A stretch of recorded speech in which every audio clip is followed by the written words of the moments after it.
I have all sorts of jitters today. Good morning.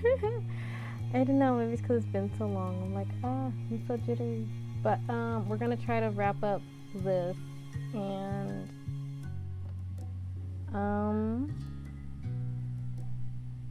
I'm nervous.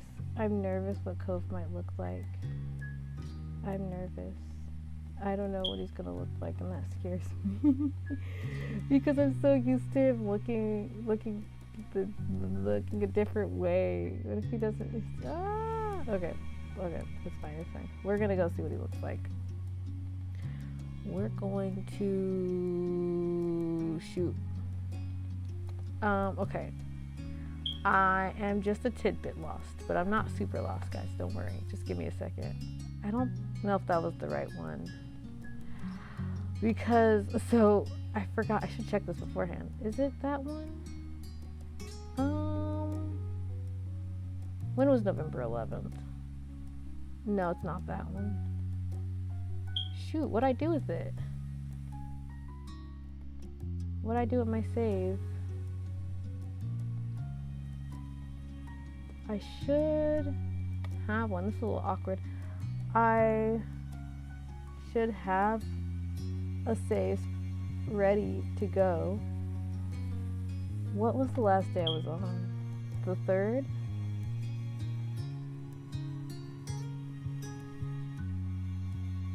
Let me see something. It might be this one, actually. Hang on.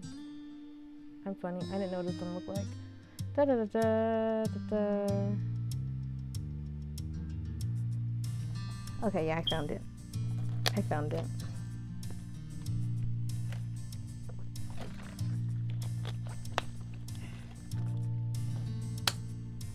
Also, apologies. I know last time I was on, I said next time I'll be playing either Mirage Noir or a different demo like the Magical Girl Warrior game.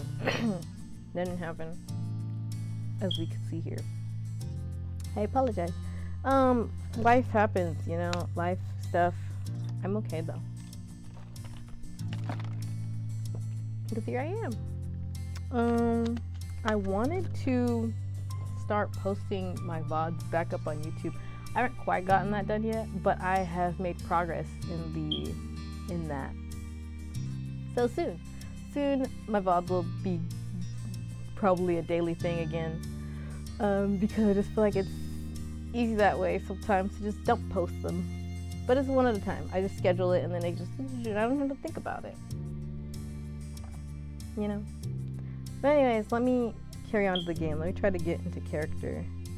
I'm a little out of character, partially because a moment ago I was actually thinking about this other series. Because there was this post I saw on Tumblr that was about a character type, and I was like, that's like this character from this anime. Now I'm thinking about this anime, and this anime's been over for years, so my brain's a little elsewhere, and I'm awkward, but it's okay. Also, is the mic loud enough? I actually did a recording. I turned up the volume, but I changed the settings on the mic, and then I did a small recording video it's not a stream, but when I was playing it back, I was like, oh, that's kind of quiet. So I turned up the volume here for the mic, so I hope that helps. I hope it helps. Because I was like, oh, that's really quiet. Actually, let me turn down the game volume a little bit. And there. Okay.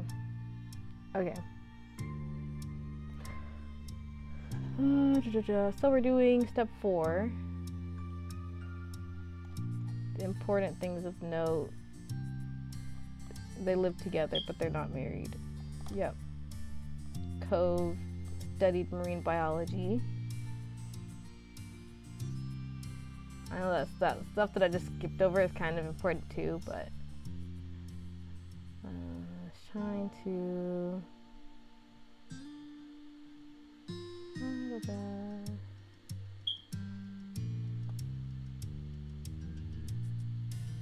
becoming a natural resource technician. Okay. What's really funny is knowing that my older sister has not seen this part of the game because she played it before this part was out. And it's funny because she played it a lot before this part was out.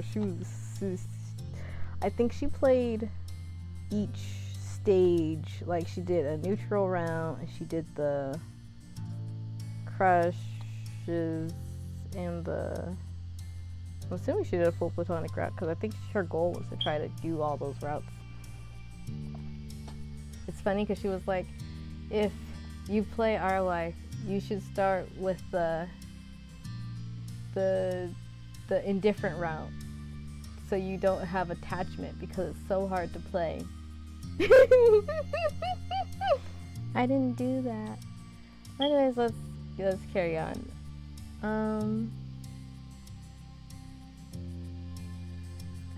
Okay. I don't have my glasses, that's what it is. It's not what it is, but you know, it would help me feel less off. It's okay. The car rumbled down the highway. You had started to zone out when a truck left. Oh my gosh. When a truck in the left lane loudly zoomed past. Your driver didn't remark on it. Just like anything else this trip, you went back to staring out the window, letting the scenery pass you by. You did appreciate the spacious backseat of your ride. You hadn't known exactly when you'd be coming in, so you had decided to use a ride app rather than ask your moms to pick you up. It had turned out to be a convenient choice. You looked forward to surprising your parents at the door. You smiled at the thought of their faces lighting up. Luckily, this hadn't been that big of a trip for you. You lived close enough that travel hadn't turned into a big production. However, that didn't make the occasion mundane. For once, your moms had decided to have a modest celebration dinner for their anniversary. Unlike when you were growing up and they preferred not to make a big deal out of it, this year they were comfortable having a party. As time went on, they had found being the center of attention easier to handle. You were happy to see it. With this going on, there was no way that either you or Liz would miss your mom's anniversary. Both of you made plans to come back home for it. You didn't hear from Liz about her exact schedule, but you hadn't shared yours either. It reminded you of when you were kids. You both knew to show up for dinner, but didn't keep each other in the loop for each other's pre-dinner plans. This was the same concept after all. Some things stayed the same, and yet it was definitely different from when you would see your sister every day and knew sort of what she was doing anyways from osmosis. Today you had no idea. Things were always changing. You mused on how at times it was hard to believe you didn't live with your parents anymore, and yet you also couldn't imagine going back and living as a kid under their rules. The rest of the drive flew by. Your silent driver provided a smooth ride. No sharp turns or hard stops jostled you out of your head. Your thoughts turned from introspective to observant. The landscape passing by became more and more familiar. You frequently recognized the landmarks that dotted the area. A grin came across your face as you passed the now entering sign for Sunset Bird. Excitement built within you. You were really here. You were doing this. Your driver turned off on a street, and you realized that their map program was taking you the way home that Ma preferred. You usually would have used the other side street to pass by the beach.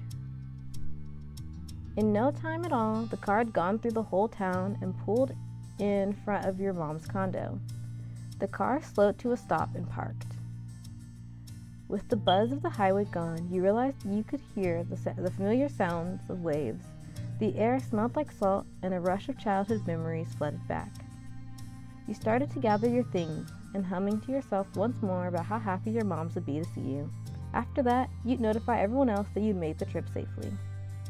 You pulled over your suitcase from the driver's seat, from the other seat, and yanked your bag down from and yanked at your back from down near your feet. Tap, tap.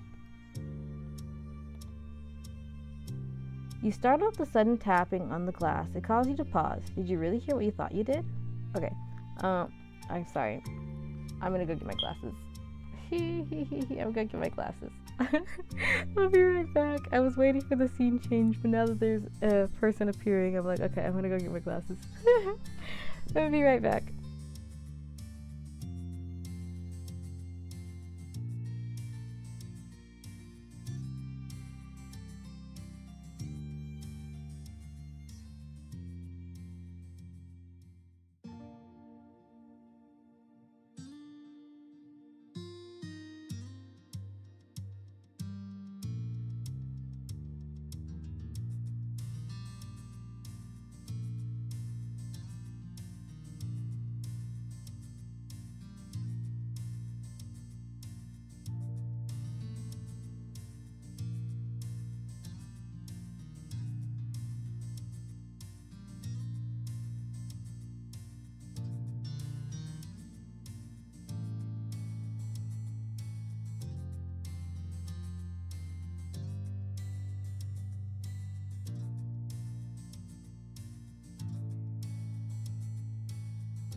I'm back.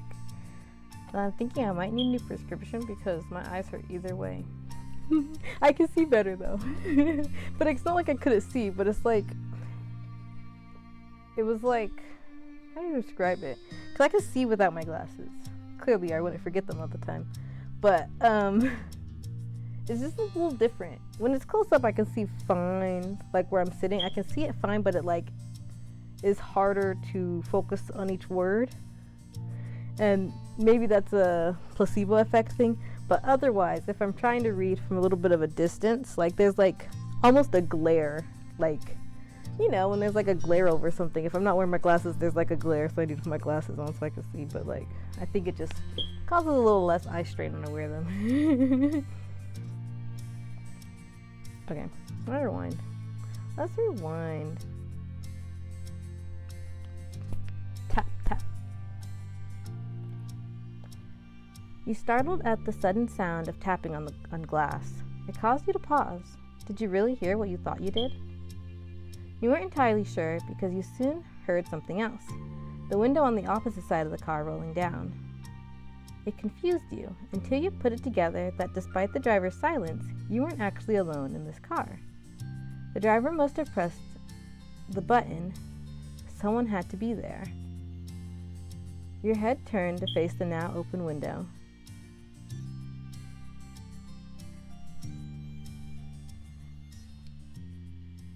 This is my first time seeing what our Cove looks like, pretty much. Look, he's got earrings. Cove in the past never wore earrings, but he still got his glasses, so I'm happy. The earrings are cool. He's got his glasses, so I'm happy about that. Cause that was my big fear. My big fear was that he wasn't gonna wear glasses anymore because I've never seen Cove without glasses, and I'm like, he's gonna look so different without his glasses.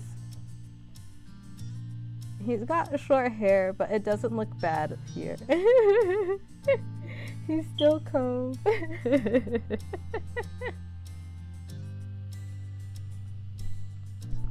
Sorry.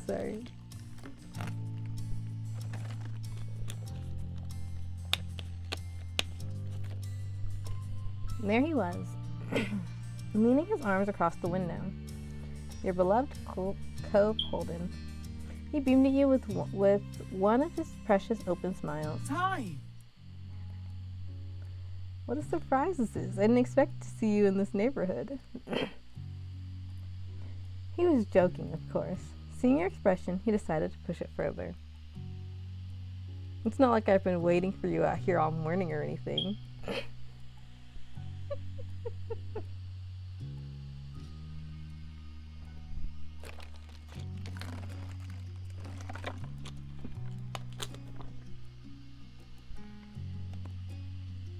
Cove.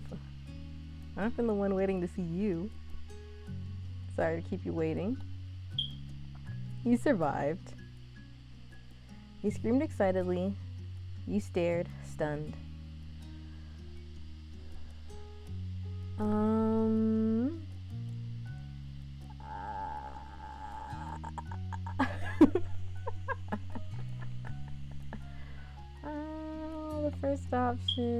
The first option of step 4, and I'm like, wait.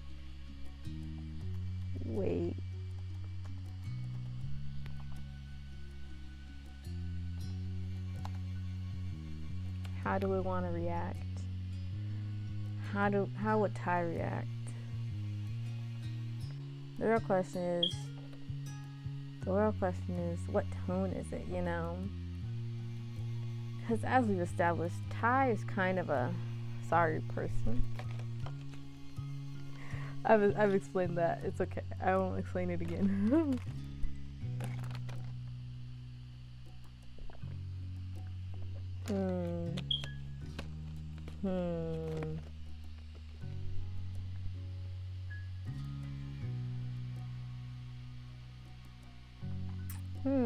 Okay. As per me, I have now pulled up the spinner as well as my coin. See, okay, they don't agree. That's what I do sometimes. I'll be like, I have options in my head that I'm leaning towards, but I'll check with my spinner and my coin and see what they want. My coin is being kind of difficult right now. Hang on. Okay, let me ask my coin a simple question. Okay, upper section.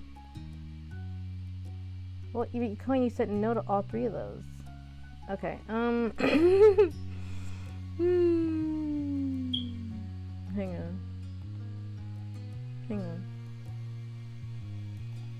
on.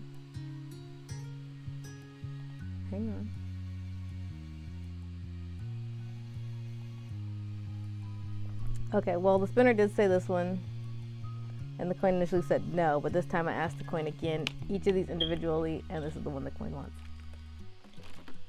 Which, as I already mentioned, is something I was considering in the first place. I was considering this range probably, but mostly these 2. But this one, because Ty's kind of that kind of jokester type person who's gonna be like, but in good fun. But I think it also depends on the timing and who he's talking to. Anyway, sorry to keep you waiting. He chuckled at your apology and inclined his head. Don't worry about it. He then gripped the top of the car door and pushed half his torso through the opening. That was enough to make the driver break their silence with a sharp, "Hey!"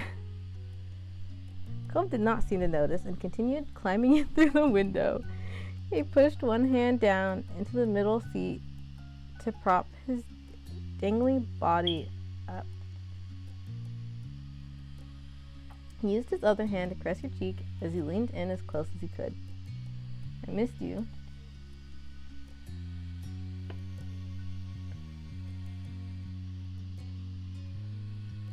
Cove is so funny. You scooched across the seats and kissed him on the lips. You leaned over and kissed him on the forehead. You covered his hand with yours. You flicked his nose. You did your best to hug him without knocking him down. You grinned at him.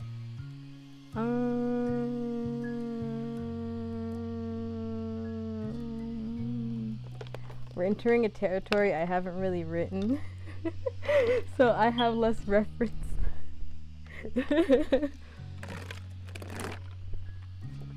See, because Ty is my character, I have a whole story with Ty, but I haven't actually written him in a relationship. Like, solidly. Like, no. Like, he has love interest. That was grammatically correct, definitely. But I have not gotten this far.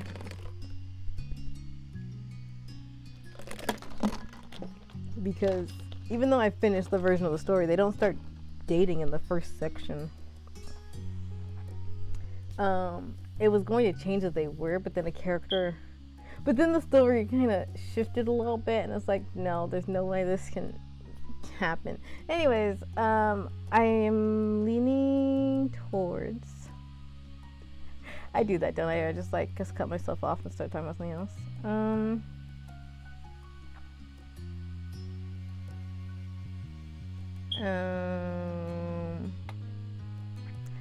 One of these two.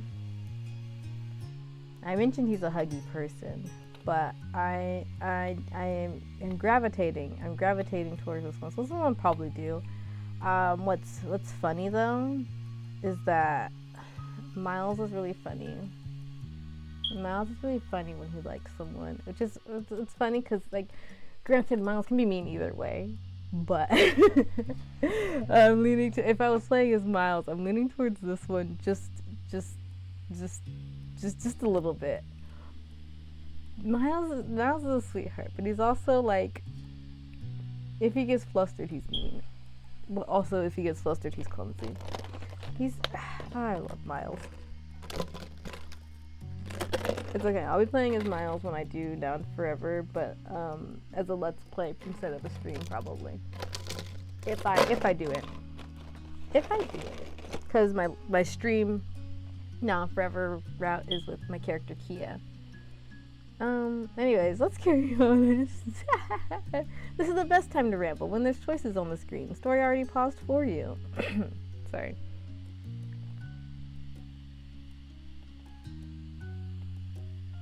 He bent to the side and gently pressed a kiss to his forehead.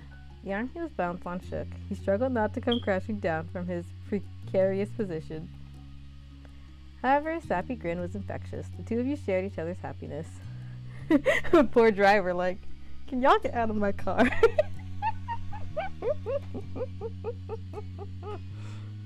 Sorry. He shifted back just a little to get a better view of his face.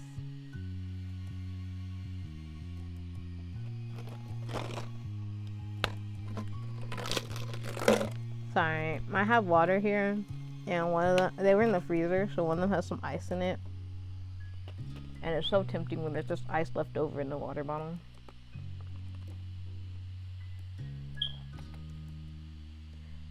I missed you too. I missed you even more than you missed me. Okay, now get out of the window, you crazy person. You're so cute. I really should have expected this. You and your windows. You sighed happily. I was going down. At first I was like, maybe, but then I saw this one. I think I'm gonna do this one.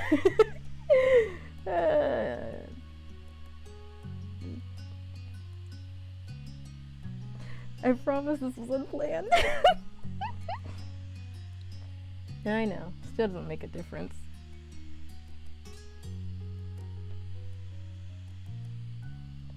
Co's smile turned awkward as his arm started to bend lower, causing his body to slide downwards with it.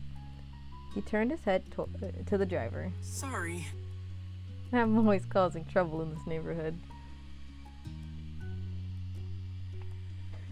Co shifted around some more and squirmed back the way he came. After he successfully pushed off the window and landed on the pavement with a thump, you opened your car door.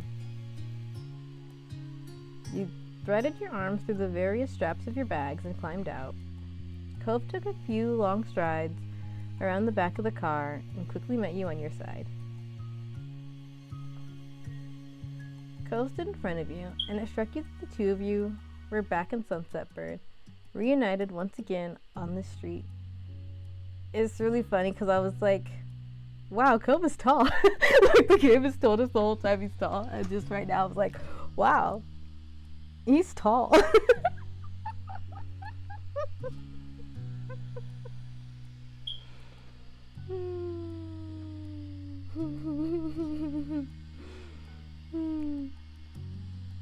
I don't think I have many tall characters because my main characters tend to be short, so then tall for them is probably just average heighted people.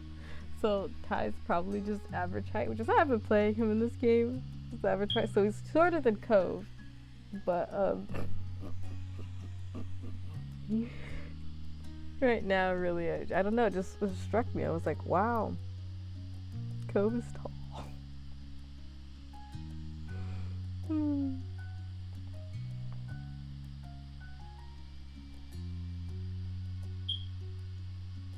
You jumped into his arms, you gave him a friendly punch, you ruffled his hair, you held your hand out for a high five, you held your hand out for a fist bump, you waved shyly at him.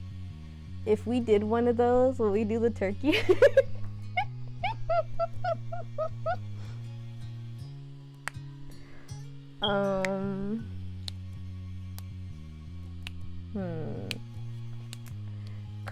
Cause it started with Terry and Miranda, and we made it a bit. High five, fist bump, turkey.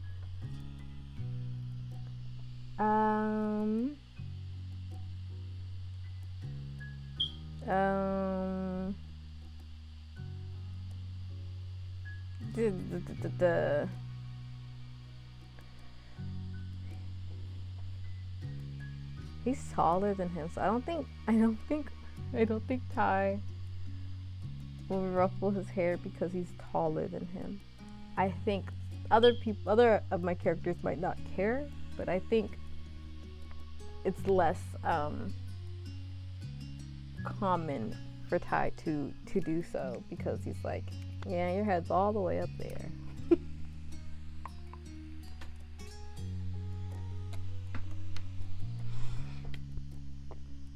I really cracked myself up. I'm sorry.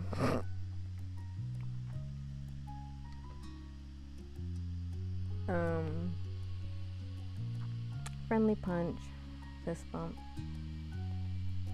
It's always such simple options that I really get stuck on. All right, hang on.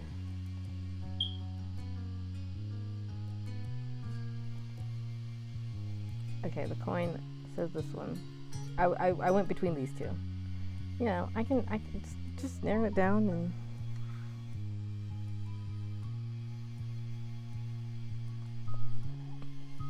Sorry, I didn't put my phone on Do Not Disturb.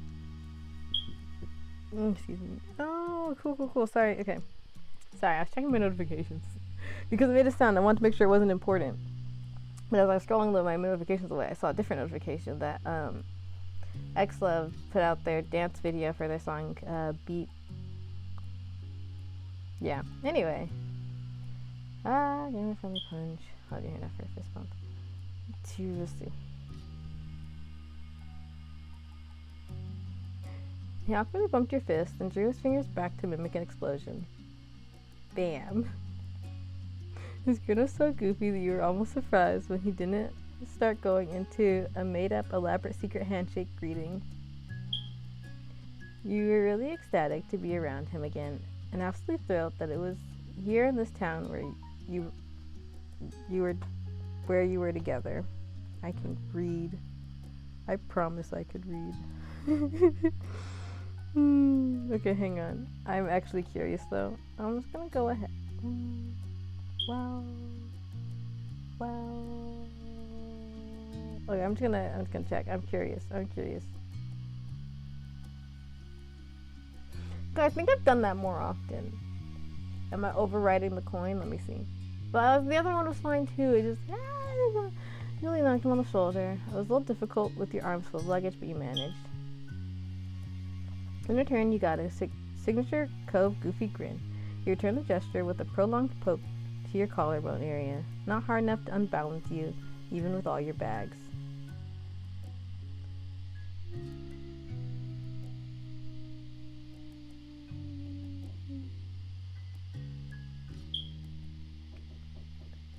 Okay, that's not my door. Sorry.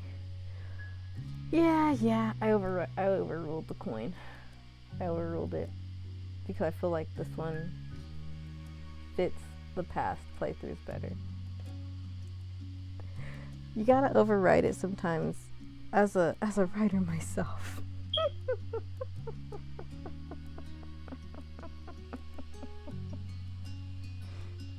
You're really ecstatic to be around him again and absolutely thrilled that it was here in this town where you were together. Even if it had only been a short time since you had seen him off, you still missed Cove greatly. It somehow felt a lot longer. Given your different schedules and travel availabilities, it had worked out better for Cove to head out to Sunset at first.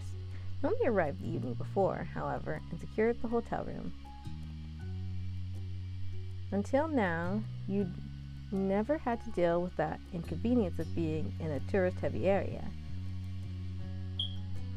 It was a fight to get a place to stay close by during the heat of the summer vacation season.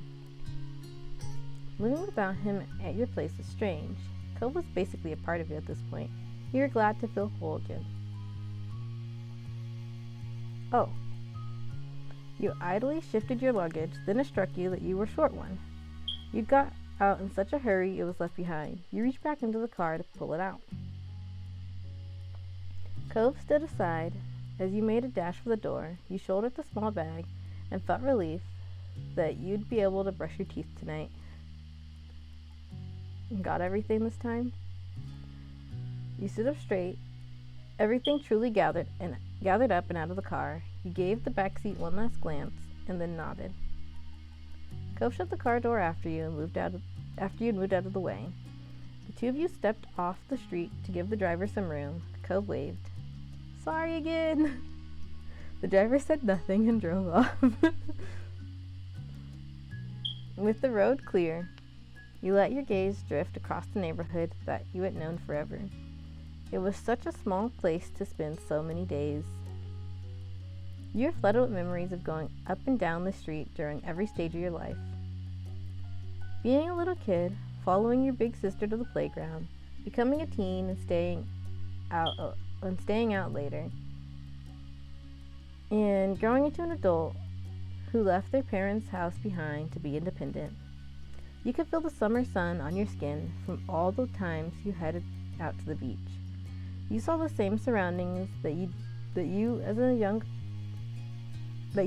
adult did when leaving home. It was hard to quantify the amount of history you had here, and now you were back. Despite taking in the neighborhood again, you never lost awareness of Cove's presence. From the corner of your eye, seeing him there was a very familiar sight as well. So many of your memories included him. Your mind drifted from the neighborhood itself to the person who used to live there. You couldn't help the feeling of nostalgia. You still remembered his face, his voice, the scar on his arm from days long gone. He had changed so much since you first met him, yet even with those changes, he was always recognizable. Yeah.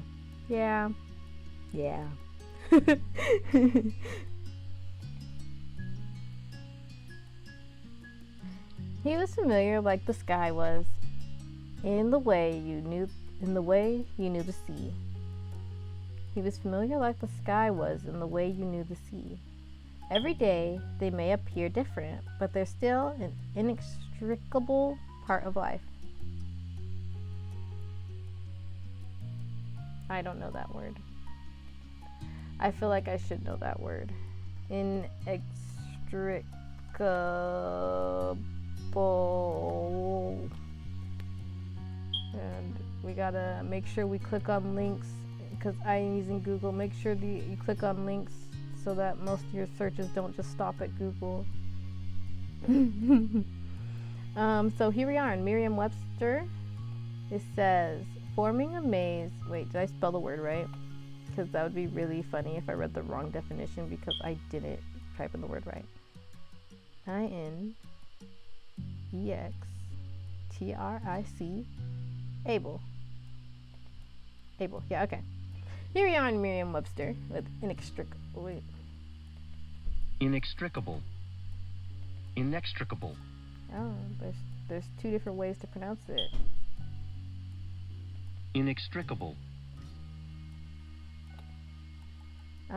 Forming a maze or tangle from which is impossible to get free. Incapable of being disentangled or untied. Not capable of being solved. So I think it's the unable of being disentangled or untied, because I mean they all kind of mean similar, same word, it's just slightly different. Blah, blah, blah. But because part of life, you can't untie it from your life. Yep. See, we learn words. Inextricable.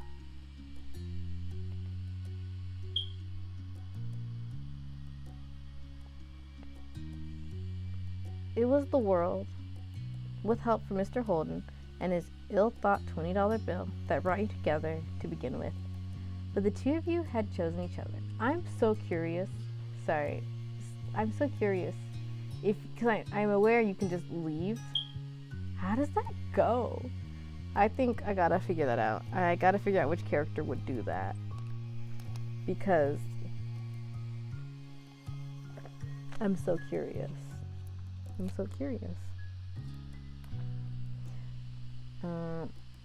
is a side note, but what's also funny to me is that this game, there's a character who's lived in this place their whole life, and in Now and Forever, it's a character who moved there when they were 10. But the thing is that the characters I chose are not characters who've experienced that. Because at least Ty's probably lived in an area for a good chunk of his life, but then moved in his early teens. His family relocated to start anew. It's still, in theory, it's the same city, just a different part of it, but I haven't really figured that out completely. Meanwhile, with Kia, for Now and Forever, with Kia, she's experienced moving a lot, so it's very interesting to play her as a person who is not moved. Who has moved just once, like they think they moved a lot, and you could imply that they've moved a lot before. No, wait, I can't remember. Anyways, the point is, it's funny who I started with. Dang, do they move a lot because I moved a lot? Okay. Yeah, okay. You had never let your interactions fade. You had decided to nurture your relationship into what it was. And you would continue to keep Cove close into all the rest of your adult years. Cove was your partner you wanted for life. You couldn't be more grateful to call him your boyfriend. It'd be impossible to imagine life without him. Cove noticed you staring at him after a while and smiled with his eyebrows raising in curiosity.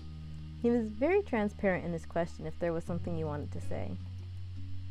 You shook your head and returned him a soft expression. You let yourself get carried away in the tide of memories. But now it was time to focus on the present. Ready to go see my mom's? Cove nodded and then pointed at your luggage bundled around your legs. Can I help with any of that?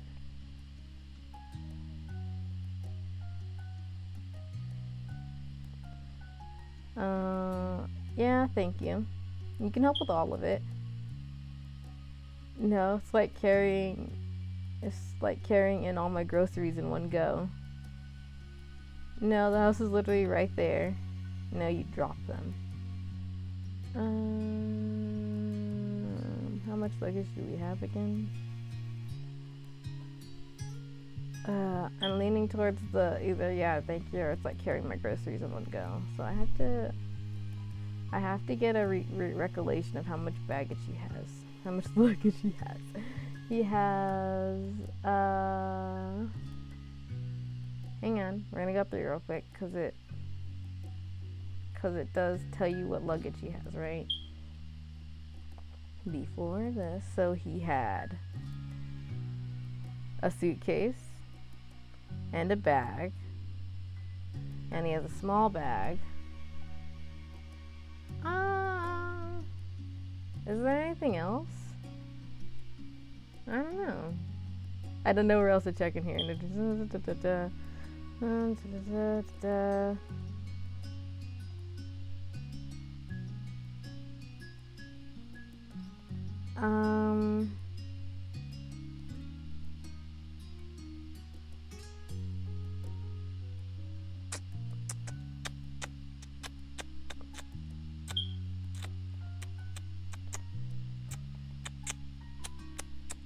I'm flipping a coin.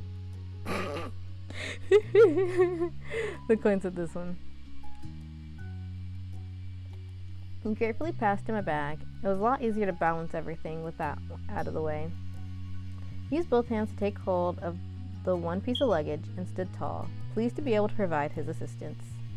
See, and that's part of the reason why I was like, I probably should just say yeah, because I think, if someone says, can I help, that means they want to. Okay, well, it depends on how they say it, but I was like, I'm sure he wants to. And I'm sure Ty was sure that he wants to. So just like, just let him help.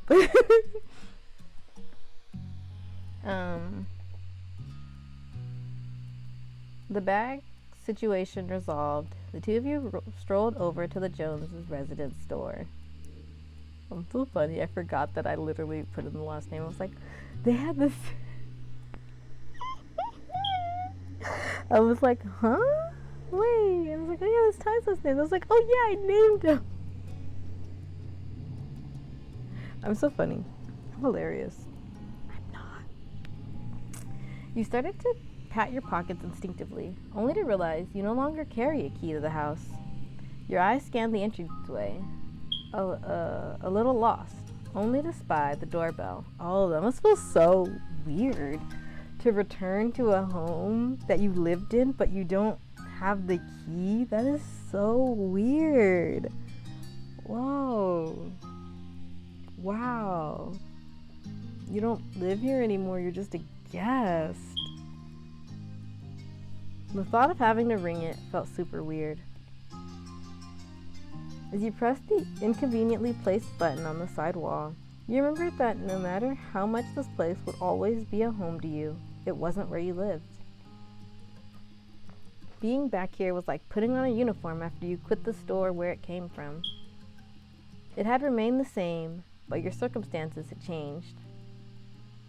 Sorry, putting on a uniform after leaving a place reminded me of the scene in... A Lull in the Sea. Have you seen A Lull in the Sea? There's this scene in A Lull in the Sea. I know, I'm just like cutting in the middle of it. I apologize.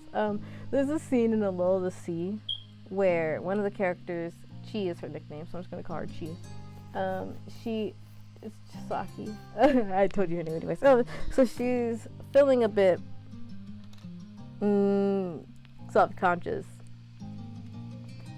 Is the best way I can say it. It's a long explanation, so I won't go into all the bits and pieces of it. But she pulls out her old school uniform and puts it on, and she mostly can put it on, but it's like also a bit of a tight fit because she's older now, which plays more into her insecurities. A Lull in the Sea, A Lull in the Sea, A Lull in the Sea. I liked A Lull in the Sea. I liked A Lull in the Sea. Some of the relationships, you're like,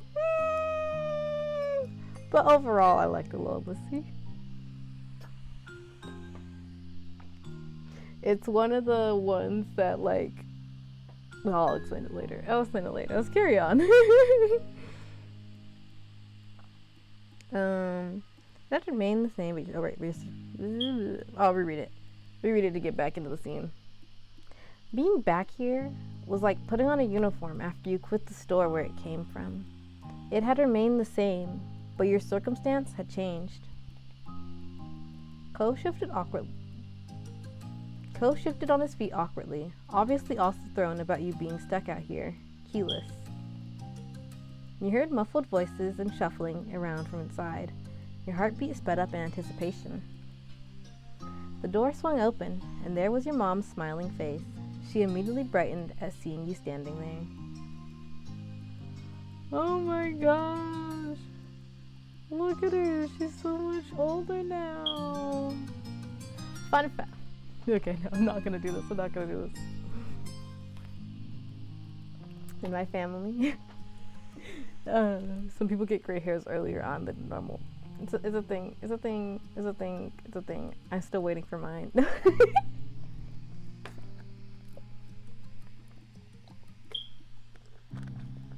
My mom would dye it because she didn't want to look old, so she didn't like it.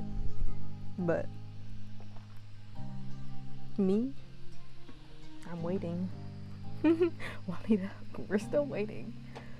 That's alright, that's okay. Live your own anyway. After someone's else gonna wait. Sorry, I'm trying to stop myself. Just like sometimes the line won't stop. Just like, wait, you gotta get to the end of the line.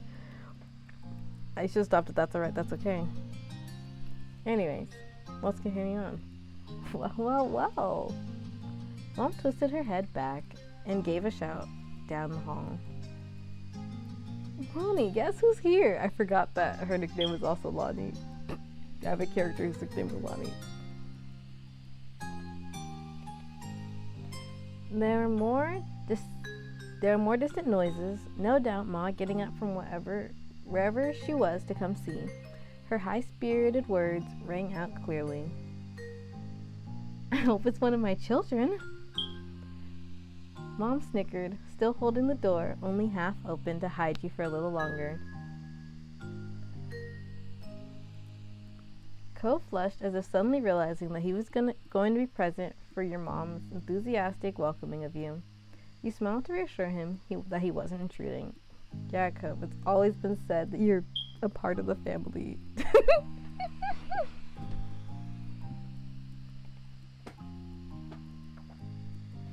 Ma finally reached the door and peered over Mom's shoulder.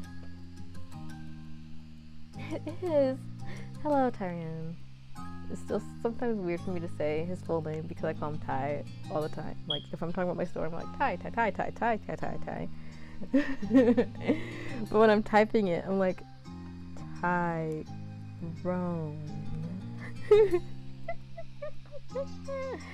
Oh, yeah. She gave you a once-over, patting the tops of your shoulders and moving down the sides of your arms before she nodded in satisfaction that you were in one piece. How sweet. This is a wonderful surprise. Ma inclined her head to Cove next, not leaving him out either. Hello, sweetie. You count as one of my kids at this point anyways. I have double the surprise today. Yeah. You snorted at your mom's greetings. They never changed. Cove bashfully waved at them. He hadn't relaxed fully, but he had settled down at their welcome. Well, don't just stand out there. Come on in. Your mom moved aside and held the door open for you, gesturing for you to enter. You stepped into the living room. It was comfortable and cool.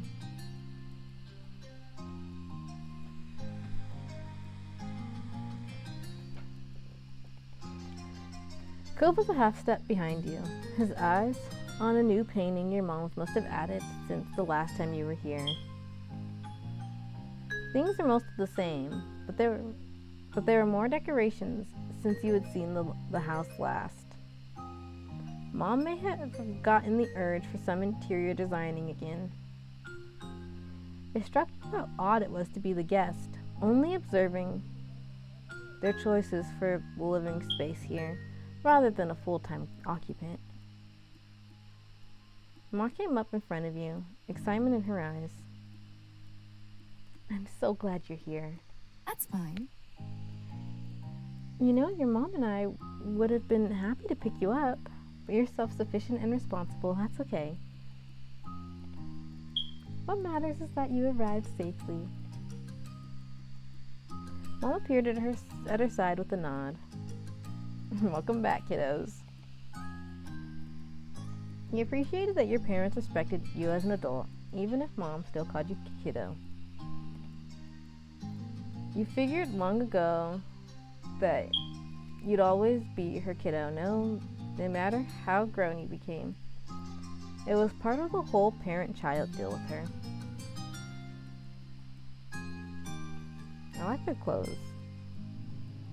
There's no button to just hide this and look at that, but it's like, yeah, I think I like their outfits. I need to see them with this gone so I can really this side. See, and then it gets covered back up. Okay, let's see. You hugged your mom's. You grinned. You took your mom's hands. You gave them a thumbs up. Hugs. Took another step forward and pulled Mom and Ma into a great big hug, squeezing them tight. Their arms wrapped around you in return, and you could feel their love for you in their embrace.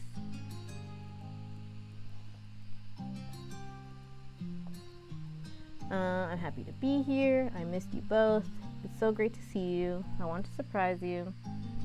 I thought you deserved a little break after everything I put you through. You enjoyed the moment. I want to surprise you. Aw, well, you succeeded. Your timing was lovely. It's always nice when I'm able to come by. Your mom's giggled, pleased.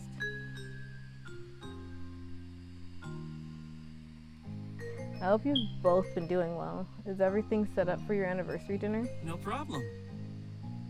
We're happy to help if there's something we can do. We've been plenty fine. It's been a little quiet, but it's not a bad thing. Mom placed her arm around Ma's shoulder and gave her a side hug. Don't worry about it. We're just planning. Oh, yeah. Sorry, I got out of character. Now I have to read the whole thing because I realized that there was a word she didn't say, and then that threw me off. And then, yeah. Don't worry about the party. We're just planning to eat at the Cypress. Nothing fancy, which is kind of a funny thing to say about a pretty fancy country club. The biggest issue has just been making sure everyone could make it for the day. Speaking of which, Liz will be arriving tonight. We're planning on picking her up later. I guess Liz isn't as grown up as Ty. Mom snickered at her own joke. Ma lightly elbowed her with a barely hidden grin. Josh? As I was saying, we could drop you off wherever you're staying if you don't mind waiting for that. I'm sorry there's not space for you in the house. It's gotten crowded in those old rooms since you and Liz moved out. I don't know where all this stuff keeps coming from. Mm-hmm. Sure you don't, Pamela. Pamela? Pamela. Dang.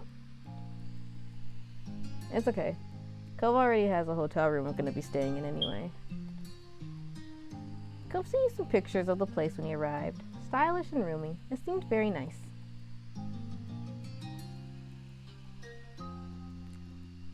Why do I have to decide this? Why do I have to decide this?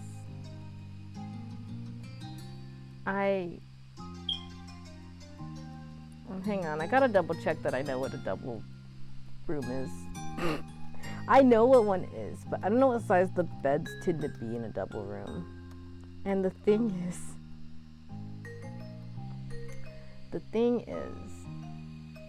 well, I guess that's a decent size, actually. Well, no, I guess it depends on the hotel. Because that one, oh, this is double room. Okay, so I was like, oh, those beds are decently sized. Whoa.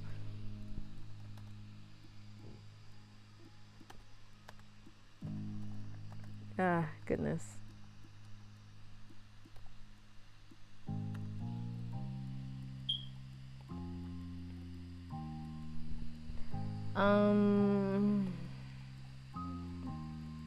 Yeah, I don't know. I wanted to look before I made the decision, even though I think I wasn't gonna. I don't think. Listen. I think Ty's fine with sharing. Okay. Anyways, yeah.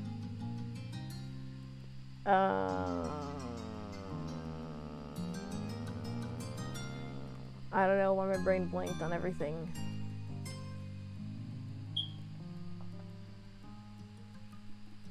You'd claimed that the bed was comfortable, so you had high hopes about that. Though mostly you were looking forward to having them next to you as you slept once again. Your mom smiled, relieved. Kyra's already here, isn't she? She directed her question at Cove. He bobbed his head a bit to go along with his reply. Yeah, I heard she made it. She's gonna be staying with Dad while she's in town. Oh? Have you gone over and said hello yet? Cove chuckled self-consciously. And this time, he shook his head. He raised an eyebrow, since you'd figured he would have taken the chance while waiting for you. Not yet. I should go do that now. I just wanted Ty to be there too. He caught your eyes with an adoring smile. Mom laughed at that, no doubt thinking that Cove was sweet, but ridiculous. Oh, nice. It's nice to know your priorities. Yeah. Cove awkwardly rubbed his arm and shifted on his feet, looking all too much like he did as a kid. So? Do you want to go over to my house now? That's a good idea. We won't be leaving until late evening. You're and Ma, let's go see your parents. Cove perked back up, excited once more. We'll keep an eye on your things while you're out. There's no reason to be carrying all that around. You set down your bags in the living room, tucked into a corner where they wouldn't be in the way. Cove helped.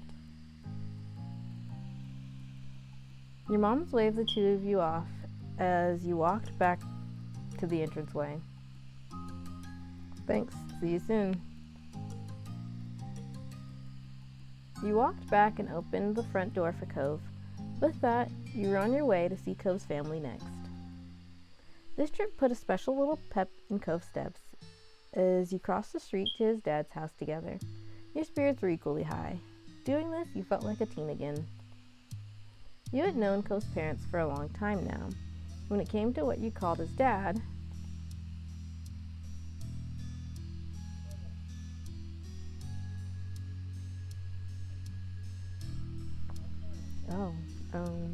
you were still stuck with the familiar classic Mr. Holden. You switched back to saying Cove's dad. You were on first name basis with Cliff.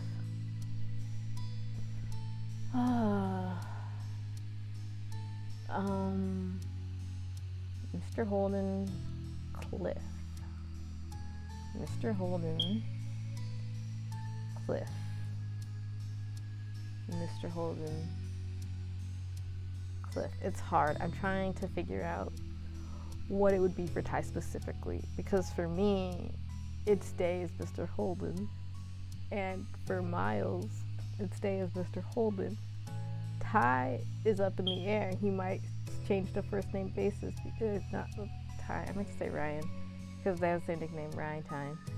Ryan is leaning towards first name basis for Ryan, so it's hard. It's like, is Ty also a first name basis, or is he a Mr. Holden? I think Sabrina might lean towards first name basis, but I think Paisley might stick with Mr. Holden. What? Hang on. That's really. I wasn't expecting such a question. Okay, because it's like your friend, your close person. Because for some of them wouldn't be a dating relationship. I was like, okay, what do you call someone who's very close to you, parent? We're gonna.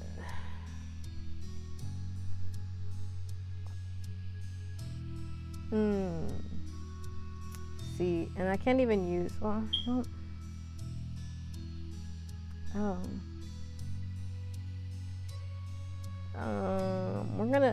We're gonna stick with Mr. Holden for now, and who knows? When I replay this in like a year or so, as Ty again, maybe it'll change. Maybe I'll be like, actually.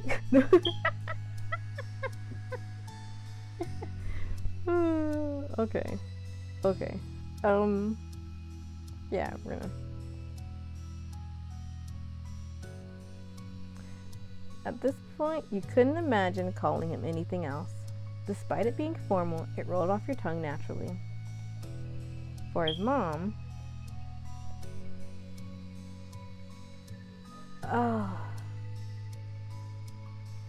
That's right.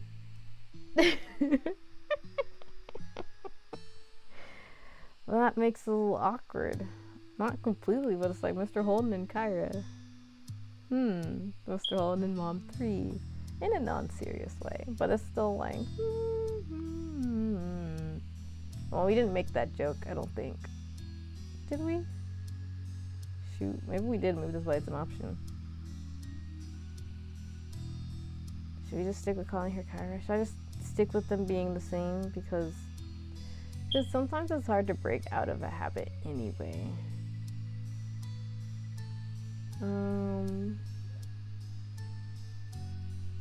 Not to say that I don't think Ty can't, because like,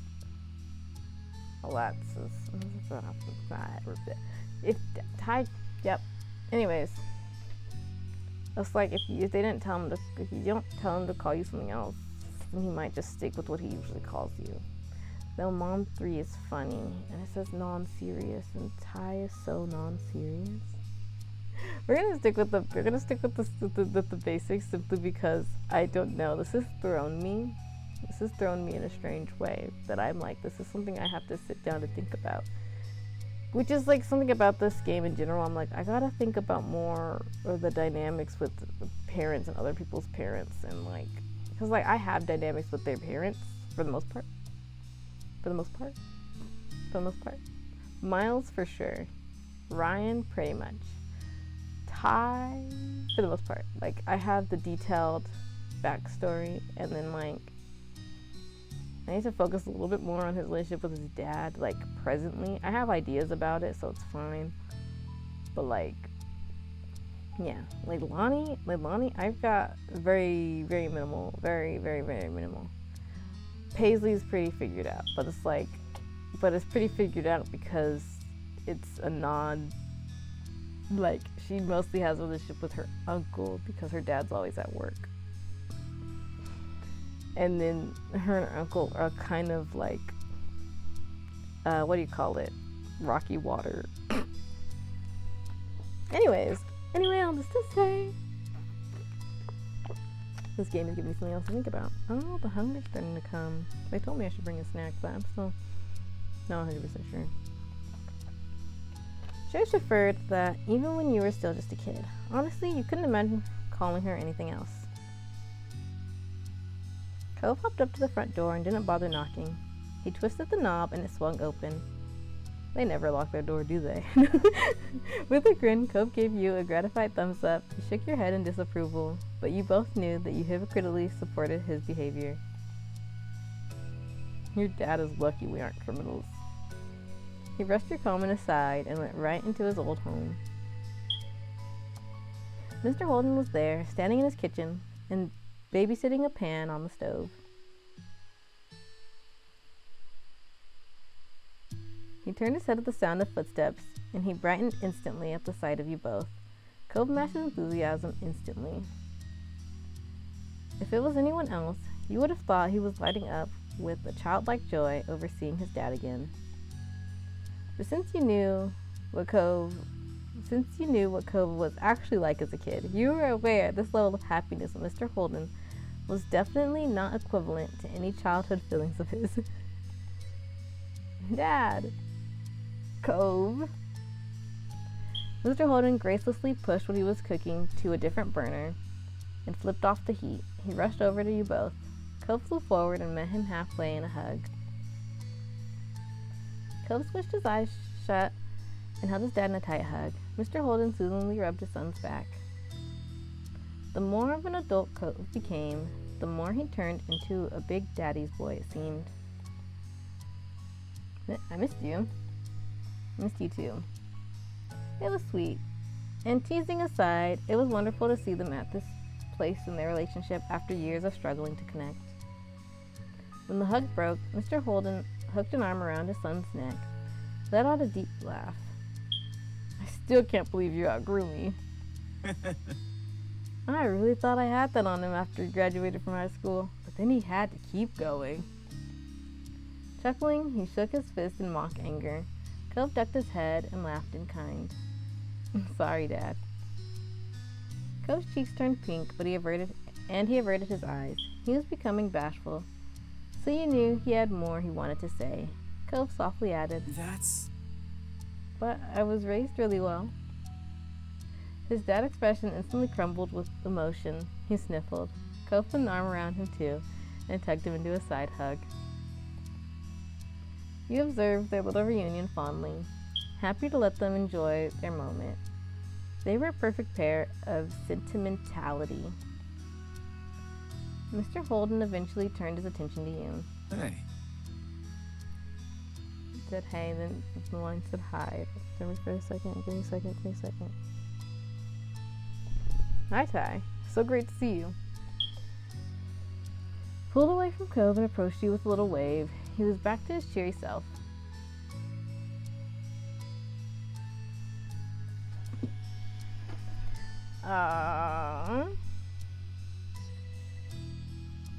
Hi. Hi, Mr. Holden. Mr. Holden, it's so nice to see you. It does feel weird now. It's like, you call him Mr. Holden. It does feel so formal now. That's okay. We'll think about it. We'll think on it. We'll think on it later. We'll see how this plays out. And then maybe I'll be like, yeah, I think Ty's going to drop that in the future. Or maybe I'll be like, yeah, that suits him. Excuse Mr. Holden. You didn't say anything. Okay, hang on. He specifically said, hi, so great to see you. Hi, I'm Mr. Holden. It's so nice to see you. Oh, I miss you.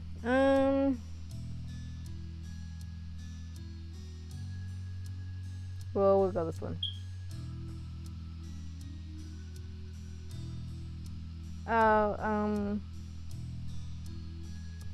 You waved, you offered him a high five, you gave his arm a pat, you hugged him, you smiled.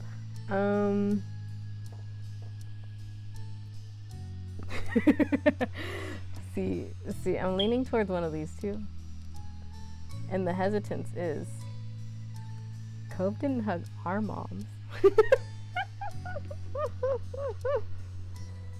And I don't know if that's just a me thing or... Okay, we'll flip a coin. I apologize I can't show the coin flip. Okay, the coin said this one. He nodded and you watched the way the skin around Mr. Holden's eyes crinkled when he smiled back. It felt good to be home. I miss seeing your face around here. Thank you. Mr. Holden cleared his throat, pulling attention to himself. He crossed his arms. But before we get too carried away, it's not a real reunion yet. Kyra's still in the guest suite. I'll go get her. He eagerly bolted down the hall, and you could hear every step he took. It ended with a distinct knock. Distinct, I don't know. Kyra, they're here. It was only seconds before there was a sound of the door being yanked open. The pounding of feet hitting the wood floor grew even louder this time. My baby. Oh, I love her hair. I love her hair. I love this style for her. I love this. So far, Kyra's winning in the hair style of everyone we've seen. No one's hair was even bad. I'm just like, this is nice. Next to you, Cove let out a nervous laugh. His parents entered the living room, and Kyra stretched her arms out wide when she spotted you both. Cove went to her easily.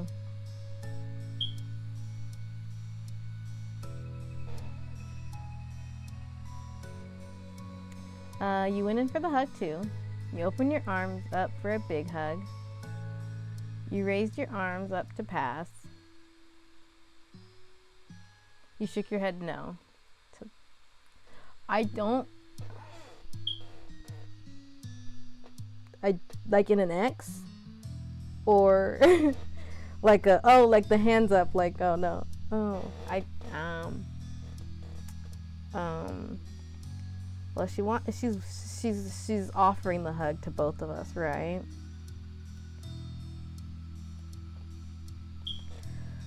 Okay.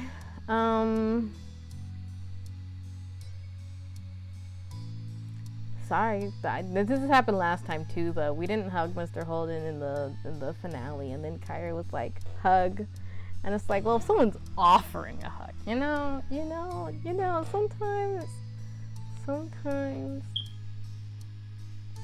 sometimes the love, it depends on the instigator of the hug. You're in for the hug too. You're gonna raise wide for a big hug. I'll just yeah.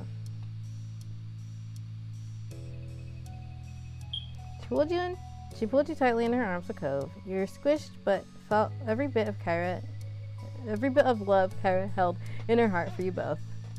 Cove wrapped his free arm around her too. He rested his head on top of hers and let out a happy sigh.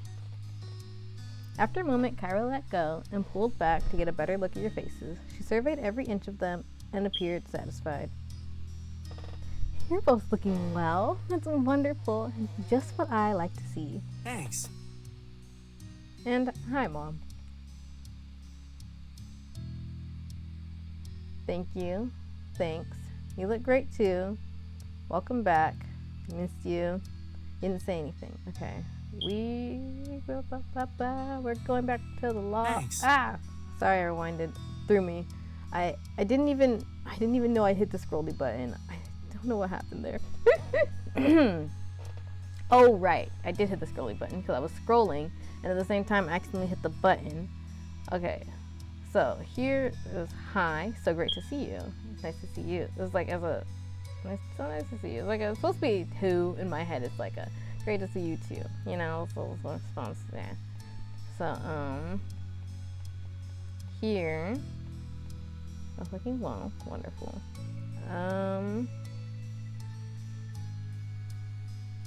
So yeah, this is probably the one I'll go, because it feels the, come back, it feels like the same type of,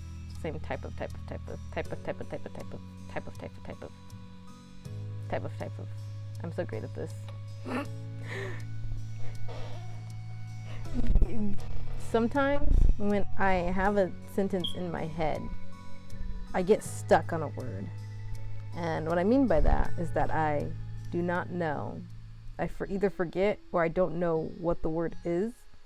And then I just repeat the part of the sentence over and over again before that until I feel like the point has gotten across, despite the fact that I typically don't ever say the word. Yep. One day, I'll let you in on my secrets. Kyra winked, and you had zero doubts that she had held precious knowledge to looking your best. She was stunning every time you saw her. I'd be honored. Ty would be, though. He would really be honored. Yep. So, what's new? How have you both been?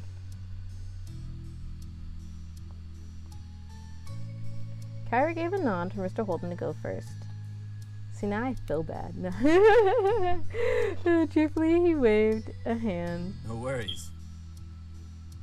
Oh, same old, same old. Still got the shop. Still got my friends and family, of course. That's still the most exciting thing around here is seeing who will rent that one free condo. Incredible. I always knew you were such a snore. They snickered and you couldn't help but peek at Cove. He rolled his eyes dramatically, drawing out a few giggles from you. But the whole time there was still a happy smile fixed on his face. Well. For me, things have been good. I've gotten a lot of interesting assignments lately. Oh, I recently went to Seattle and... Kyra twirled a strand of her hair shyly. Her mouth curved into a grin. Whatever she was thinking about, it made her happy. Things have still been going well with that guy from work, but it's a little early to bring him all the way out to California to meet the family. Cove crossed his arms. He and Dad nodded. It was clear she appreciated the acceptance from her two boys.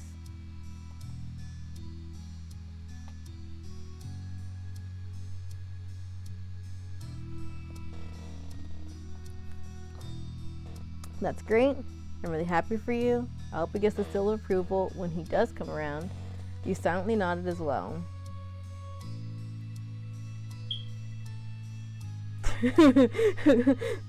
They just nodded. Hang on. I'm between this one and this one. I gotta decide now. Because, like, they all just nodded.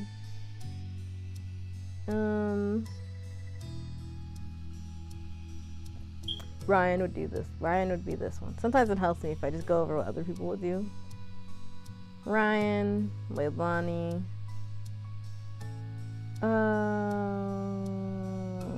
Sabrina. Well, Sabrina might be one of these two. I think Paisley might be this one. Miles is one of these two. Kia is this one.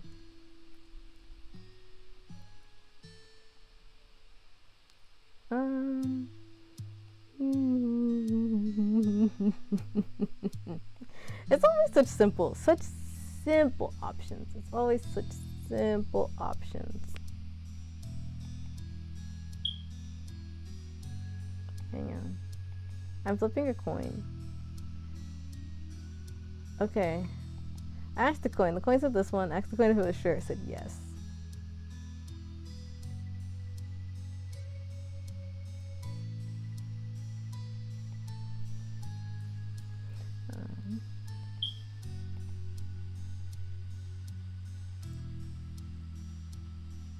Three identical nods across the board. Kyra's grin grew ear to ear before she shook her head in amusement.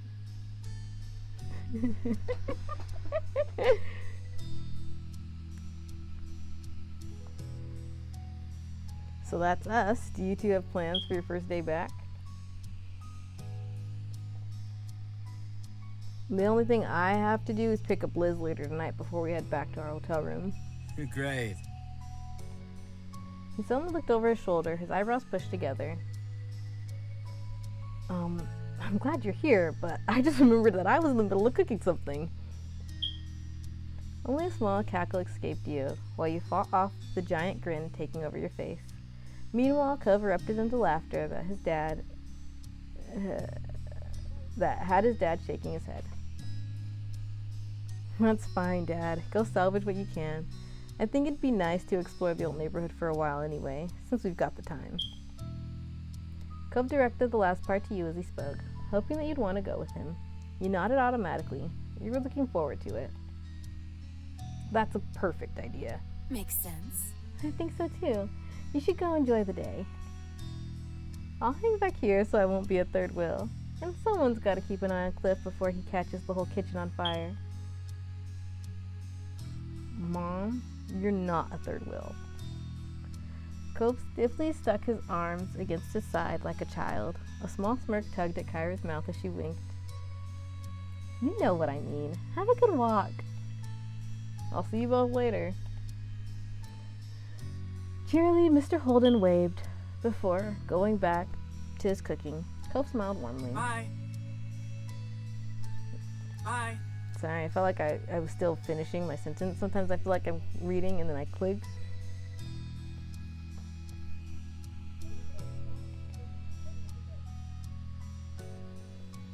Bye. We'll see you soon. Cope trod behind you as you walked into the welcoming summer sun. He stopped, closing his eyes to stretch his arms in the warm rays.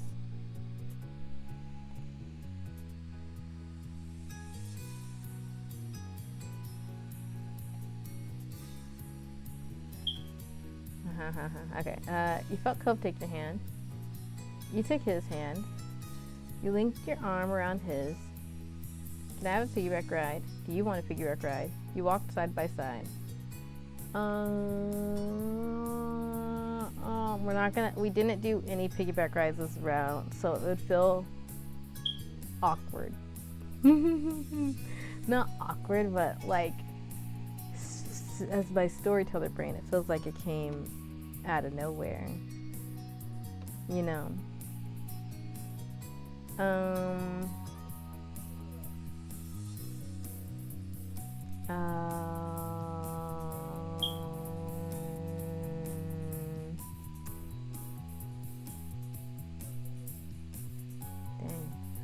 Okay,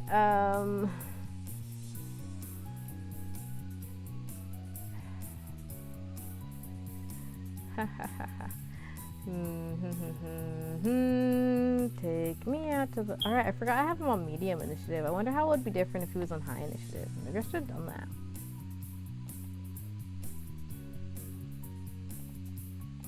Yeah.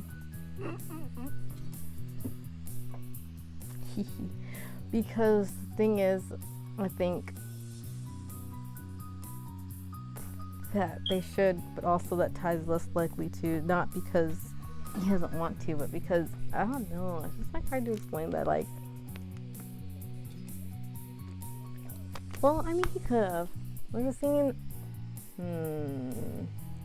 well, I already let Cope do it. Well, hang on.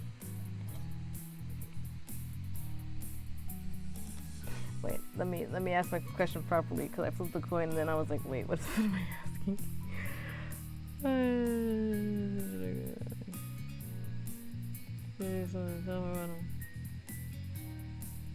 Okay. I already did it. Is it cool if I stay here, coin? Wow, okay, the coin said no.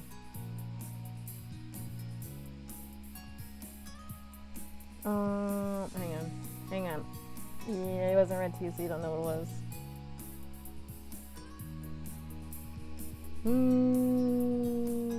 Let me ask the coin one more time. Wow. Okay.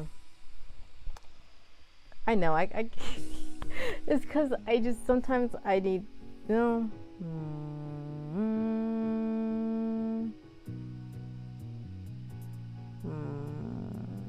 I'm already here.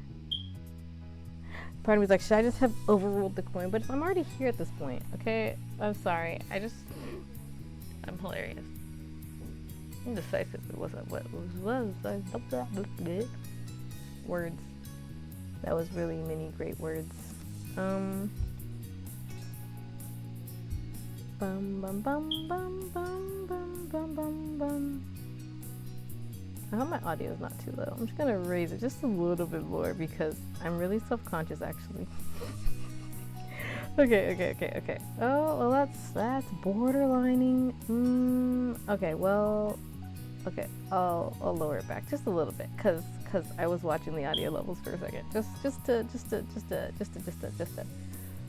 Okay, let me carry on before we sit here for 20 minutes and thinking about nothing. Okay. You slotted? Nope. Hang on.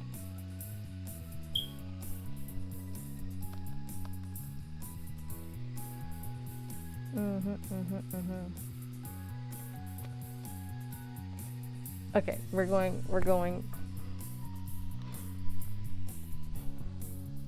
Yeah, because it's hard to properly explain it, but I think that Ty, it's not that he's anti-romance, he's just not as romantic as some of the other characters. Cause like the hesitation, right? I think that Ryan and Miles might do that simply. If the piggyback ride became a thing, maybe one of them would do that too. It didn't become a thing in this one. Cause I don't feel like I could see it possibly being a thing in one of theirs, but not in this one. And I have, cause there is a scene where Ty holds a character's hand, but it's like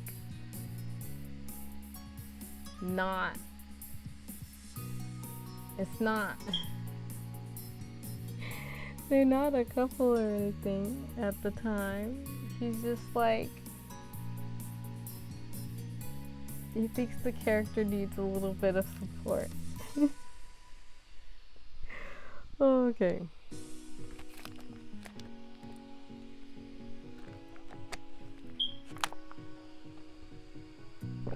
And technically, it started off as like catching the character was pushing at him, and then he caught their hand, and hi.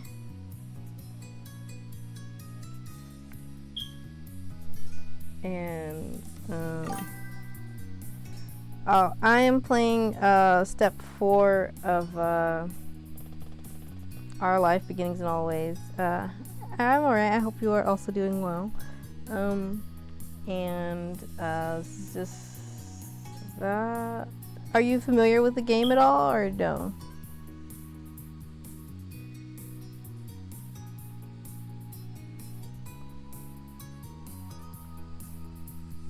Yeah, it's on Steam, and I think it's on itch.io. Hang on.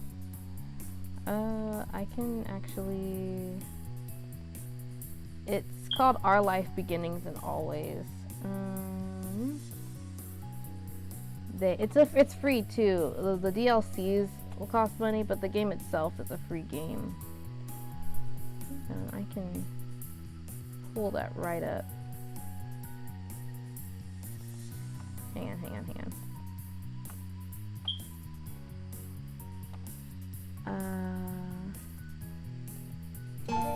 Oops, sorry.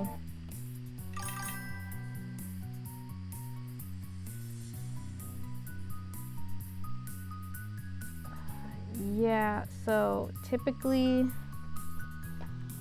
on what do you call it? On Wednesday I play Long Live the Queen. And then sorry. And then on Thursday I currently play Potion Craft. And then I do demos on Friday. There's the Steam link to the game if you were curious to see more about it.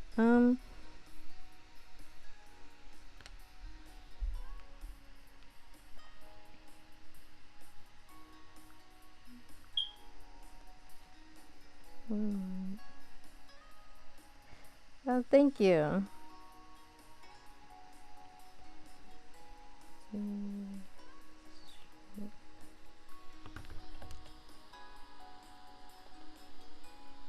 Okay, then I will get back.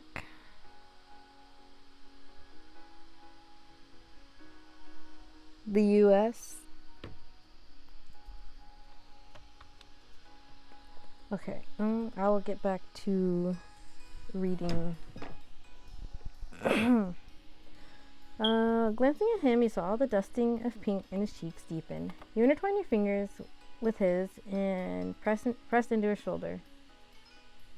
Naturally, you found yourself heading down the road towards the beach.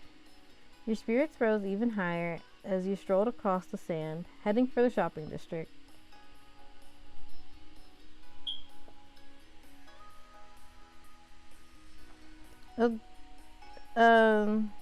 Huh? Sorry. What do you have?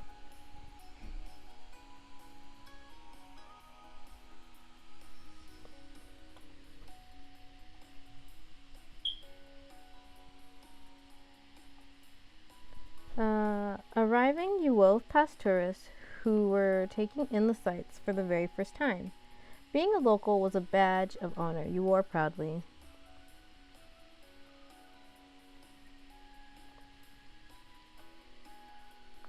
You casually walked past the shops. Over the years, some had closed down, but many of the stalls were still exactly the same as they were when you were little. Cole snapped his head as far as it can go to one side.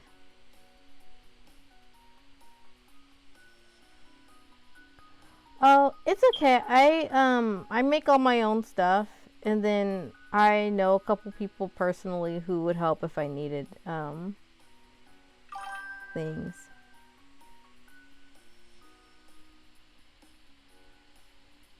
Hi, Okay, thank you though.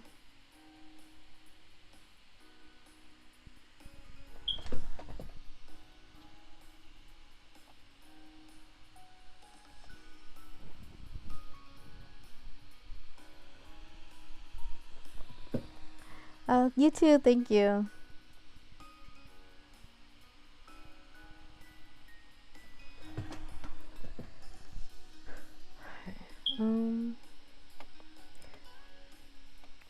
Kel snapped his head as far as it could go to one side, so dramatically you couldn't have missed it. Something clearly caught his eye, but you couldn't see it. Please? There's a pretzel stand open today. Can we get one? When his gaze found you again, he wore the biggest smile. He chuckled. Yeah, we can. You don't need to ask for my permission. Of course you can, but I don't want one though. You nodded happily. Oh.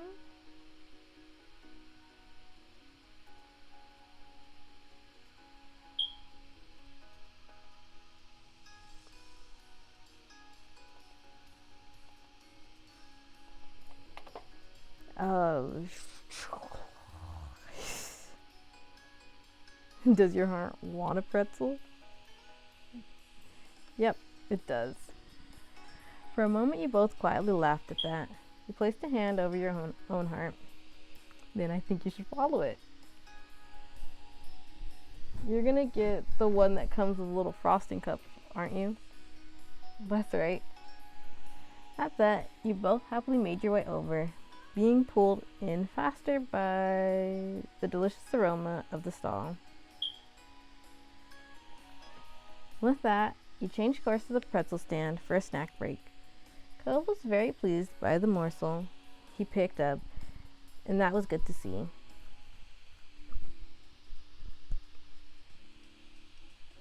The sun arched across the sky as you went up and down the road as a pair. By the time you returned to the beach, the day was beginning to fade into night. Cove kicked his shoes off, tossing them into the sand. He wanted to get his feet wet in the waves as fast as possible. You joined him, you avoided the water. As long as they don't get super soaked. As long as they don't get super soaked.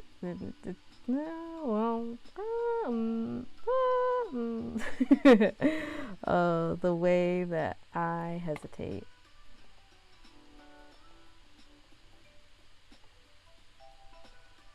Wait, I didn't actually ask the question. Is that top bottom?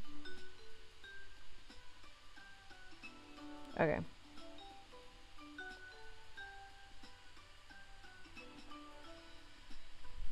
In seconds, in second, you had your feet free and your shoes abandoned in the sand. You kept going until you were ankle deep in the water. Cove sighed contently. You followed his line of sight to the setting sun, painting the sky with hues of orange and pink. It really feels like summer now. He wore a bent smile when he turned to you. The light illuminated like a halo behind him. Oh my gosh. Oh my gosh. I'm thinking I need buttons for my stickers, for my emotes, so that when I do something like that, instead of having to go find it and be like, LOL, I can just press a button and it'll appear on the screen. That's what I want to do. I want to set it up that I have buttons I can press, so that when I do something like that, I just press a button and it's up there. Oh, the desktop audio was off? Was it off this whole time? No, it was on earlier. I don't know why that happened. How long has it been off? I don't know how long it's been off. Oh well. It's on now. I feel like this happens a lot. He wore a bent smile when he turned to you. The light illuminated like a halo behind him. And the sight took your breath away. It's actually a term for that. For that type of backlighting in film. Oh my gosh. Is it called the halo effect? Oh, I need to go back to film school.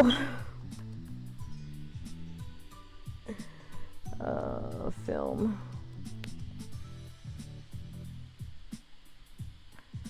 Is it called that? No. Shoot, I gotta look it up because there's two types, because you can really easily mess it up, because you could just make them look, well, there's two different ways to do it, right? So there's like the shadow version where it's like the light is behind the person. Bro, why are these things names of actual movies?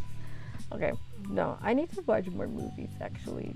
Maybe that's what I should start doing. I should watch a movie and then tell you guys what movie I watched to keep me accountable for watching movies. And then maybe I can start doing art, because I kind of want to do art and draw. Maybe I'll draw a picture for a movie I saw, and maybe that's something I can start doing. Maybe I'll do it next year, because you know, this year's coming to a close. Maybe I'll start it in the new year. I'll watch a movie, then I'll come draw a picture of the movie and tell you about the movie, and find some music to play in the background. I don't know, man. I'm trying to figure that out. That's part of the reason why I haven't done any art streams, is because I need to have something playing in the background, because sometimes I just stop talking and then it'd be like really quiet and awkward. Because like I'm not used to talking while I draw. Anyways, that's an idea. That's an idea. But also, now I have another idea that I will put into action later. Okay. Yeah, I read that. In fact, it's hard to think of anything that feels more perfectly summer than moments exactly like this. Being here at sunset and Sunset Bird with you. I'm so glad we were able to come visit. I do like our living situation now over just being neighbors, but still. You hummed in agreement. Your heart fluttered the moment you met Cove's eye. Your mouth lifted into a pleased smile.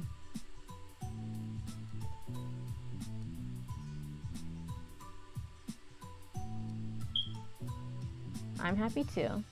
Of course we would have ended up like this again, sooner or later. This is a wonderful day. I guess it's not so bad being back in the old neighborhood. Oh, this is itching a song line. This sentence just itched my brain a song. Bowling for soup. Me, I'm doing good in the old neighborhood. Listen back. I don't wish you were dead anymore, but Bowling for Soup. That's the song it was. I think it's that one.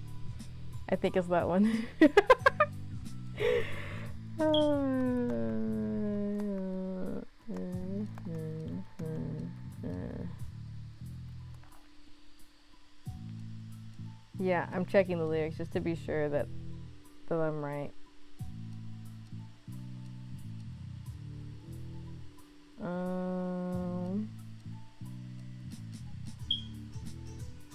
Cause I could be wrong, cause there's a lot of songs. Yeah, I found it.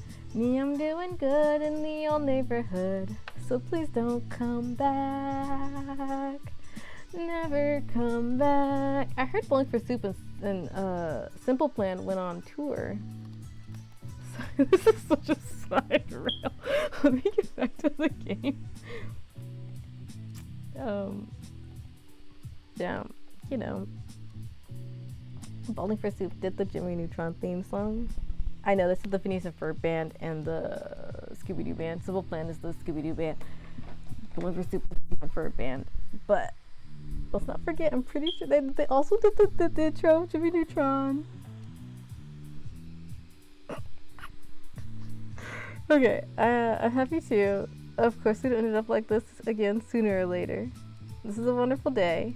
I guess it's not so bad being back in the old neighborhood. You didn't have anything to say. We'll say this one, in part because didn't we make that promise? Didn't we make a promise? You crossed your arms. Cove looked up from the sand, meeting your gaze with a bit smile. It's inevitable. Cove murmured quietly, losing himself in his thoughts again. Shortly after, you saw his hand shoot down into the sand. He stood straight back with a lopsided smile and got to work brushing the sand off his prize. You knew without a single word, Cove found a new shell for your collection. As you wandered down the beach, Cove followed at your side in comfortable silence. Your shadows stretched across the sand like they were leading the way. The only noise you could hear were the soft footfalls of your feet and the waves gently rocking into the shore. For a moment in time, it felt like there were only the two of you in your own little world. Eventually, the bubble popped when you realized that your phone was going off. It was Ma, hoping that you were going to be back soon. Curious, Cove's eyes slid down to your phone. You let your hand fall back down to your side. You held the phone pressed against the palm of your hand. It's Ma. She wants to know when we'll be there. Cove scratched the back of his neck and shook his head. His mouth twitched like he just had a funny thought.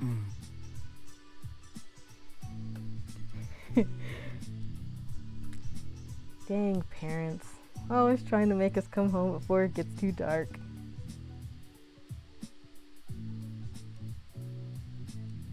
You laughed. There's no escape from curfew as long as we're in this neighborhood. Parents are such a pain. Sucks that we have to leave already. Don't act like a little kid. You shrugged. I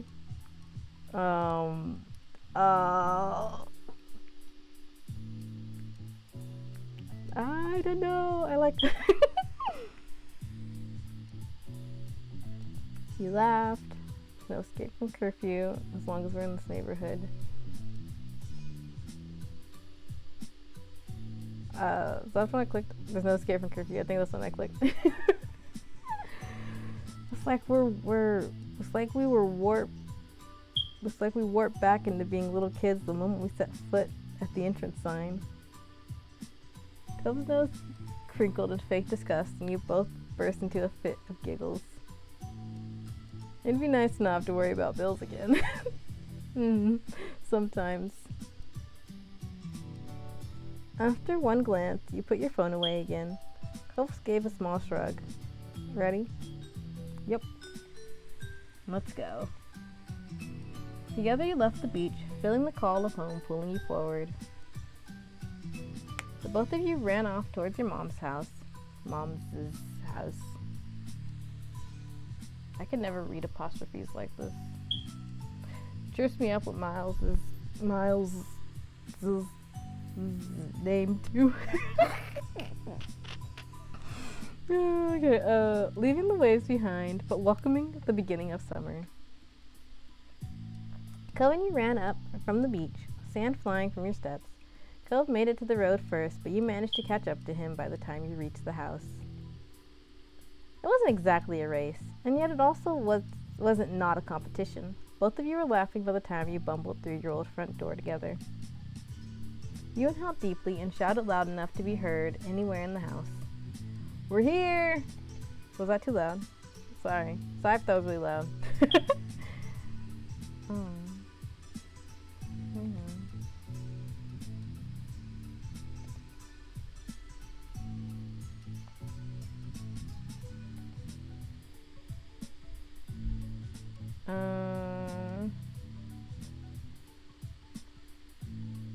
Your moms were seated in the living room. Their eyes sparkled as they locked on you and your light dusting of sand. Hello. Welcome home. Mom leaned forward, eyebrows raised at your jubilant entrance. Ma sighed wistfully. Aww. That brings back memories. Cove chuckled shyly as he scratched the back of his head. I hope we're not too late. Nope, you're just in time. Well, you you better start packing it up. Liz will be waiting. Ma nodded as she stood up from her seat. She lightly ran her fingers over her clothes to smooth out the wrinkles. It took you a second to remember where you would put your stuff. You needed to get it all in the car so you could get everything back to your hotel. Can I help? You shrugged and directed him to your bags. Sorry about that. Oh my gosh.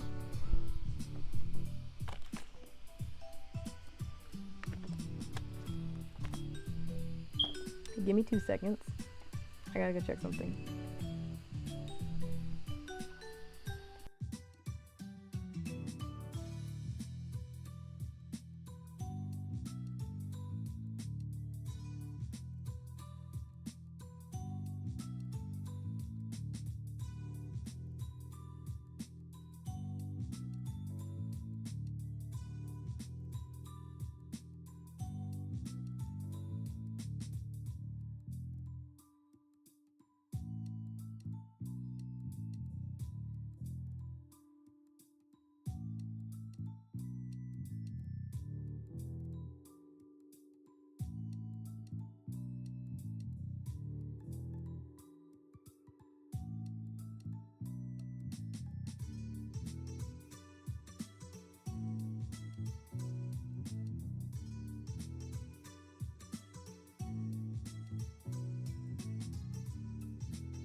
Sorry, that took a second longer than I thought it was going to take. But I'm back. Okay. Right, Kovacs to help with the bags. You shrugged and directed him to your bags.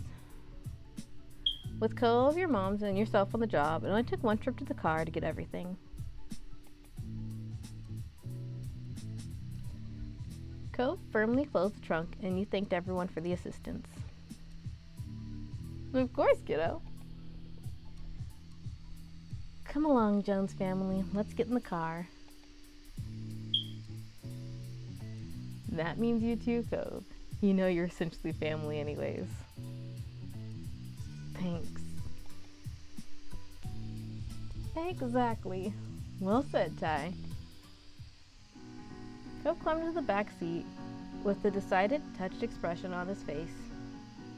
Decidedly touched. Oh my gosh.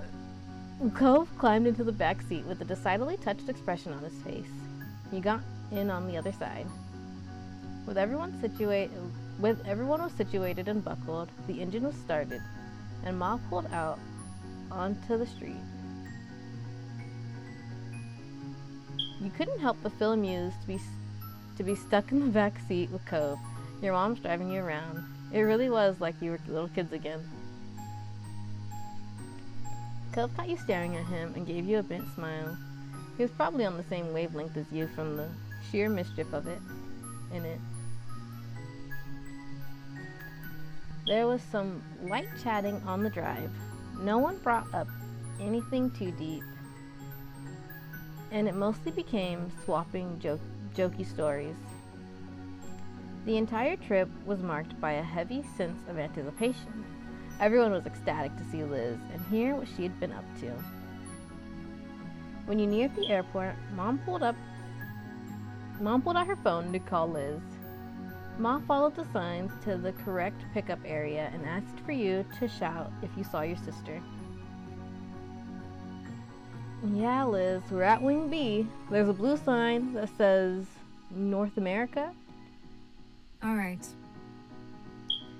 Tell her that we're right in front of the building with the blue windows. She says that she's outside, right by a yellow truck. I see at least 3 yellow trucks. I think they're doing work on the airport. The back and forth continued, with Ma driving around in the wide circular airport road while Mom attempted coordination between her and Liz's locations. Aha! You leaned forward, peering out the front of the car. A tall, poised silhouette pulled a pale purple roll-along suitcase behind her. Hey, twinsies! No. Purple. I'm sure Ty's got some purple luggage. Ty makes purple his personality.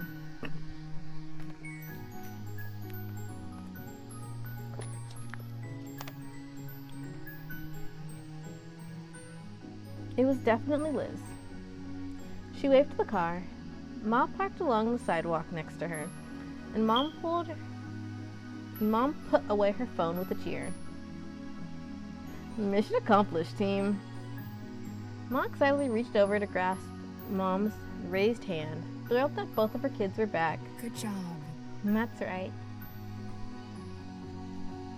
Liz came closer and yanked open the back door beside her. She popped her head into the car, her smile ornery despite how tired she appeared. It must have been a long trip for her, yet her expression was that same familiar smirk that you had grown up with. Hey. Hello, children. I'm back.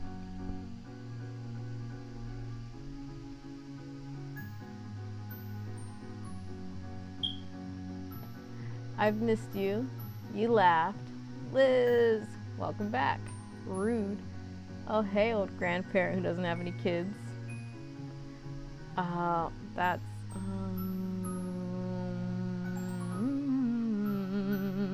okay.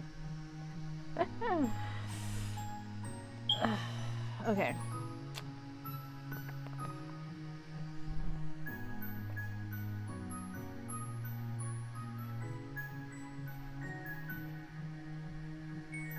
I don't know how playfully it would be read, and that's my hesitation. Because it's very tempting to say the just to see what would happen. And because, you know, joke. Ty likes a good joke. But we'll laugh. We'll laugh too. Liz nodded at your chuckles, appreciative that you enjoyed her introduction. You smiled at her, you reached over and hugged her, you poked her cheek, you took hold of her hand, you shook your head. Yeah. You quickly unbuckled and unlocked yourself of your sister. She wrapped her arms around you and squeezed. Well, hi to you too, kiddo. Hello, sweetie. It's very nice that you're here. Hi, Elizabeth. He jokingly huffed at her. We're not children. Whatever you say, baby boy.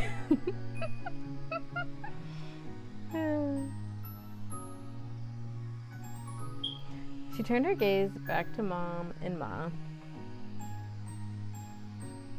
You really know how to make someone feel appreciated. Her spirits were high. You could tell she was just as happy to be here as everyone was to see her. She left the door open, but ducked out to walk around to the back of the car. She opened the trunk and lifted her luggage in. I'm gonna move your junk, Ty. I'll keep it in front of my bag so you can get it later. Mom's dropping you off first, right? Yes, but that's not junk. It's important. Liz slammed the trunk closed without responding. Liz swung around to the open door. You noticed that her hair had a few flyaways, no doubt from a long day of traveling. She leaned against the frame of the car, giving you and Cove a significant look. I am not sitting in the middle. I already had 5 hours of that nightmare on the flight. There's no way I'm getting in between the two of you. I mean, really, who would ever want to be the person pulling Cove, Holden, and Tyrone Jones apart? Cove puffed up indignantly, yet again at her classic tease of your relationship. Liz continued along like she didn't notice. So? I don't care how you decide who's scooting. I figure you can fight it out somehow. Cove glanced over at you and shrugged. He unbuckled his seatbelt and moved to the middle.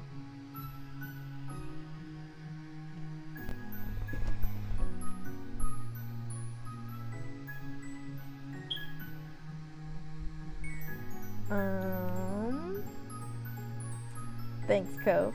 I guess I'll always have a bossy big sister. I'm sorry you're always in the middle, Cove. Some people just must get their way. Good job, I wasn't moving. You stayed quiet.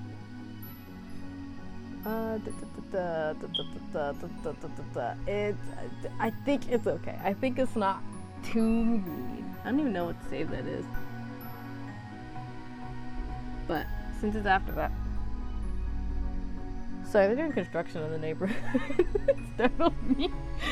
I was like, what is that?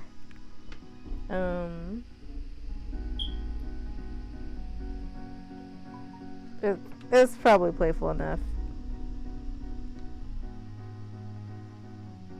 We know we're all on good terms here.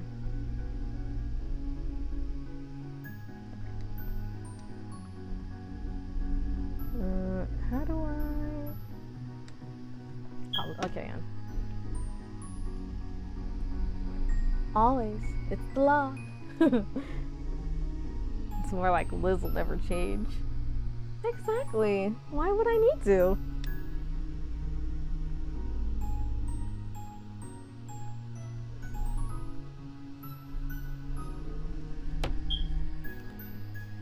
With the window seat open, Liz squished herself into the car and shut the door. With everyone settled, Ma began to pull out. Let's go. We're off! Liz crossed her legs, compacting herself slightly. She braced most of her weight on the door behind her instead of sitting up straight. It gave her a little more room.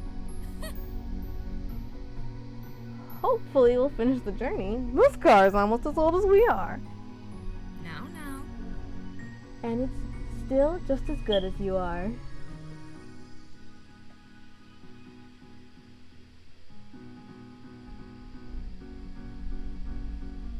All the complaining definitely means Liz is back. We're equivalent to this junker. Hey, I love this old car. You suddenly watched what was happening outside the window. I'm hesitant. I'm hesitant. I'm gonna, I didn't mean to press that. Hang on, give me 2 seconds. And where's my spinner?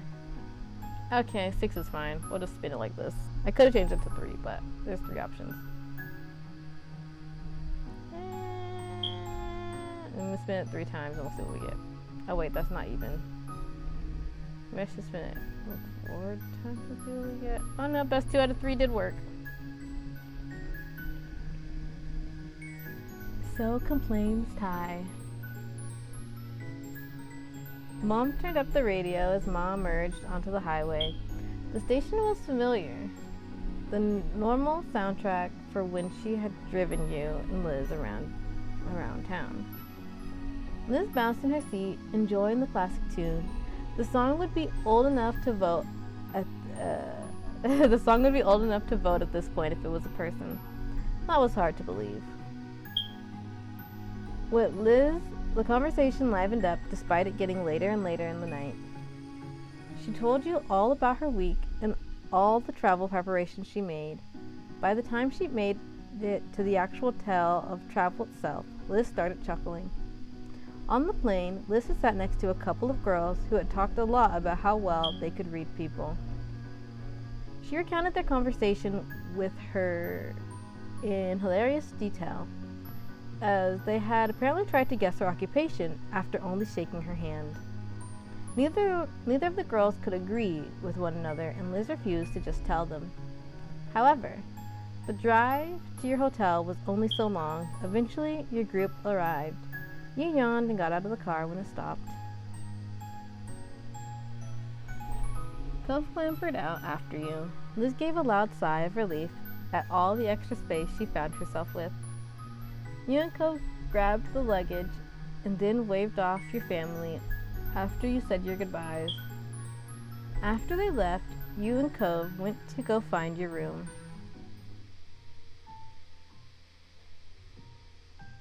You scanned the... I can read.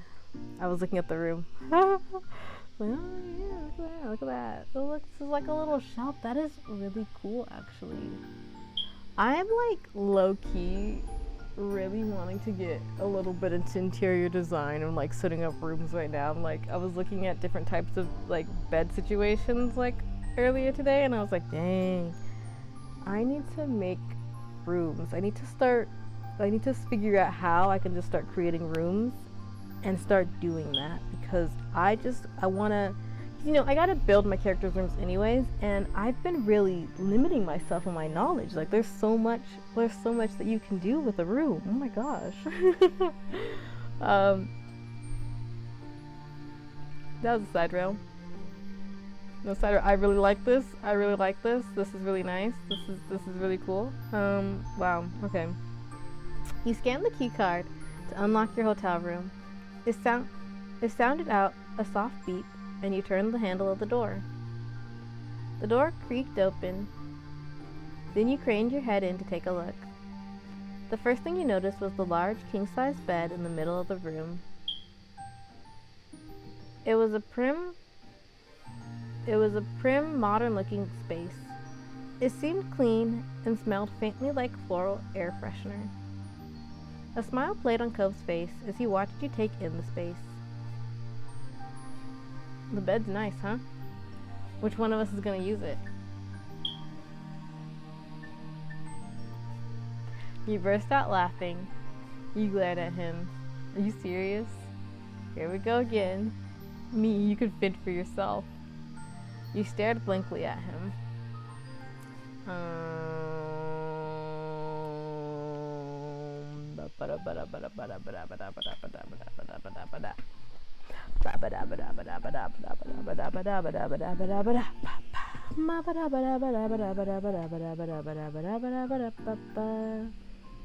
I'm leaning between two choices, as you may have, if you saw, you may have seen. I'm leaning between laughing and me fend for yourself, because I don't know how jokey it is. This is what best 2 out of 3. Let's see, best 2 out of 3 says. Okay, well, we'll take a look at it, but I mean, I'll take a look at it quietly maybe, and then if I'm okay with it, I'll do it. Just to see. That was a joke. Can we please shoot? Oh, I'm curious. I know it's a joke. Was that a joke? Okay, he says this is a joke either way, so we're gonna stick with this one.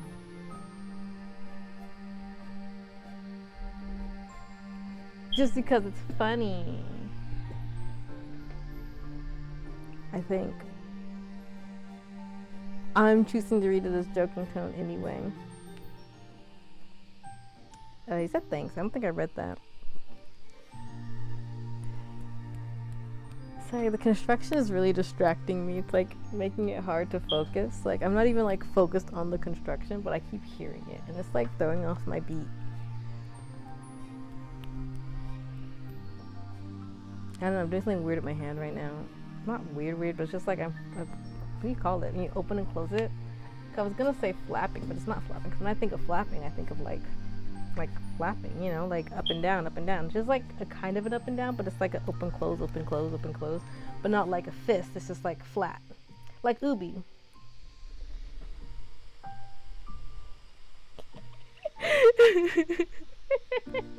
Yes. Yeah, that's what's going on with my hand right now. It's Ubi. It's just talking. It's talking silently because it doesn't actually have a voice, unlike Ubi. Okay, let me get back into character. Okay. I got a good hotel, didn't I?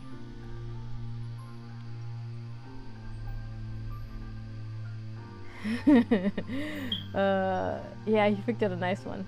It's passable. I guess we'll manage. Thanks for handling this. I'd say it's nice. It's the same hotel I would have picked on my own. It makes sense you'd go for this one. It looks like your room at Kyra's place. You nodded wordlessly in approval. We did say his room looked like a hotel room, but I don't think. Oh, no, didn't look like this. It doesn't really. I mean,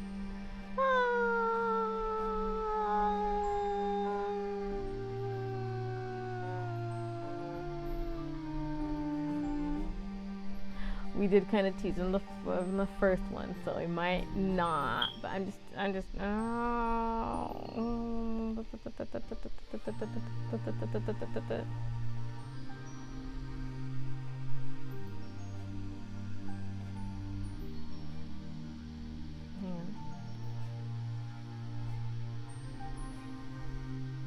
Okay. Guys, we should do this one. I'm gonna save and I'm gonna check that out later though.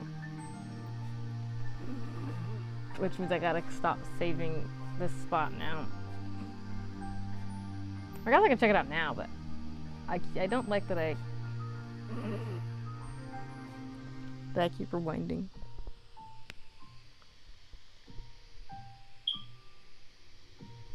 And then I was tempted to rewind and check it out anyway. I already clicked. I can't go back.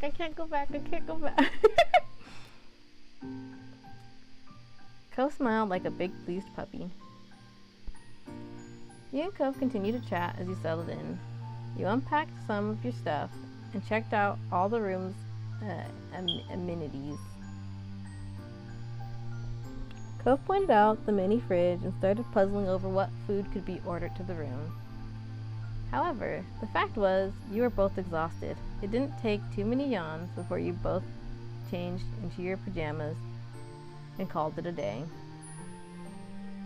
You had to hunt along the wall to locate the light switch. When you finally found it, you flicked it off with a seize of triumph.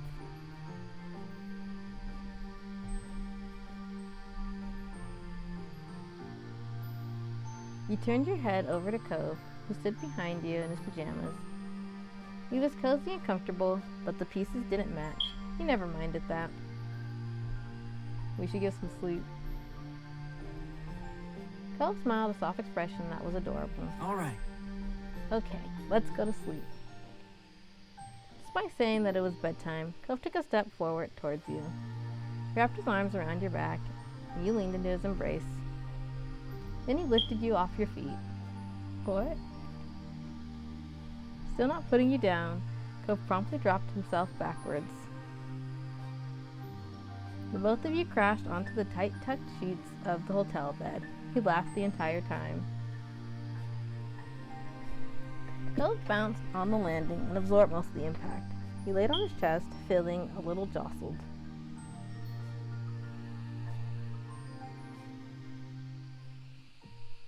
You giggled alongside him. You're an absolute madman, you teased. You could have warned me. That was scary. Let's do it again. You swatted his shoulder for that.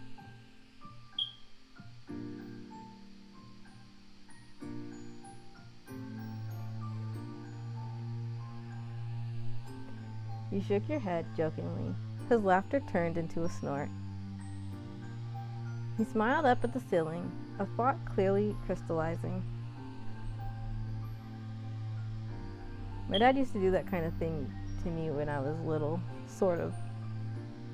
Nostalgia was clear in his voice. It was a fond memory, and yet you felt something warm in your chest. You made a small noise of understanding that turned into a yawn. When Cove yawned in return, you pulled at the sheets until you were actually under the blankets.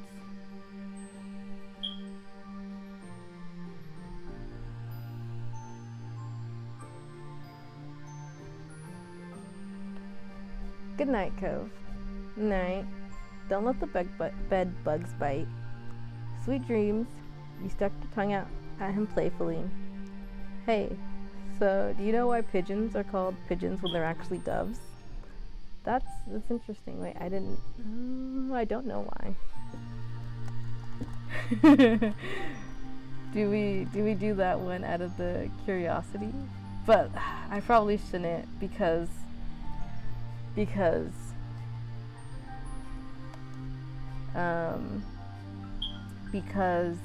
I try to leave the animal leaning options for Ryan specifically because I know that Ryan would say it.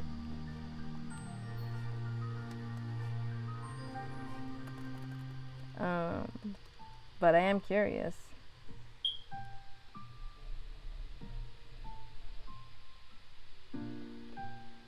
It's probably a pun though. Is it? I don't know. I'm curious. Anyways, I know this one is like probably in reference to mom because she says that sometimes. She's like, don't let the bed bugs bite.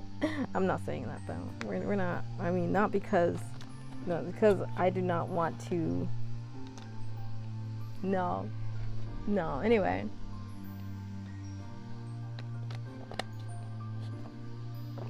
Okay, so then,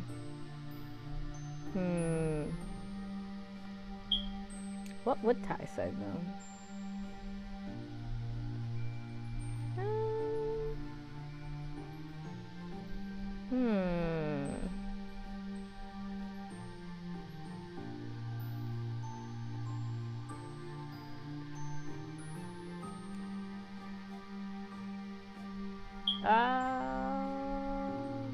We'll try it. Stuck your tongue out playfully. That's what we clicked.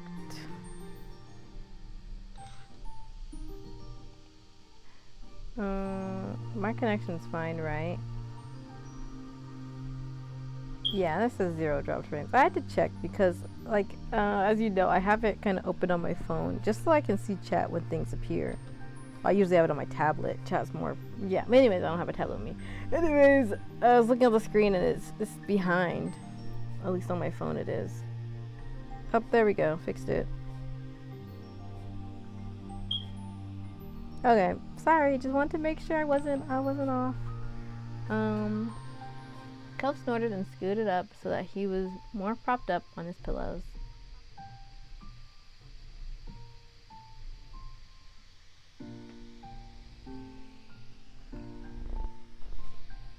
Then you kissed his lips, then you kissed his nose, then you kissed his forehead, then you ruffled his hair, then you pinched his cheek, then you shot him a sleepy grin.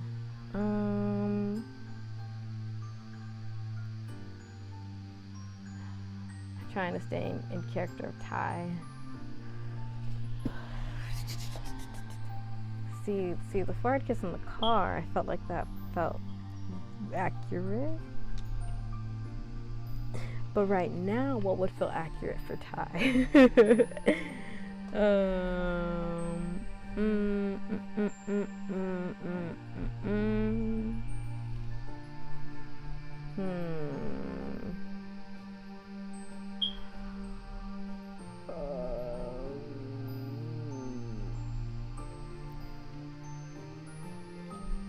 I realize that those are the same place in the story, so I can say over this one.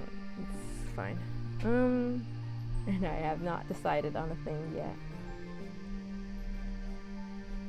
Bada bada bada bada bada bada bada bada bada bada. Bada bada bada bada bada bada bada bada. Bada bada bada.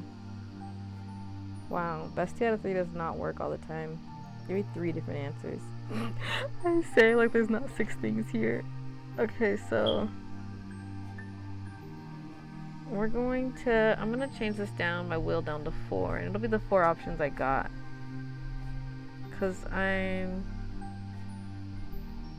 Wait. No, we're not doing that. What did it land on? That's not... I can't even tell what that landed on.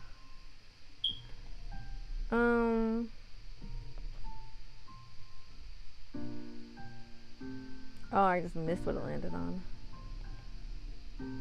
I'm sorry, I'm indecisive. You know what, let me just flip a coin. Let me do my coin trick because that'll narrow it down more actually. Okay. Top section, bottom section. Flipping the coin. This is top section. Oh. Oh. Oh. Oh.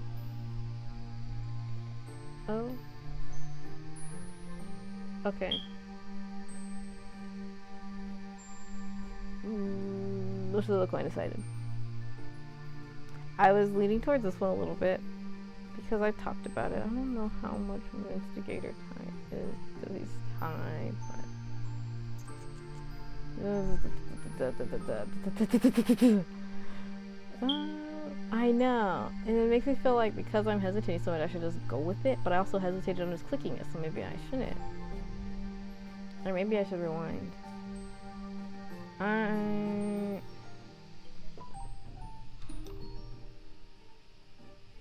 Okay.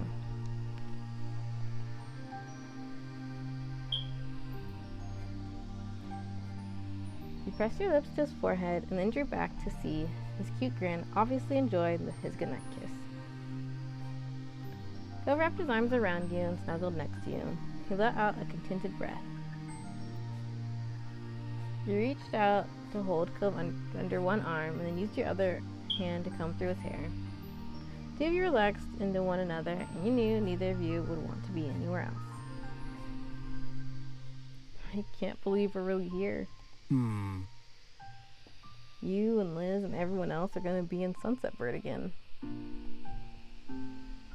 I was staring at all the scenery going by while we were driving here, and honestly, it felt like we never left. I ran a hand down his face. I mean, in some ways, it feels like it's been ages and everything's different.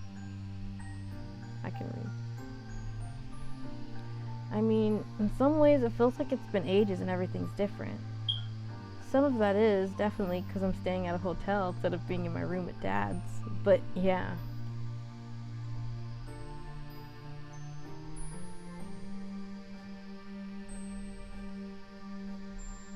It's so weird. It feels natural to me. I don't even know how I feel. It's exciting. I just hope things go okay. You couldn't even put anything you felt into words.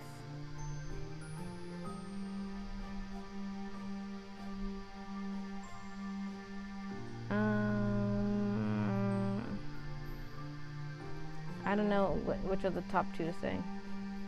We'll try this one. Cove nodded. He understood completely. I'm looking. A yawn forced an interruption into the statement. Cove was undeterred. I'm looking forward to this. Tucked his head into your neck.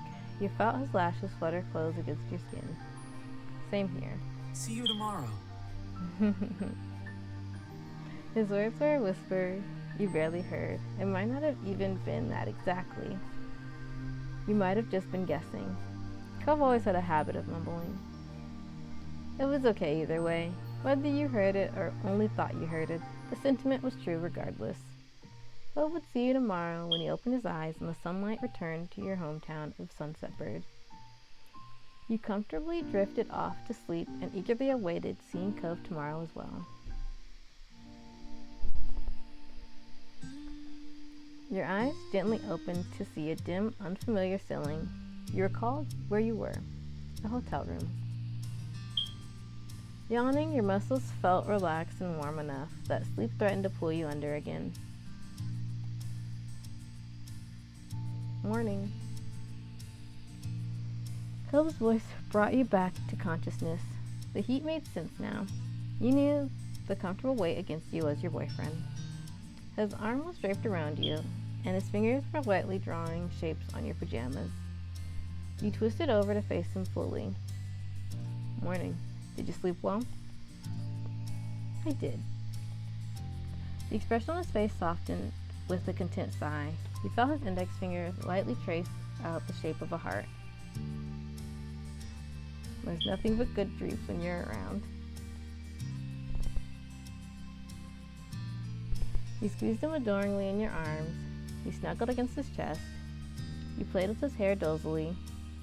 Gently you kissed him. You let out a soft breath. You slipped out of bed to start the day. I think this was most like Ty.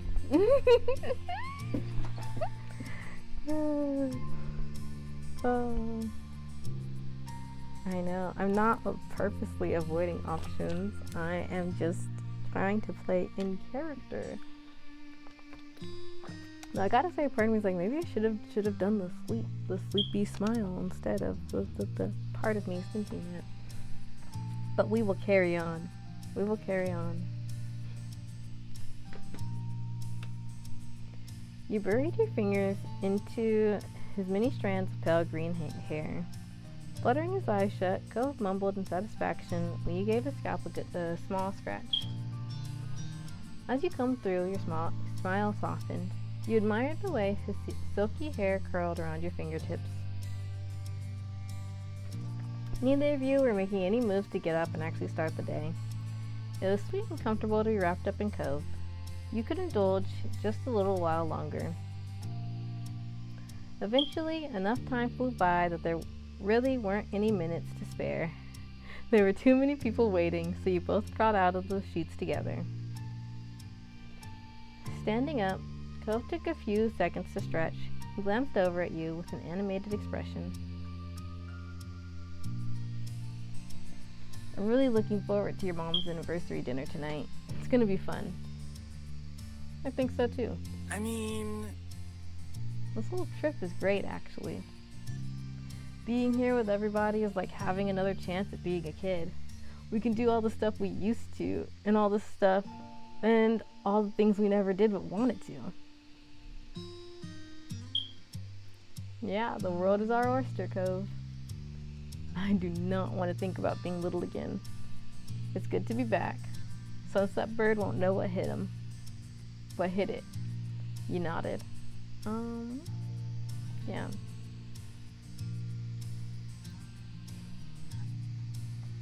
Cove's mouth curved into a bent smile. He tossed a pillow at you and you caught it.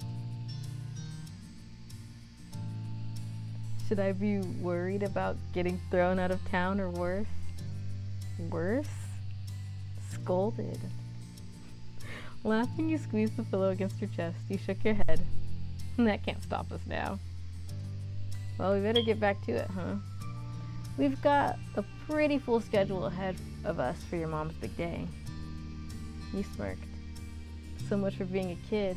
So much responsibilities.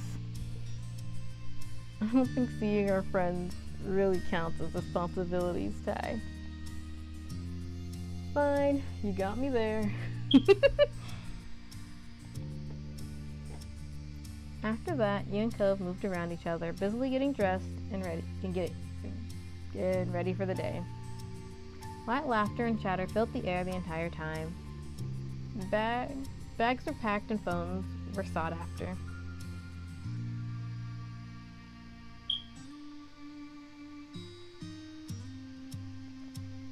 You suddenly tossed Cove his phone when he hadn't been able to find it. You handed Cove his phone when he hadn't been able to find it.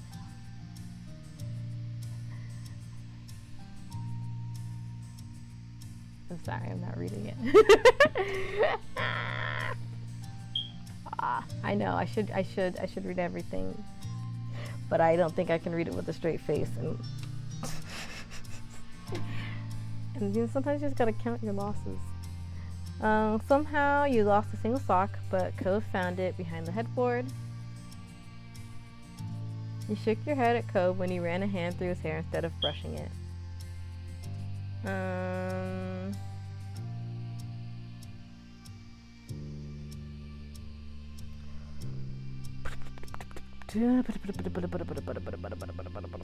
I think time might be a phone tosser, but like, oh, part of me is like, it's not going to do anything, right?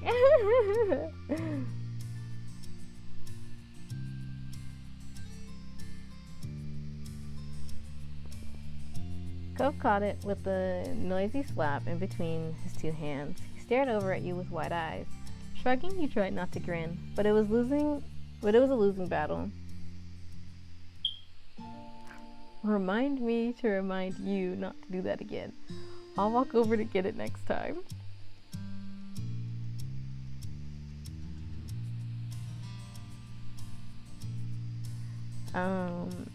Worried still, he wiped off the phone screen on his shirt. You chuckled in agreement, knowing full well that you both would likely forget and play catch with the phones again at some point later. There was nothing else stopping either of you now. In minutes, you were hopping into your ride and heading back to the neighborhood. It was another beautiful summer day in Sunset Bird. You couldn't resist rolling the window down so you could absorb it all during the drive. Cove sat across the seat from you, near the opposite window. His gaze was locked outside, catching all the old landmarks the vehicle was passing. Your spirits rose even higher the moment you made it home.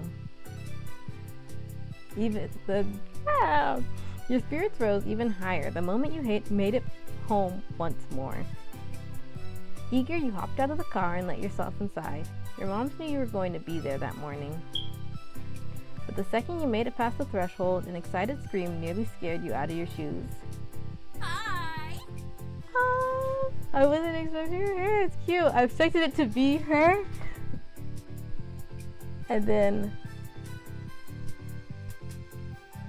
And then I was still surprised. Hi, you're here. And guess what? I'm here too. With your heart rate settled, a broad grin quickly took over your whole face. Since your cousin moved out on her own, you noticed that she really found her own groove. She was still the same loving person she'd always been on the inside, but she expressed herself in new ways. Liam was strong, kind, and smart. Over the past few years, she graduated college with a degree in history. I am liking her design here.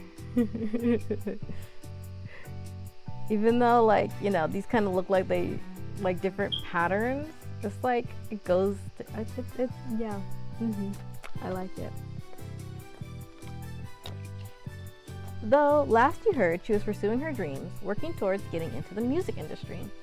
Bro, you want to be on the music industry? I'm in the film industry. Let's get some of your songs in some movies, in some TV shows.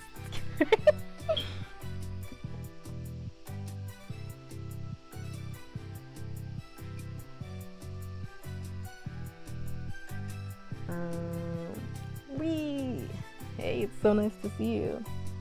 You look great. Can I get some warning next time you're gonna screech? You smiled.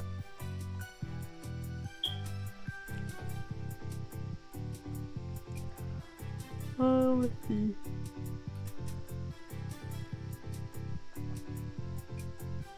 Ah, yeah. I know, it's been horrible not seeing your face. Giggling, she reached over to grasp your cheeks for added emphasis. Lee leaned to the side to glance past you and met Cove's eye. The grin on her face widened while she waved. Hi, Cove! Hey, nice to see you, Lee. I got in practically at dawn. It was a whole thing, but at least I made it here alive. Lee exhaled and slumped her shoulders to emphasize how exhausting the ordeal was. Behind her, Liz made her way over. She crossed her arms at the scene. Oh, that's cute. That's a cute little outfit here. I'm here too, in case you were wondering.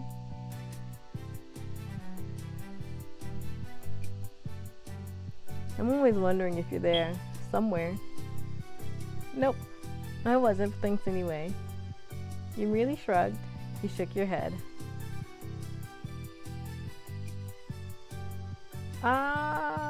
What? Oh.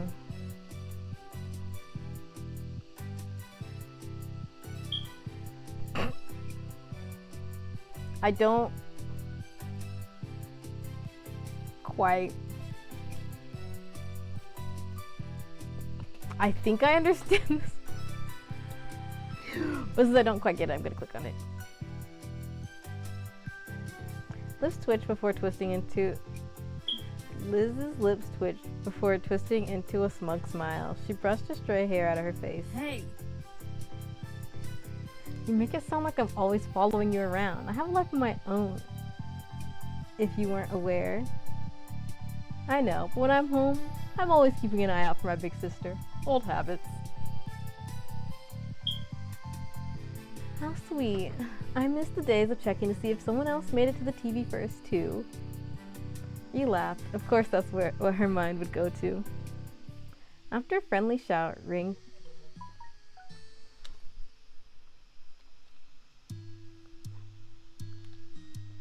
Sorry, one second.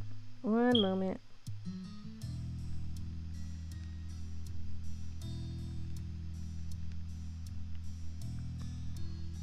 After a friendly shout rang out in the living room, it was as cheery as ever from the many times you'd heard it over the years. Good morning, family! Your parents both came out from the side hall together.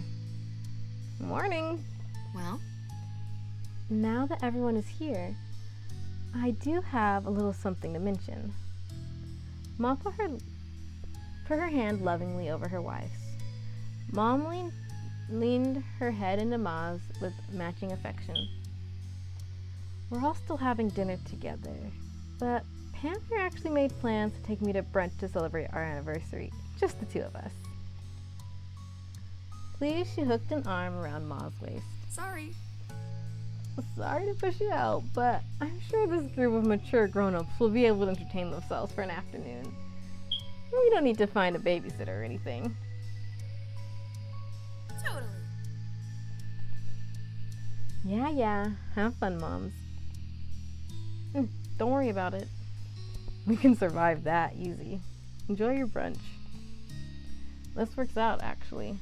An afternoon open means there's time to meet up with Terry and Randy. Hopefully they're free today.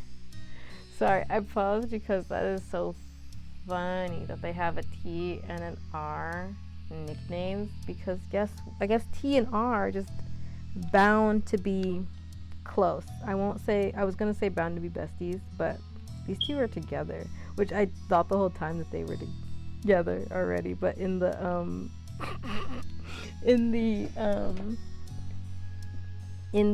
my gosh,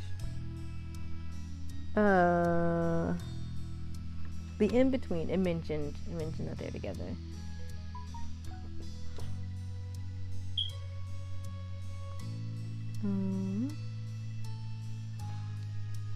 Oh, dang.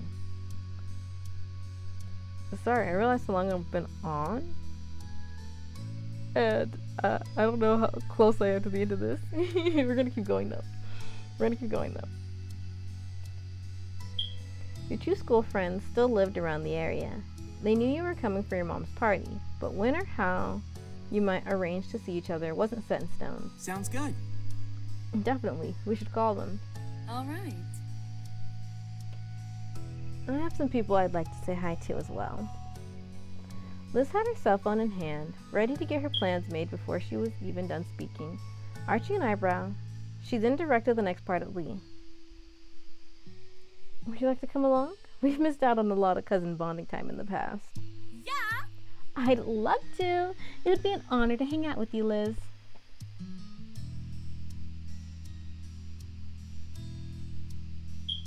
And whose fault is that? No fair. Lee's meant to go with me. I hope you both have fun. You nodded.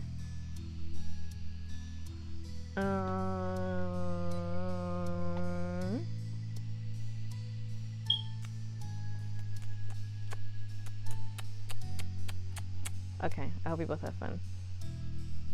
Yeah. Don't worry, fun is my specialty. Chuckling, Liz smirked. We'll try not to have all the fun. Don't get in too much trouble.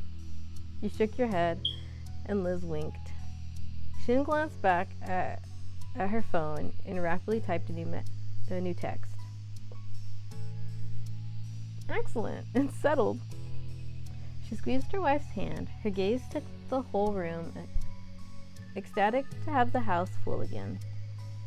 Today's going to be perfect. Yes. I think so too.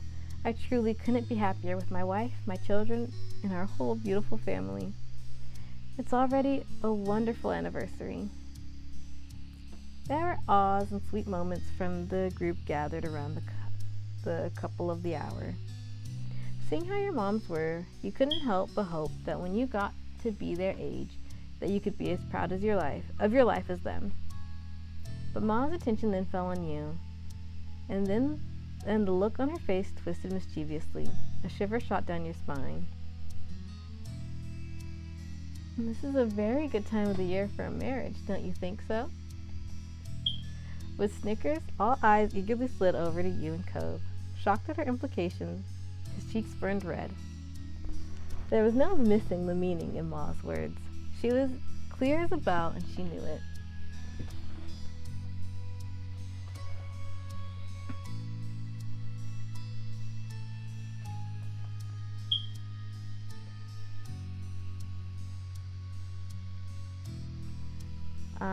Your mind leapt to the plan you'd been creating. You had been making moves in that direction. You wondered if Cove agreed with Ma's words. You'd been hopefully waiting for him to ask. Your mind leaped at those words. It wasn't something you'd planned on, but maybe she was right. You realized you were happy with the relationship you had. You didn't want anything else now. Okay, I don't know how much longer this is going to be. I'm going to be right back because I really have to use the bathroom. Just a quick potty break. So yeah, I'll be right back. Be right back.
Hey, I'm back. Okay, anyways, I don't think I read these yet. Did I read? We'll read these. Anyways, basically, Ma basically was like, great time to get married. Hint, hint, wink, wink.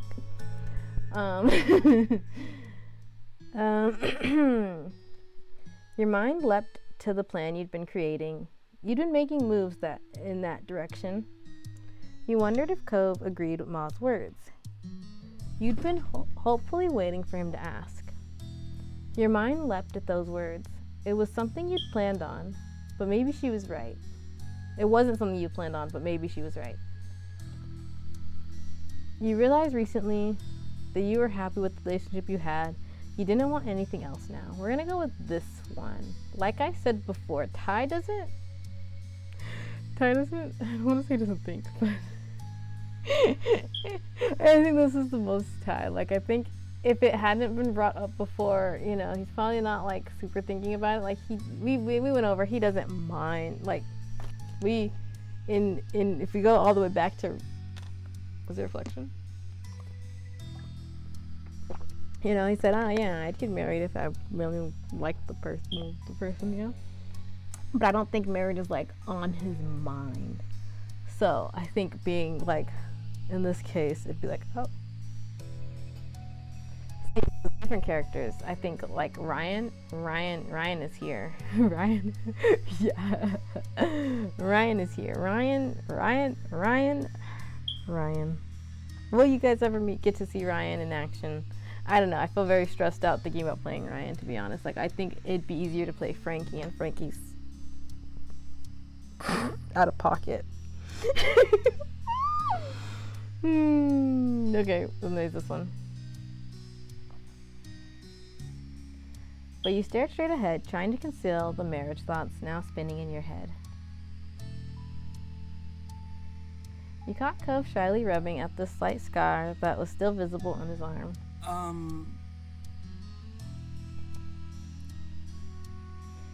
His stuttering never quite reached full sentences. Instead, it turned into silence. Cove's brain was shutting down. Ma had sympathy for him. There. You don't have to say anything. It's just a little thing to ponder. At that, Cove's mouth snapped shut. With a stiff nod, he creakily glanced at you. If it was only the two of you here, you got the impression he would have had something to say. For now, a meaningful look was all there was. Alright then, let's get back to what we were doing. After that, you enthusiastically began setting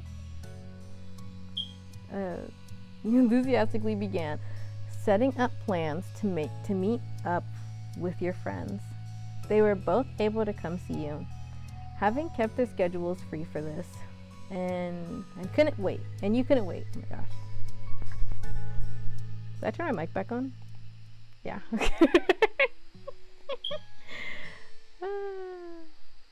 Someone who has not turned their mic on too many times is what I am now, as a person who keeps going, have I? Did I? Is my? Cove was also speedily sending text messages. Since you conveyed the plans to Terry and Randy, you imagined that he was letting his parents know about what he was going to be up to. The group continued to chat and catch up until it was time for your mom's brunch and your big meetup with your friends.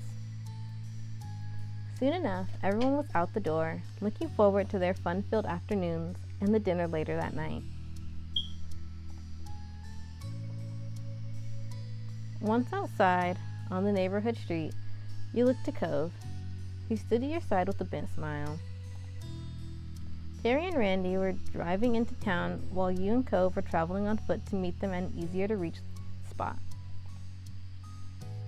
Man, we really are kids in Sunset Bird again. Having to rely on other people who actually have cars to really get anywhere. Now we're stuck walking to whatever is nearby.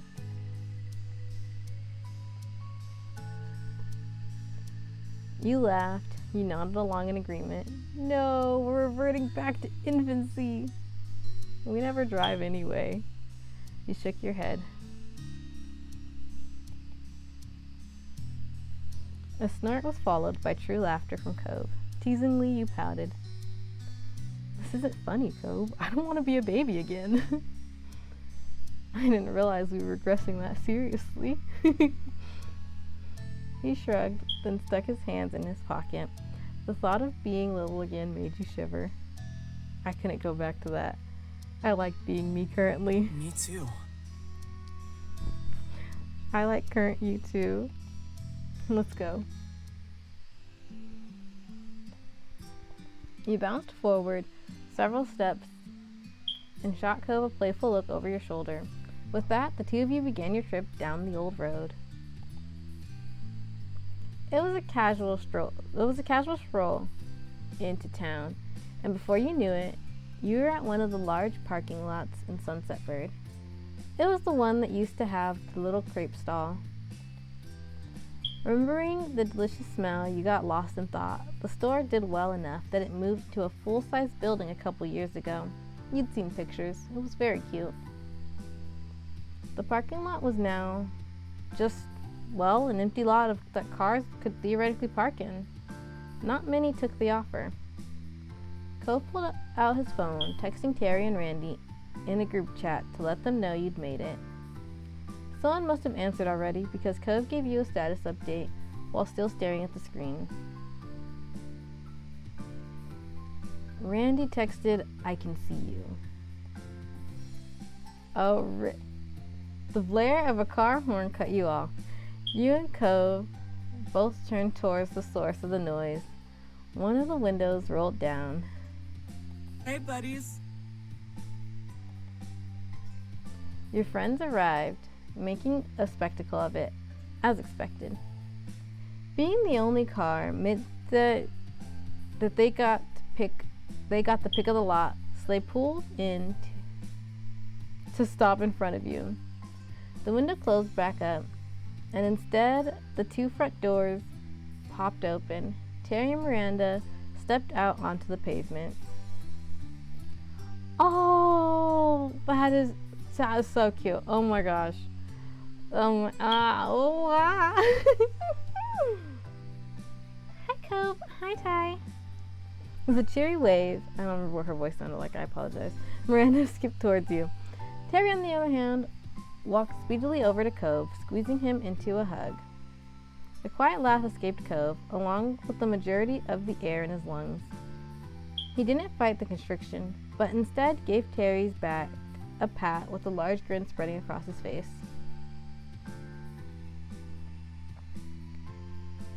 When he let Cove go, Terry came right up to you. He held his fist up for you to bump it. You hugged him instead. You fist bumped him. You smacked his fist with the high five to make a turkey. You waved. Listen. Sometimes you have to commit to a bit. So hard.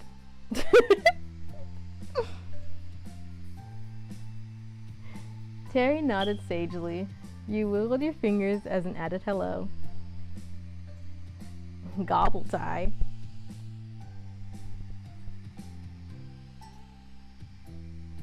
It felt so nice to have your friend group reunited as adults. Terry was currently a full-time lifeguard down at the busier beach a town over. You're proud of him. He'd helped a lot of people in his line of work. Miranda took Cove's hand and one of yours in her other. Her eyes alight, she gave you both a gentle squeeze. So great. I'm so happy to see you again. Hi, Terry. Hi, Miranda. He answered assuredly. It was clear that he was equally glad to see them. This reunion was long awaited. For a while, Miranda had been working hard as an assistant at a school while continuing her own education. That was alliteration. That was a lot of alliteration right there. Alliteration makes words harder to say. As an assistant at a academy. There. Get more alliteration.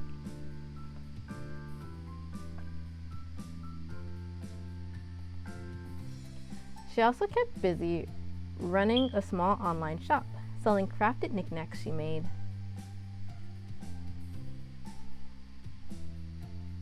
Sorry, I have to first... so happy to see you again. Okay. Same. It's good to see you too. I missed you. It's been forever. You look so cute. He smiled. Oh, stop that. The pink in her cheeks deepened at your compliment. I mean it. You knew how full Miranda's plate had been for a while now, but despite the busy schedule, she really did take the time to put together a fantastic look. Miranda released your hands, giggling. Giggling, she eyed you both carefully. So, how have you been? It's nice. Things have been nice.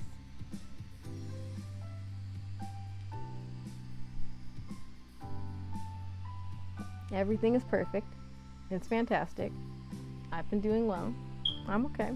No comment. You shrugged.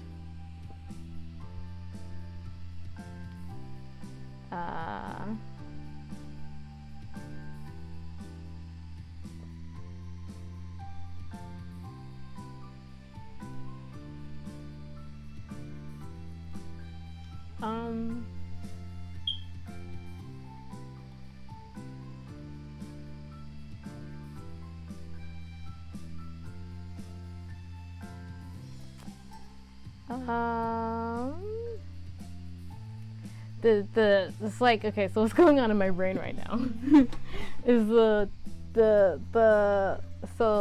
so these are I statements, these are vague statements, these are non-committal statements. I mean, this like a comment, you know, you shrugged, but everything is perfect. It's fantastic. See, See, this is the hard part, right? Because I'm trying to stay in character. And I'm leaning towards I've been doing well because it feels fairly in character, you know, like to say, oh, yeah, well, how have you been? Well. Sorry. And then, but it feels a little strange because they're I statements. I'm probably overthinking it. I tend to overthink things.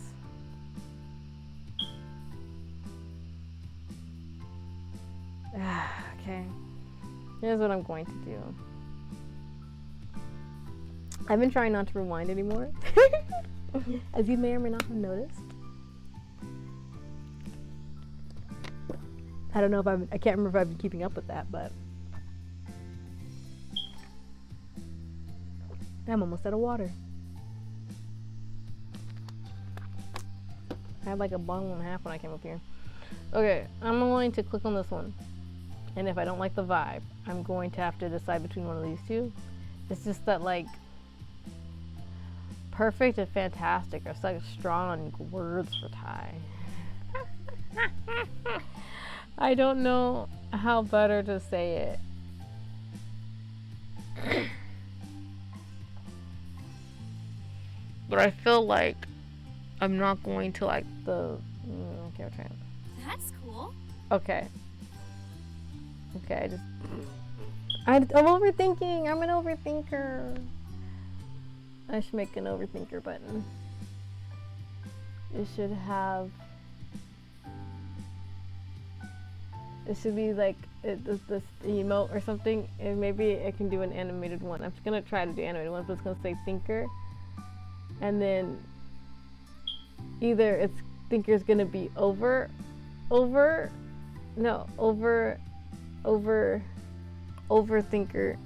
It's, oh my gosh. It's gonna be a word. I'm thinking of words stacked on top of each other, and I'm thinking over on top, and I think it's something like thinker, and then over drops on it. Overthinker. Because it's over the word thinker. I'm overthinking this overthink joke. Okay. Miranda put her hands behind her back sweetly, leaning forward just a smidge. Of course, everybody already knew you'd be a success. And what about you? I'm super. Terry sidled up next to Miranda and put his arm around her shoulder. Sighing dreamily, Randy chuckled at her boyfriend. Yeah. Things have been unbelievable. He pressed his cheek against Miranda's, and she let out a light squeak. The sight put an amused grin on your face. Your friends made a wonderful couple. They knew each other well and cared about each other so much. It was no shock at all when you heard the news that they'd started dating. Again, to me, the shock was that they weren't already.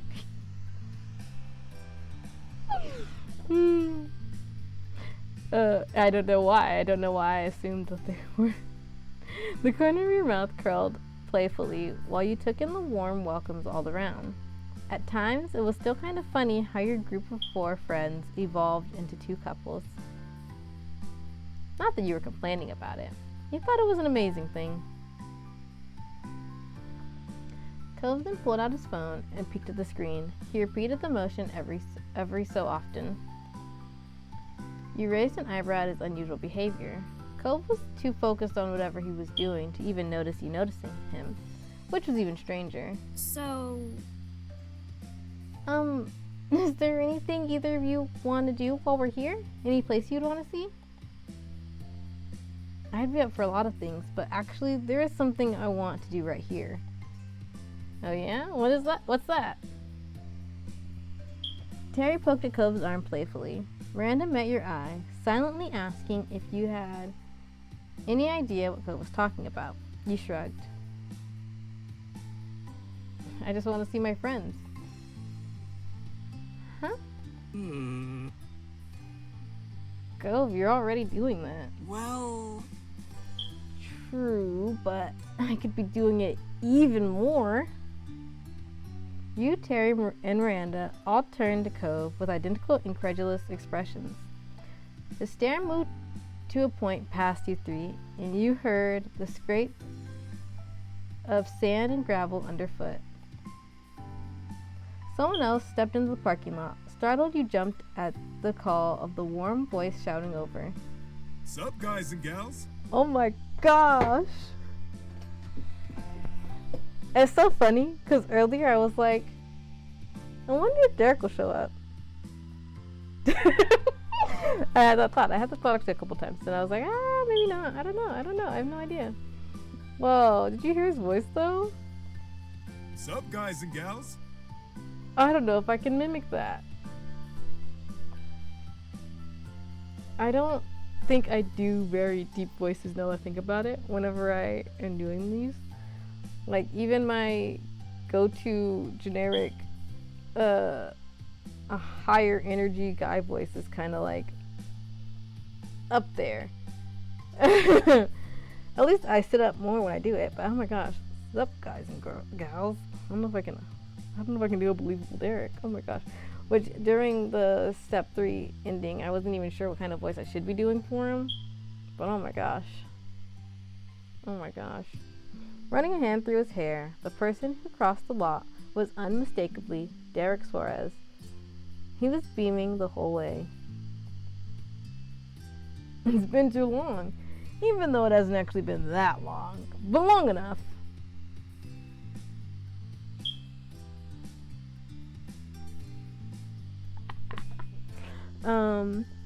Derek. Well, I'm so glad you're here. Oh man, hunk alert. You ran over and hugged him. You grabbed his arm excitedly. You waved at him.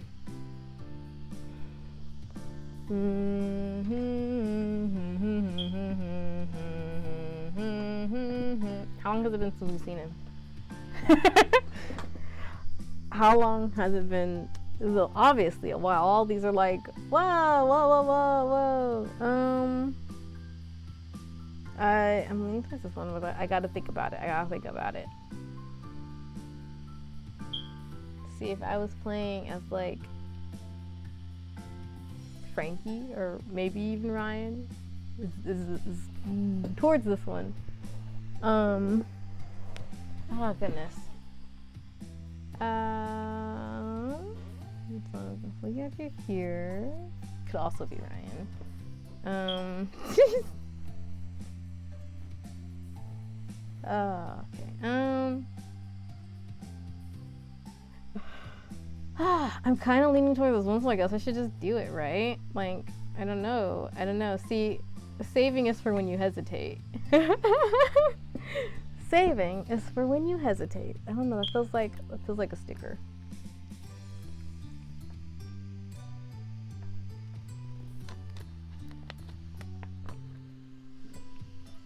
That's the rest of my water. Hey. He was comforting and solid, but he was also big enough that it was hard to fit him in your arms. Man. You could feel the rumble of his laughter against your cheek. Derek held you in return. I missed you. Oh wow, his voice is so deep. He spoke to you gently. You were thrilled just being there, reunited with him. Derek was one of your good friends, and he had been for a long time. Hey. He waved over at Terry and Miranda pleasantly. Over the years, they had all met several times in passing, simply through being friends with the same people. What's up, big man? Hi, it's great you could come. Go put himself next to Derek. Happy, he clapped a hand on his friend's shoulder. Hi, thanks for coming. Thanks. It's like so deep. He's got like the deepest voice here. It's intimidating me because I can't mimic it to any regard.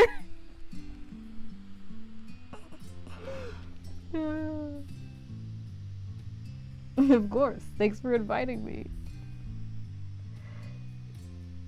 Sheepishly, Cove looked back at you and the others. That's when it clicked in your mind. It wasn't his parents that he was texting earlier. It was Derek the entire time. Derek is in town for a few months to help my dad and his dad with some work. Yep. I'm working on my business thing too, but I'm still involved with running the scuba shop when it's called for. Very nifty. Humming, Derek elbowed Cove. So? But hey, we don't just stand around here for my sake. What's the plan? Let's hit the town. Eager to get going, everyone piled into Terry's car. The rest of the afternoon was spent visiting spots all over Sunset Bird, laughing and reminiscing the whole way. Once it started to get late, Terry... I can read. Okay. See, when I hesitate sometimes, then I have to explain why I hesitated. And why I stopped, because I stopped for so long, so now I do have to explain it. And it's just that, like, for some reason, I registered the and before this part of the sentence. So I was going to say but then I was going to say you, and I was like, that doesn't make sense where this goes. And I think I like kind of knew that brought was before you, but I also was going to read the and first, and it's hard to explain, but that's basically what it was. I hesitated because my brain went, those words don't go in that order. And they don't go in that order, brain. Why would you think that they go in that order? You're a very silly thing, brain. But yeah, that's all. Once it started to get late, Terry brought you and Cove back to the neighborhood. You didn't have to walk there at all, after all. You didn't get out until promises were made to see each other again before your trip ended. Side by side, you and Cove stood in the street and waved at the car as it drove away. Terry tapped the horn for 2 honks, while Miranda stuck her hand out the window to wave back. You caught Derek in the back window, giving you both a wide grin. Sighing as soon as the car turned down another street, they were finally out of sight. Well, that was one party. Time for another. Ready to go see your moms? Always. Let's keep the celebration going. You shimmied a bit right there in the street for added emphasis. He looked at you amusedly and rolled his eyes. Come on. Let's go. Spirits high, you and Cove crossed the distance to your house. It was almost time for the anniversary dinner. You'd barely stepped over the threshold of the condo before Ma descended, eagerly welcoming you both. The usual greetings were followed by questions on everyone's well-being, after which the conversation moved on to excited chatter about tonight's dinner plans. Cove excused himself to the restroom to freshen up before being on the move again. When he returned, you were shocked to see he had entirely changed outfits.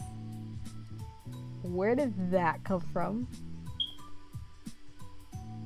I packed it with me so I could get dressed before dinner without having to go back to the hotel.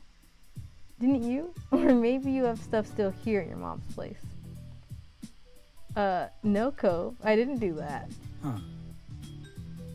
But your mom's party, it's at the country club.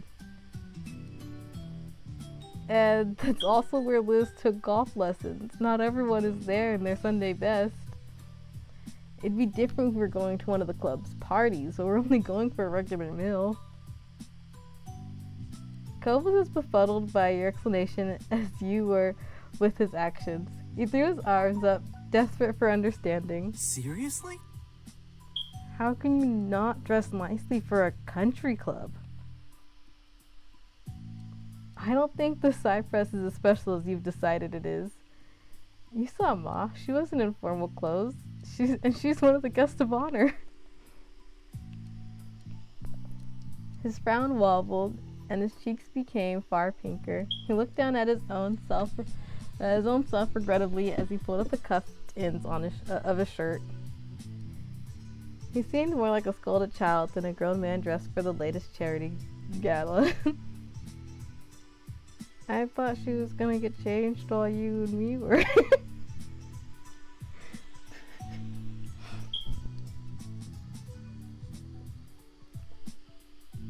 Ma? No way. She needs a whole lot more time than that.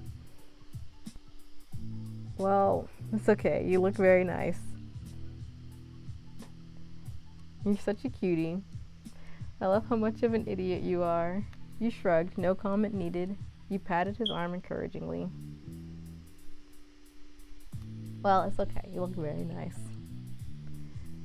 And that earned you a sheepish smile, though he still clearly wished his look hadn't garnered any extra attention. Cove's eyes stole a glance at the hall, as if he was calculating if he'd had time for another quick change. Unfortunately for him, it was not meant to be. I feel for him though. Cause okay, like listen. 8th grade, I film major. Me. I've mentioned this before. Part of the reason Ty's a film major is because I'm a film major. I give Ty too many of my traits. Anyways, other topic. Sorry. Anyways, okay. 8th grade. 8th grade? 7th grade? 8th grade? We had this, I don't remember what it was called, film festival. It was like a film festival at our school. And our teacher was like, this is like your red carpet event. We went out, got my mom got us new dresses, me and my sister. And we showed up, Everyone was okay. There was the option of like bringing there is a film festival t-shirt that we had, but it was so awkward to show up. We're all dressed up because she said it was our red carpet event, and they're all wearing a t-shirt and jeans. Everyone else is wearing the t-shirt and jeans. The teacher was like, "Oh, you guys look like you're ready for prom." Ma'am, you said this was our red carpet event. So I totally feel for Cove right now. I totally feel for him. It was like the worst. Why was everyone in a t-shirt and jeans? Yeah, it's okay. It's okay. I feel for you, Cove. I understand your pain. The time to head out came far quicker than you'd expected.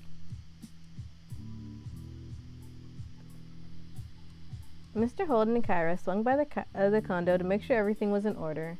And for your second surprise that night, Mr. Holden was also in formal clothes. Cove's face excitedly whipped towards yours at the same time Mr. Holden went to Kyra's.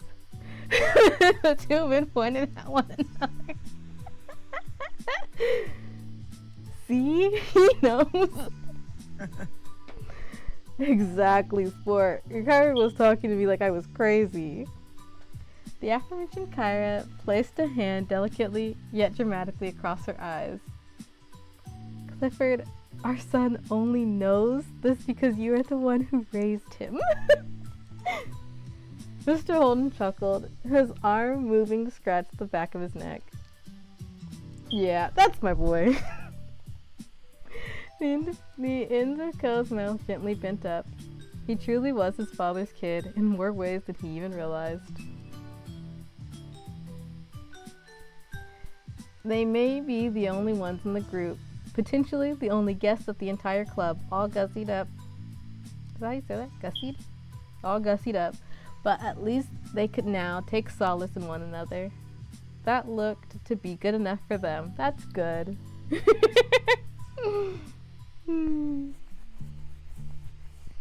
All of the Jones family, as well as the honorary members, Cliff, Kyra, and Cove, headed out at the same time to the Cypress.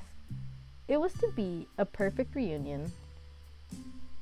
An impeccably smart host greeted you on arrival, smoothly leading the way to the set of tables reserved for your group. Once you'd all settled in, chosen drinks were poured into delicate glasses. The food would be coming out later, letting you soak up the atmosphere for a little longer. Smiling, your parents faced the group of familiar faces, all gathered here together to share this special day with them.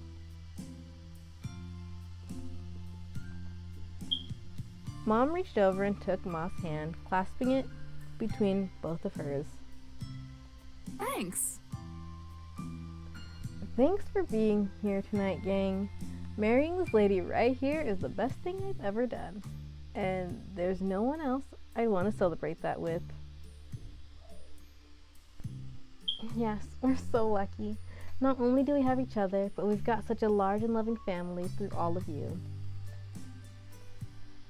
Around you, you heard people saying "aw" and chuckling appreciatively at the comment. Lee had clasped her hands tightly in front of her, her eyes shining.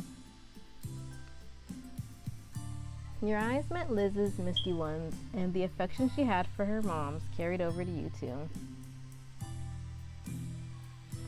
You returned your attention towards the happy couple just as they leaned in to kiss, smiling all the while. We're such a bracelet family. Look at that.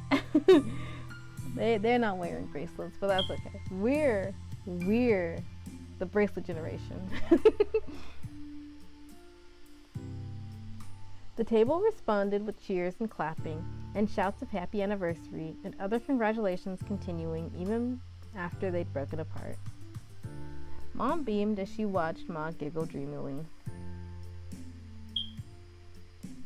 The waiters reappeared, delivering delicious plates of food. and the dinner began in earnest. Both conversation and laughter continued to flow freely as the night went on, with the two families relishing the opportunity to be together once more. Eventually, after your hunger and thirst had been fully satisfied, the plates were cleared and the event began to draw to a close. Cliff and Kyra exchanged goodbyes with your family before heading out together. Cove gave his goodbyes to his parents while hanging back until your moms were ready to head off. You were getting a lift back with your moms. It was already late, so you discussed the possibility of going straight to the hotel rather than going back to the condo, but Cove had asked if they'd mind taking him back to the neighborhood. He wanted to visit it a little longer. Your moms happily agreed. Liz and Lee were feeling tired, so your moms swung by their hotels during the trip home, while you and Cove made the full journey with them. Riding in the back seat of your mom's car with Cove felt more than a little nostalgic. As your eyes drifted over to him, his head resting on the window, it was hard to believe how much time had passed. Mom stretched as she got out of the car, smiling over her shoulder as she headed towards the house. Time to put my feet up. You two joining us? Cove shook his head. No thanks, it's your anniversary. You don't have to entertain me. I'll take a walk. It's never any trouble to have you over, Cove. You alright with that? Let him do as he pleases, Lonnie. But you better not stay out too much later or there'll be trouble. Ma chuckled as Mom waggled a finger, her expression exaggeratedly severe as she reprised a role that, in truth, she never really played. Neither of your parents had been particularly harsh on as you'd grown up. Ma joined in the act. Don't go too wild just because there's no school tomorrow. Laughing, they made their way inside, leaving you standing out in the dark street with Cove. You didn't even need to ask him why. You already had the answer for this. He wasn't yet ready to end the day. He wasn't yet ready for the day to end. Without a word, Cove began to stroll down the road. You walked alongside him. You'd known your destination long before you arrived on the dark and utterly deserted beach. There were no lights down here, nothing but the moon and the stars for illumination. The only sounds were the gentle waves rolling in and out, and the soft sound of the footsteps you left in the sand. In other words, it was perfect. Cove stepped out into the waves without a word. He looked up at the sky with a smile, then tucked his head down and began to pull his fancy shirt off. He tugged it over his head and lobbed it backwards, further up the beach and out of reach of the waves.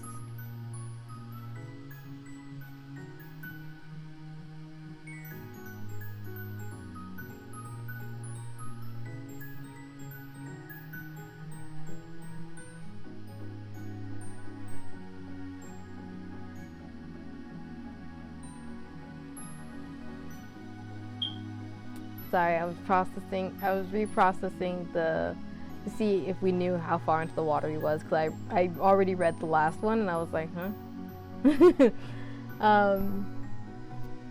What are you doing? Didn't know I'd be getting a show. Wait for me. He looked away embarrassed. You followed him into the water. You better not go any deeper into the water.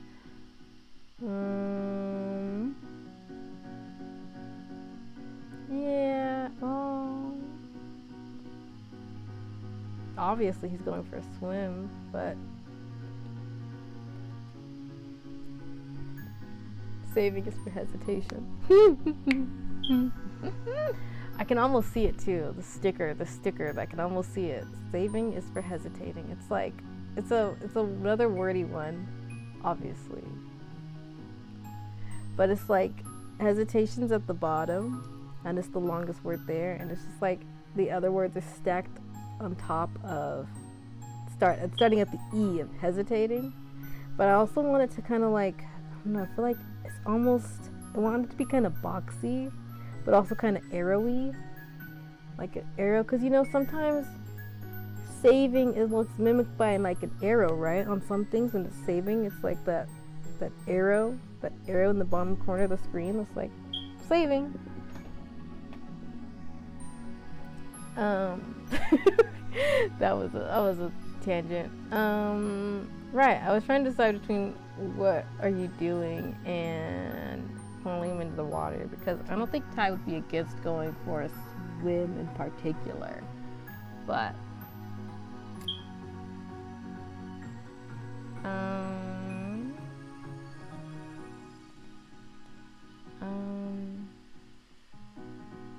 okay, we'll see. We'll ask. I don't know when I'll have another chance to swim at this beach. I might as well take the chance while it's here.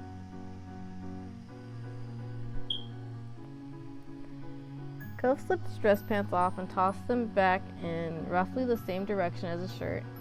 He was down to just his polka dot boxer briefs. Sometimes you were really struck by the ways in which he was braver than his younger self. This was definitely one of those times. He never ever would have done this when you were both living on the street. But you also know he still wouldn't do it with anyone other than someone he'd spent all those years with.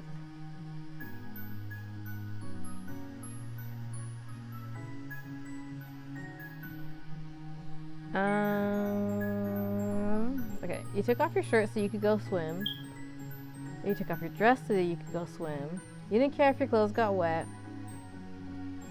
You thought it was so wild that Cove was actually going to I can read!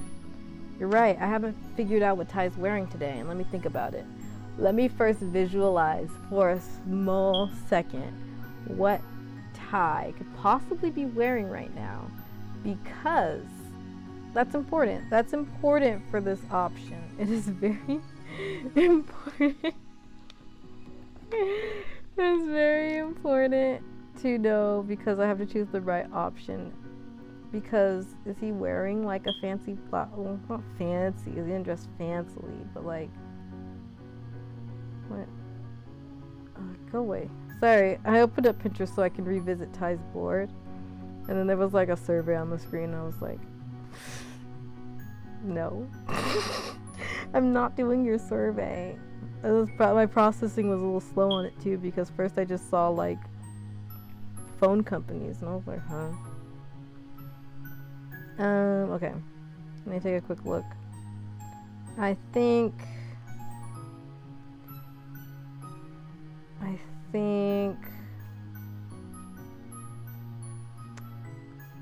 we'll say shirt. Even though dress is marked, I think he's more likely to wear other stuff. Okay. Yeah, okay.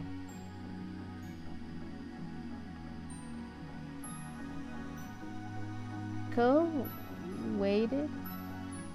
See, I always want to read this as watted, but silent E, waited.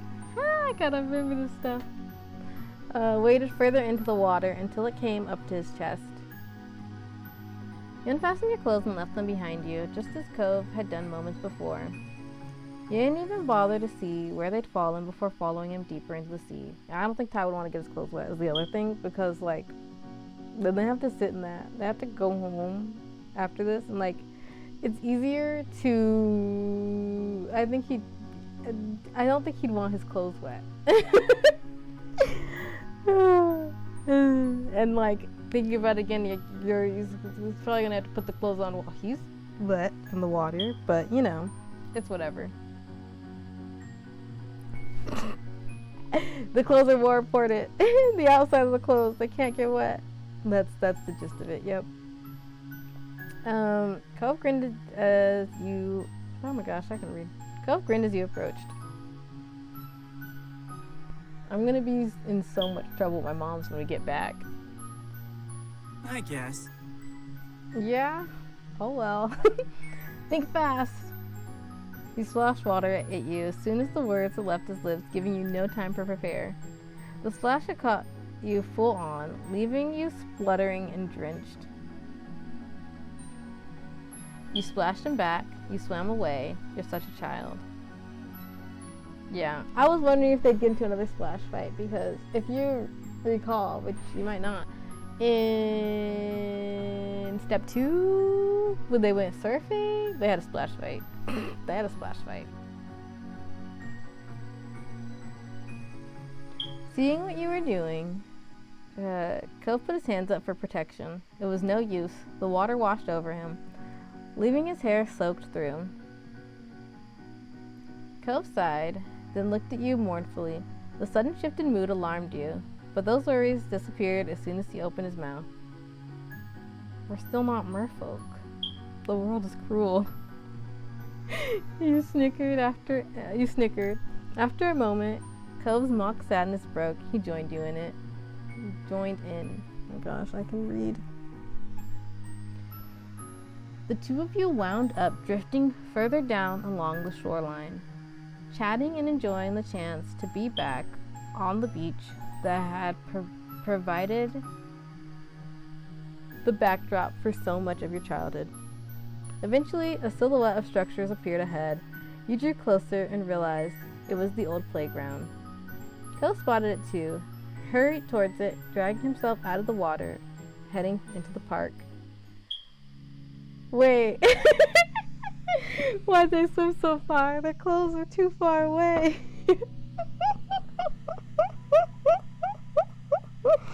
Right? Did I read that correctly?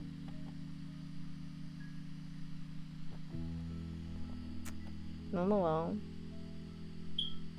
See, if Ty knew that this was going to happen, then he would have kept his clothes on and been like, who cares if they get wet?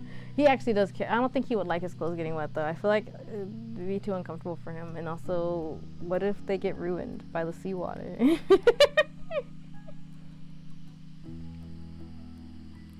I'm sorry, that was so funny. Weston coated his feet and lower legs with every step, clinging thickly enough that it began to resemble a bizarre pair of boots. As you followed him, you wondered how many visitors this little park got these days. There are officially no children living in that neighborhood now. Cove gazed at his surroundings with wide-eyed awe. He didn't care at all that he was soaking wet and dressed only in his underwear. Crouching, he gently pushed one of the child-sized swing sets, marveling at it all. Wow. I can't believe how tiny everything is. Were we seriously small enough to use these? He shook his head, unable to fathom just how little you'd both been when you first met, then walked over to the monkey bars. Once these had been a challenge for you. Now they were little more than waist height next to Cove. Oh my gosh.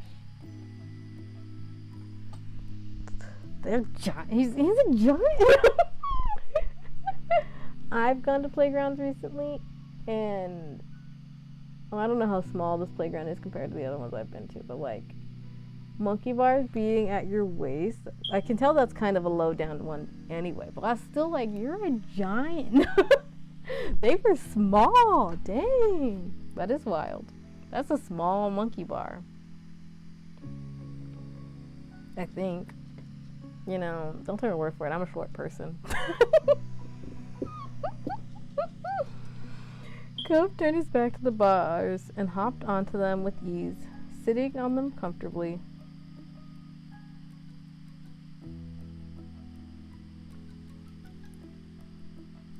Oh yeah, let's see. You sat on the bars with him, you leaned against the bars, you stood in front of him.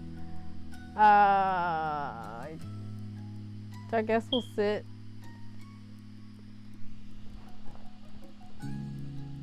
It was strange seeing adult Cove juxtaposed with the baby playground, but you took your own place on the structure.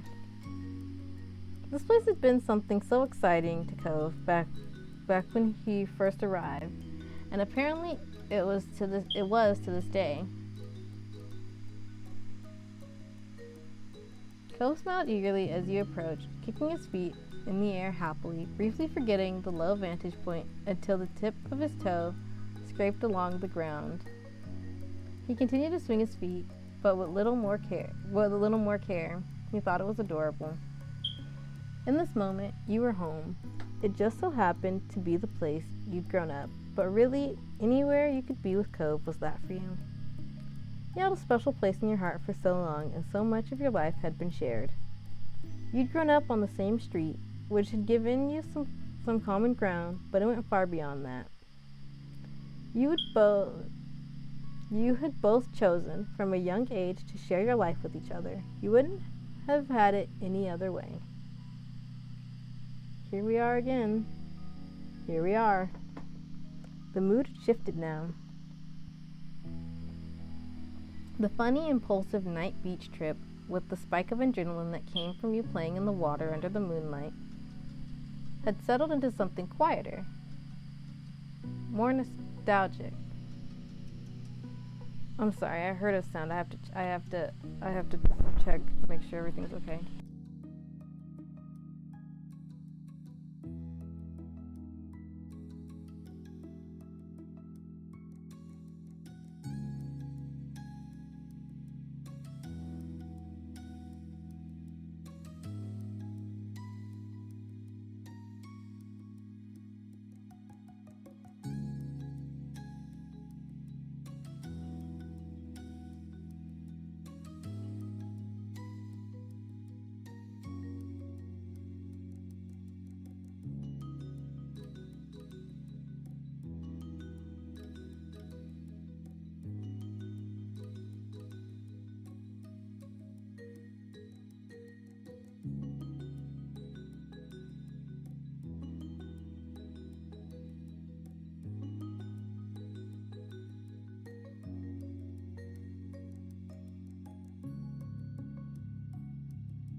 Sorry, I might be hearing things. Everything is okay. Okay. Or maybe the window's open. Maybe it was a faraway sound. Anyway. The funny, impulsive night beach trip with the spike of adrenaline that came from you playing in the water under the moonlight had settled into something quieter and more nostalgic. Cove leaned back, tilting his head towards the sky to admire the stars above. The dinner was really nice. It was great to do all this. The smile he had when he spoke those words fell as quickly as it had appeared. It went by so fast. We all came out here for the party, and it's over. Liz, Lee, our parents, will all be going back to our own things now. But what else can you do except say it's okay? I guess it's part of growing up. This place and these people, they're our foundation. It's shaped who we are now, like making castles out of sand. I owe a lot to Sunset Bird. His eyes crinkled fondly, and Co's voice was gentle when he spoke again. We had a good childhood, I think.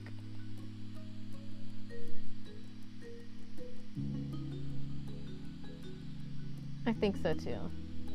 We're really lucky. I'll always remember our days here. Wow, you're sounding so old now, you joked. You simply shrugged.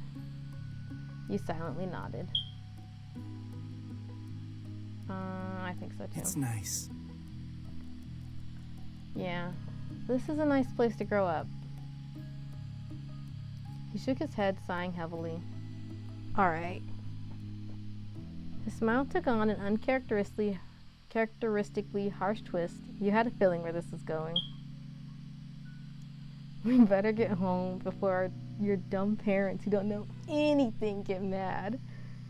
You had to laugh at the half-hearted impression of young Jeremy, the boy you'd met in this very park. He chuckled along with you for a moment before tappering off. I hope we don't get grounded. The jokes kept coming. It was very amusing to imagine that not only could your mom somehow ground you, but as a fully grown and independent adult, that their powers extended over Cove as well.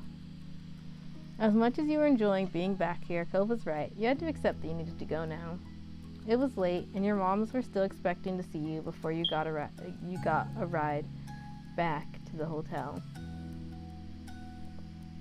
You and Cove hopped down from the bars, landing easily with the ground only a short distance below. Before you could return, you had some clothes to retrieve from the beach. You trod the same path, following the footprints down to the shore you'd left in the sand only a little while earlier. Once you and Cove had scrounged up your abandoned clothes, you started to walk the old path home, side by side. At least they're a little bit drier,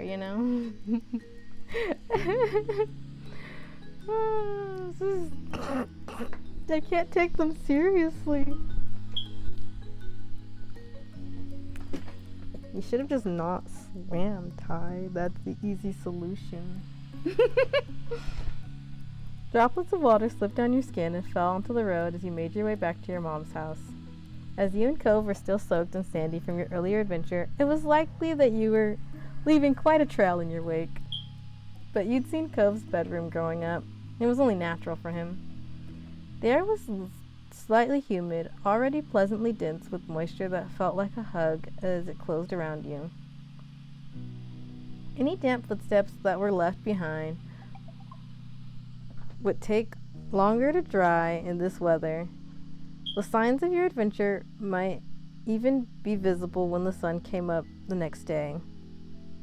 But see, this is what Mom was talking about back when she was like, Cove kind of does things and then Ty kind of follows along. Granted, Ty's also responsible when it needs to be, but I'm sorry. Yeah, what was any damp footsteps that were left behind would take longer to dry in this weather. Signs of your adventure might even be visible when the sun came up the next day. You hoped so. You quite liked the idea of you and Cove leaving your mark on your hometown again, even if only for a little while. Despite being soaked through and mostly undressed, the balmy summer night prevented you from feeling any chill. You were entirely comfortable. In truth, you felt warm inside and out. The day had been so lovely, spending time with friends and family, and your eyes drifted over to Cove. Cove Holden, your boyfriend. Just seeing him brought a smile to your face.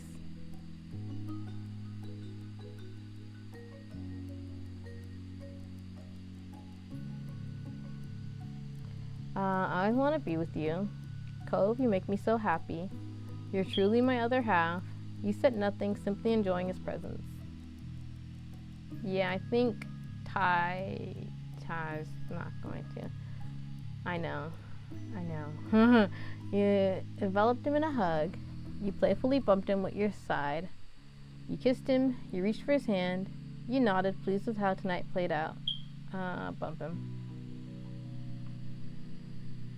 I sometimes you know your character so well, you're like, yeah, that's what they do.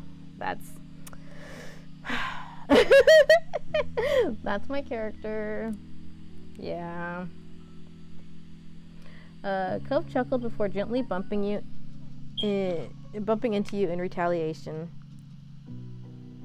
Even with him being careful, you still stumbled a little from the impact. There was a notable size difference between the two of you. You were full of joy. All other concerns and the day-to-day stresses of normal life were squeezed out by it. All you could think in that moment was how your life was wonderful. Every second of every day needed to end sometime, and that time had nearly come for tonight. You had to get at least some rest and bring it all to a close. As the two of you went inside to say goodnight to your moms, as well as clean yourself up as best as you could, And so the two of you went to, yep. Your moms, both in pajamas, ready for their own sleep, hooted with laughter as you came in. Right? That was so funny because, like, they jokingly were like, don't get into too much trouble. They come home like this. Okay, your moms, both in pajamas, ready for their own sleep, hooted with laughter as you came inside, disheveled and damp, and their teasing continued until the car came to get you to the hotel. Cove stayed silent as he put his casual clothes on again. Placing the formal ones back in the bag, he brought them in. You'd given Mom and Ma plenty of material for a mock scolding, and you'd got a playful lecture about not getting into the water without bothering to change first. You just grinned at your partner in crime, feeling like a naughty kid again. It had been worth it.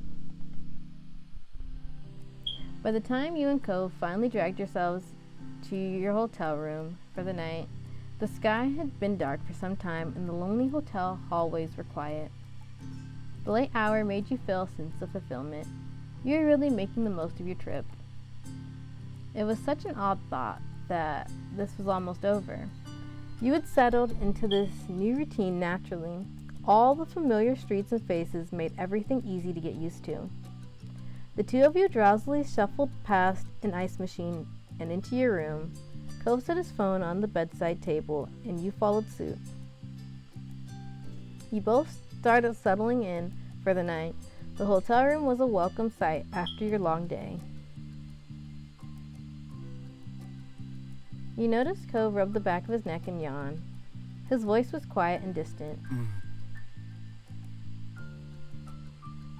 I hope the pet sitter is doing good. The wish wasn't exactly directed to you. It was just a sleepy thought that Cove had unleashed upon the world at large, but you still agreed. I hope so too. Cove still kept his fish after all these years. Delightful, colorful things in huge aquariums. He spent a lot of time when he wanted to relax just watching them swim. Though they weren't just his, the two of you were raising them together in the place you shared. Of course, with you both gone, the fish needed someone to take care of them. Cove asked one of your responsible neighbors to handle the job. You were glad to have a decent pet sitter. Cove wasn't the only one who loved those fish.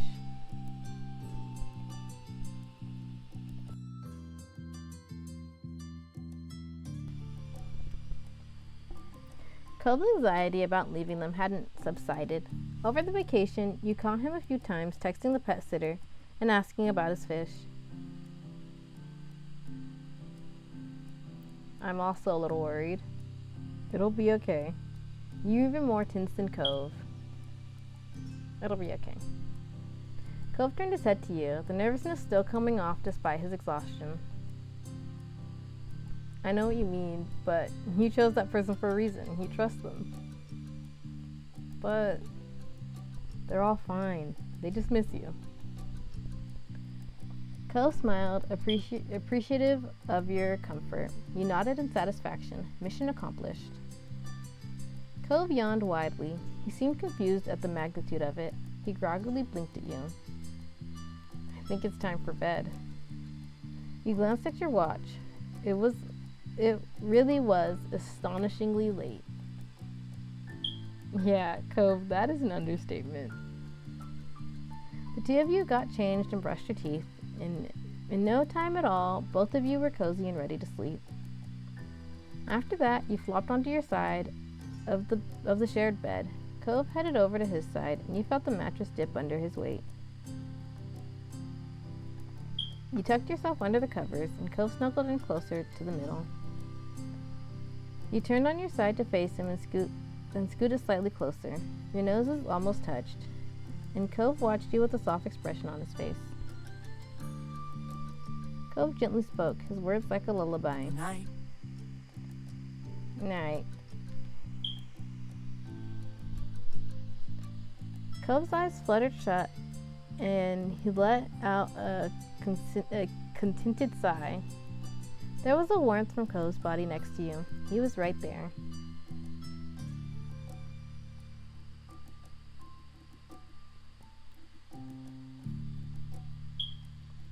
His presence was comforting, perfect for lulling you to sleep. His presence was alluring, you really wanted your hands on him. Aha! Comforting.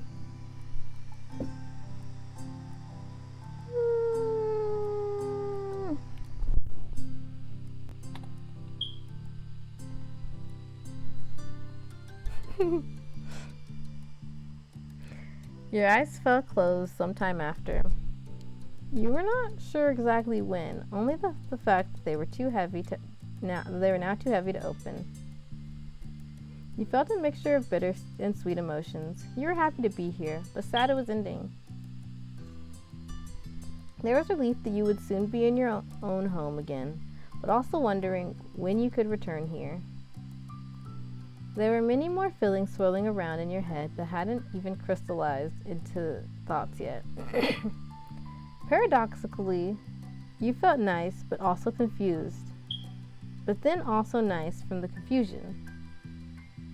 In the back of your mind, you realized that you really must be tired. Unsurprisingly, your exhaustion did not give too much time to muse on your emotions. In what felt like seconds, you were already dreaming. Excuse me.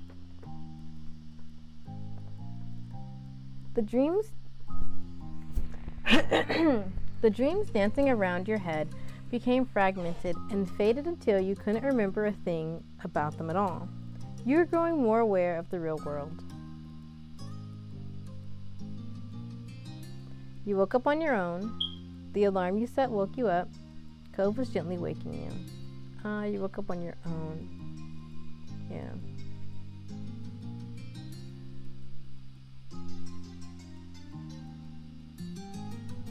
Oh, you opened your eyes with a smile. Groggily, you struggled to keep your eyes half open. You pouted and squeezed your eyes shut.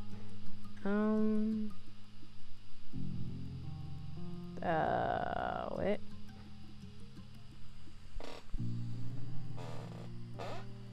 It didn't matter how much you wanted to get up.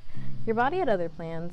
Yawning, your eyelids kept drooping and getting dangerously close to sticking shut. You sat up fully with a big yawn, stretching your back, then your arms, and lastly your neck before accepting the day.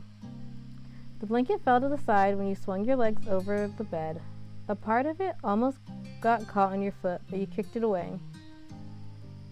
Cove slipped out of bed on the opposite side. Today would be your last day in Sunset Bird. The only thing you had planned was some family time in the old neighborhood. You figured you'd see where the day took you from there. Yawning again, you glanced over at your clothes. There was just one more day to live out of your bag.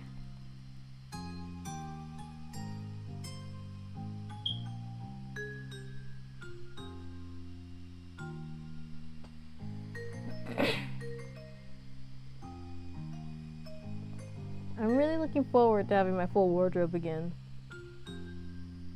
I don't have anything clean left, but oh well. Hey Cove, is there anything you'd like to see me in today? You simply started sorting through the pile for something to put on.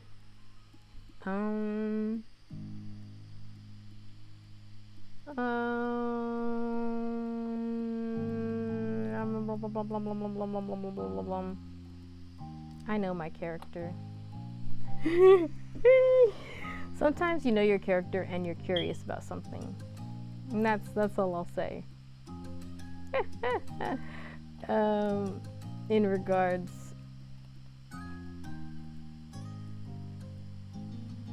also the coin flip said, I kind of really easily went with that. Like, I don't know. I feel like it's because Ty's kind of chilled. Like, yeah. So sometimes it's like, is he gonna say anything? Is he not? I think he doesn't always feel the need to fill the silence. You know? But he probably does like his full wardrobe, but it's only been a couple days. I think he's okay. Maybe. I don't know. I flipped a coin. It answered for us. The next 7 minutes passed in comfortable silence while you internally debated between two shirts. Alright, let's get going. Our families are waiting. Nodding, you and Cove swiftly finished getting ready in the small hotel room. As soon as you had your stuff together, you were ready to go. And we're ready to go. You were off. And we're off to the races.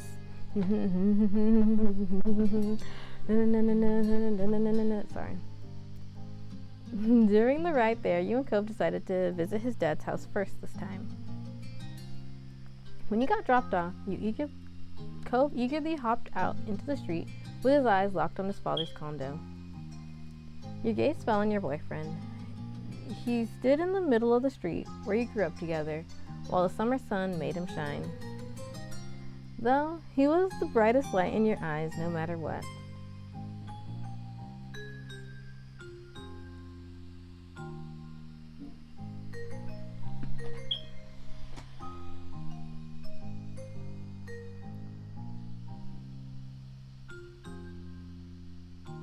It was a beautiful thing. You knew you had to propose before you left Sunset Bird once more.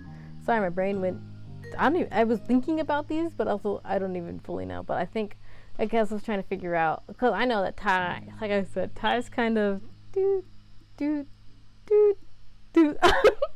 on the thought process. But I think he would think that a proposal in Sunset Bird would be good.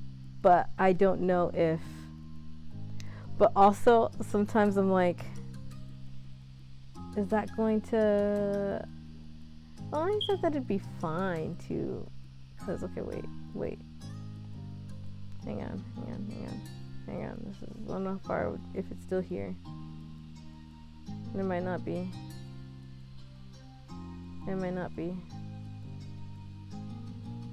Yeah, it's not. That's okay. I don't think that... Look, I also have a side quest. But I think this is more likely, like, I don't know if Ty is like, I definitely have to do this before I go. He's probably like, If anything, he'd be like, oh, maybe the next time we visit. Or maybe we can schedule a visit. Like, I don't think that Ty, yeah, you know what I mean? You know what I mean. You know what I mean. And if you don't, I apologize. Sometimes you just want to take your thoughts and put them out so that people can understand, but it's like hard to articulate said thoughts. So you just don't. You wouldn't give up a single second of your time with Cove. Meeting him there, you were looking forward to how today's chapter would unfold. Cove strode up to his old front door and casually flung it open without bothering to knock once again. You followed at his side as he poked his head in. You closed the door behind you both. Hello! You found Cliff and Kyra in the kitchen, getting breakfast ready. Kyra was cutting an apple while Cliff was watching a frying pan sizzle. Cove's parents waved from across the room, not straying from their tasks. Good morning, you two. Yeah, morning and hello to you. I hope you slept well. Thanks. Thanks for swinging by. You're more than welcome to join us for breakfast. For breakfast here, if you haven't already eaten, of course. We haven't yet. Though, even if we had, there's always room for more. Kyra chuckled. She put down the knife she had in her hand so that all her attention could be on her son. You're still my giant growing baby boy. Mom, please. Kyra didn't pay Co's whining any mind. Instead, she put a finger up to her lips as she thought. Her eyes on you and then glimpsing towards a window. What do you think? I wonder, do you think your family's eaten yet, Ty? I'm not sure. Cove and I came here first. Your eyes flicked over to the clock on their oven. Given the time, your moms may have eaten, or they could be having a slower morning. It was a coin toss either way. We'll give them a call. They could come over. Cove nodded, a sage expression on his face. Making them breakfast is the least we could do after how much food I ate at their house growing up. Right. true, bud. Very true. Alright. You took out your phone. Even though your moms both had cells for years, the house number was the one you had memorized as a kid, and the first entry on your contacts list. As the call connected, you tapped the speaker button. You figured it would be easier if everyone could hear what was going on. You heard a click and a familiar static. Hello. Hello, Ty. It's nice to hear from you. Hey, Ma. Good morning. I'm across the street right now, and Co's family wanted me to invite everyone to breakfast. Do you want to come over? That sounds delightful. Pamela and I can do that. Liz and Lee should be able to make it too. Would that be fine? Cliff took a step forward and spoke loudly so that his voice would be picked up. It definitely would be. The more the merrier. Marvelous. We may have gotten together for dinner last night, but there's no law that we can't do it again for breakfast today. Enjoy the company while you can is what I think. Ma giggled, and you could hear some rustling over the line. Thank you. I'll let them know, and we'll be right over. Cliff gave a thumbs up. Cove shook his head with amusement. Dad just gave a thumbs up. I'm telling you since you can't see him over the phone. Kyra snorted and Ma's laughter rang out, filling the kitchen. Cliff switched the thumbs up hand to instead scratch the back of his head. See you. Well, this sounds like we'll see you soon. Goodbye for a little while. You could feel her smile from her voice. Bye, Ma. You ended the call with a satisfying tap oh my gosh.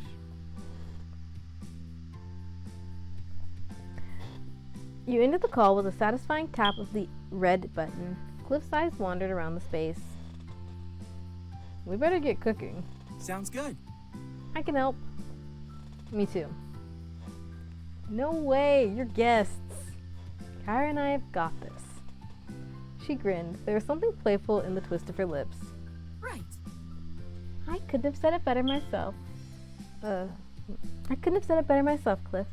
I've been in your spot before. There's no choice but to accept it. Cove sighed, but from the sparkle in his eyes, you could see that he was entertained. Fine, we'll just hang out over here, I guess. Good. Cove walked over to the living room and gestured at the couch. You both took a seat, getting a comfortable spot to wait for food and family. Cove tilted toward his parents with his chin and shook his head with a gentle smile, silently asking if you could believe this. All you had was a silent shrug. Time passed, filled with the light chattering. Cove kept a careful watch on his parents' culinary progress and teasingly kept a running commentary. Oh, Dad added another pinch of salt. I wonder if that was a good idea. Cliff had to raise his voice to project over to the living room. He sounded very amused. It's funny that you of all people are commenting on my salt usage. We were born and raised in salt water. We were both born and raised in salt water. Besides, I'm sure you remember back when you were about 12 and you tried to make... Cove flushed slightly, but his smile remained as bright as ever. Do you really want to start talking about cookie mistakes, Dad? Because I remember a lot of things too. Like, what about that chowder that was supposed to be a pie? Cove and his family were quite a show to listen to. You chimed in occasionally, but mostly you provided the laugh track. Eventually there was a rhythmic knock on the door. Oh! That's them. He said it loudly for his parents' benefit. You nodded and got up to greet your family. When you opened the door, surprisingly, there were no moms. Terry stood in front with Miranda at his side. Derek waved from behind them. Hey, buddies. We came to see you two before we left. The plan would have been to go over to Ty's house next if you weren't here. Luckily, you two aren't too hard to find. What he said. And hi. Cove burst into laughter. His brows were high in surprise, not unlike how he looked after unwrapping a nice present. Wow, thanks for coming. Hello! Kyra's voice carried through the house from the kitchen. Cliff likewise projected. Great, the whole gang will be here. You heard the sound of a cabinet open and shut, a pan clatter, and the faucet turn on. Are we interrupting something? My parents, sister, and cousin are coming over for breakfast. They should be here in a few minutes. Yep, but my dad always makes a ton of food anyway. It's no problem for you guys to join.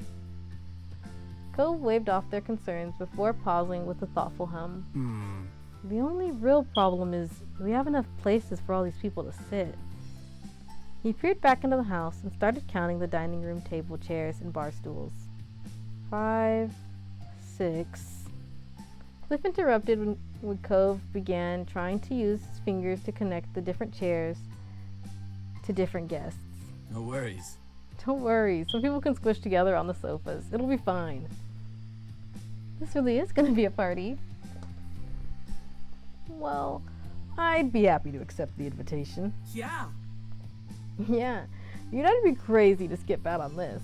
Thanks. Thank you for making room. I'm really glad that you came. Your 3 friends piled into the house. Before they had a chance to settle in, the doorbell rang. Only Miranda had sat down. All right. Now that has to be them. People laughed as he walked back over to the door and opened it. He was right this time. It was your parents, Liz, and Lee, all crowded on the front steps.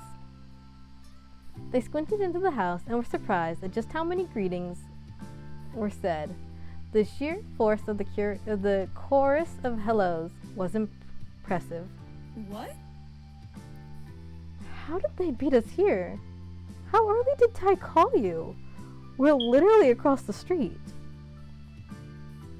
Terry snorted at your sister's confusion. He seemed quite pleased with himself. We were a surprise. We called ourselves. Cool. Cliff smirked as he adjusted the settings on the stovetop. It's a little more crowded than expected, but we're making it work. Cove led the final group to complete the picture inside, and they took the chance to greet you along with everyone else. When the excited energy buzzing around the table started to calm, you had a second to truly appreciate this view, the most important people in your life all together again. It still felt too good to be true to have everyone here. And then you noticed that Kyra stood back up. She clapped her hands once in a satisfying smack. Anywhoosies. Anywhoosies. I should start saying that. I like that she says that. I hate to interrupt, but I thought you'd want to know that the food's done cooking. Cliff crossed the floor to place a pile of silverware on the table, and then he dropped stuff off on the other surfaces around the rest of the living room. When he was done, he gestured towards the food. Okay. The plates are in the kitchen. Serve yourselves and sit wherever you'd like. The guests happily formed a line, and the meal was steadily passed around. Before long, each person claimed a seat in the Holden living room area. Some at the table, others on the kitchen island, and some situated on the couches. Conversations trickled across the various clusters of friends as everyone dug in. Oh my gosh. Cole finished his plate in record time with a pleased sigh. He put his fork down and surveyed the room. This is really cool. Just how we're getting to do this kind of thing. I like this too, Cove. I hope we'll all be able to make this happen again. Of course.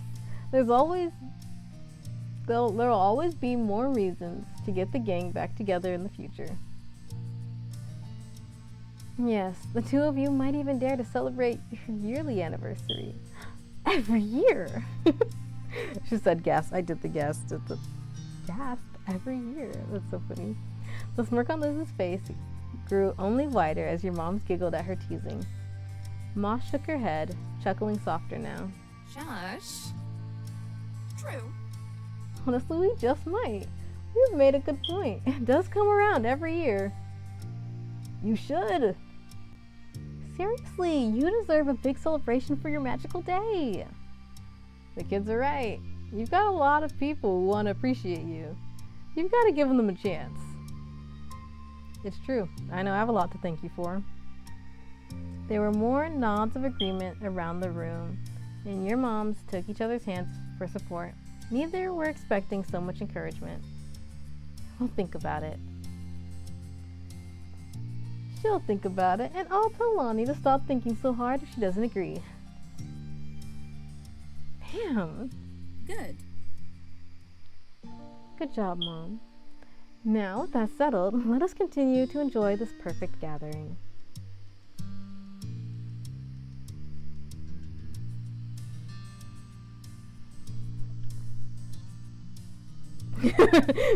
Agreed. Actually, you want to know who else being here would make this extra perfect? I 1, 2, 3, 4.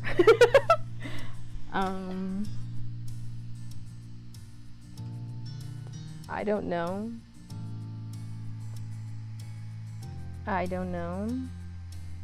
So we're gonna save it, but I don't know who they'd be inviting. And since I don't know, Ty probably doesn't know, right? Who else could they be inviting? Shiloh doesn't live too far away, right? Oh, he was visiting that time.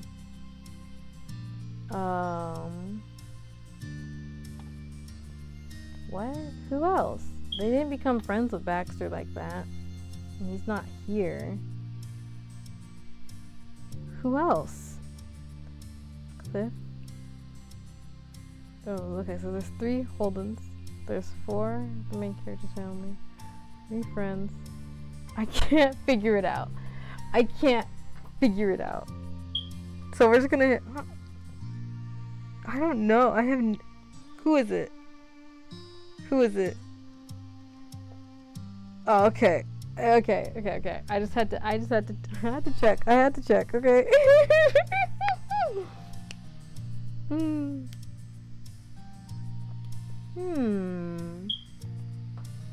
There was a playfulness in Kyra's stare as she scanned the room. She slowly placed her index finger on her chin. Now that I think of it, there's something I haven't done in a while. Eyebrows were raised at Kyra's incomplete thought. She was wordlessly urged to continue. Kyra didn't hesitate. Look through all the photos Cliff has here. Wouldn't that be fun for all of us? What? Mom, why would you say that? Practically all those photos are of me. Very cute. And that's why embarrassing my baby boy is just one of the perks of being a mom. Much to Cove's dismay, his mom was thoroughly entertained at his outburst. She winked in your direction. Meanwhile, Cliff eagerly stood up with a wave of proud affection for his son, and completely missed Kyra's teasing intent. Oh, I think that's a great idea. Anyone else interested in the pictures? Yeah. I am. Lee shot her hand up before Cliff could even take a full step. Terry and Miranda snuck each other a glance before nodding with matching grins. That sounds swell. That's fantastic. That would be lovely, Cliff. Mom tried to hide her amusement behind her hand, but she couldn't stop the snicker that slipped out. Oh boy.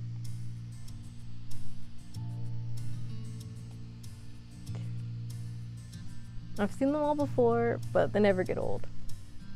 I want to see them. You shrugged nonchalantly. You nodded. Poor Cove. Everyone loves to pick on you.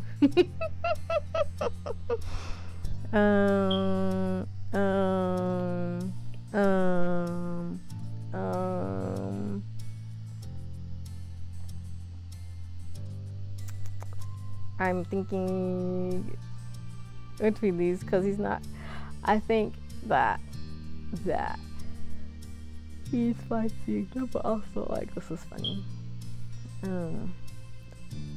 has been going for a minute. I feel like it's almost done, but at the same time, like, I don't know.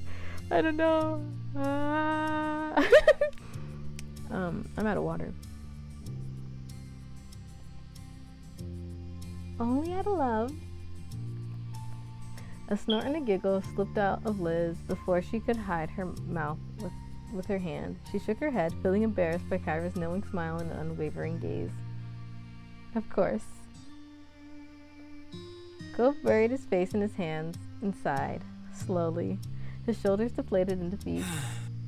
Fine, we can take a look. Everyone happy with picture time. Yay! Fun. Yes! They both excitedly raised a fist in victory. Smaller cheers worked their way around the room. Your friends and family were delighted with this turn of events. Mr. Holden flipped open his faded album of physical pictures. He held it up to his face. The corners of his eyes crinkled, and though the book covered much of his face, you were certain he was smiling fondly. But he didn't keep it to himself long. Laying the family album on the dining table, you and the rest of the party gathered around to get a peek.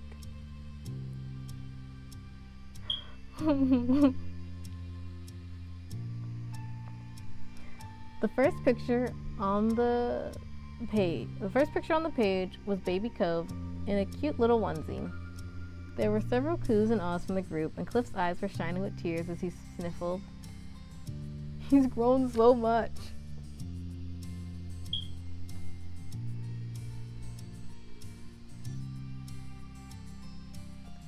Cove was such a cute kid. That's my darling angel. Nice onesie, Cove. How precious. Even as a baby, you looked unimpressed. He smiled, enjoying the view.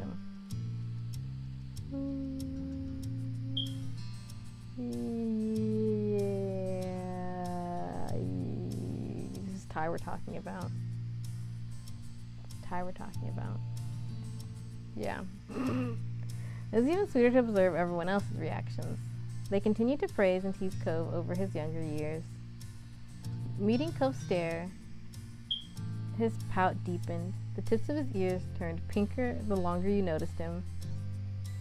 He wasn't enjoying the acute attention, and you understood that feeling. But you could also tell that he wasn't as distressed about it as he was projecting. Cove was fittingly acting a bit like a baby. After breakfast in the photo showcase, everyone decided to stick around. Hanging around Mr. Holden's house turned into taking a walk around the neighborhood, and then for lunch, you switched over to your mom's condo. It was a really good time, enjoying each other's company, but eventually the sun began to set, and there was nothing else to delay your friends and family from going home. Inside your mom's house, the home you had been raised in, the group was taking their time saying their goodbyes. It was tough for you, your family, your friends. You knew what was weighing on the mood. It might be some time before you'd see one another again. It was a pleasure having you all here, and you're welcome to come around again, anytime. Ma wrapped an arm around Mom with a light chuckle. Mom leaned her head gently into her wife, and they both beamed. I appreciate it. Absolutely. I know we're all adults with our own hectic lives, but we appreciate the time taken to visit. Snorting, Liz crossed her arms. She leaned one hip out to the side while her lips curled teasingly. You make it sound like this was such a struggle. Some of these people still live here, and it was a vacation for everyone else. Even so, it was very thoughtful. And I hope everyone has a safe trip home. Kyra clapped a hand on Cliff's shoulder. He was puzzled as she leaned in so he could hear her. That means you too. That means you too. It's dangerous crossing the street. Remember to look both ways. Hey now. Yeah. Good luck with all that important grown-up thing. With all the important grown-up things I'm sure you all have to do when you're all out of here. Definitely. I'll give updates the next time something exciting happens. Or something lame so I can vent about it. How nice. I'm glad Lee won't be forgetting the little people. Never ever. I'll keep in touch too. Very nice. You better. Well, me and Randy aren't going far, so we can keep an eye on the town for the rest of you. Nothing will get past us. Right. Well, make sure everything is okay. No need to worry about it. No need to worry at all. Thanks. Well, that's very kind of you. I don't know what voice to do for him. He says, I'm so sorry, Derek. I'm failing you. Miranda and Terry gave each other pleased smiles, already committing to their self-appointed task. Derek scratched the back of his head, wearing a pensive look. It's always sad when I have to leave this town. It happens too often, but at least there will be people looking out for Sunset Bird. That makes me feel better about it. After a pause, Mr. Holden gave the younger folks a thumbs up. Great. That's all great. You've got a lot to be proud of, and a lot to be looking forward to. Oh, Great. I don't know. I felt like I skipped for a second. I thought or something. I thought it double clicked. Well said, Cliff. I'm thankful that I've been privileged to witness the growth you've undergone over the years. You've each matured beautifully. Cove was touched by his parents' words and struggled to come up with something to follow. Yeah, it's been good seeing everyone. No one had taken a step yet, and you couldn't put this off any longer. It was time to say goodbye.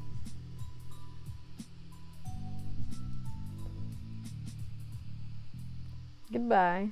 We'll see you again. I'll miss you. This is fun. Thanks for being here. I'm so glad we got to do this. Even though that's an exclamation point, I think this is most Ty, because I think, as I've mentioned before, Ty likes to uplift moods, and so everyone's nervous about saying goodbye. I think Ty's brain would be like, remind everyone that we will be seeing each other again.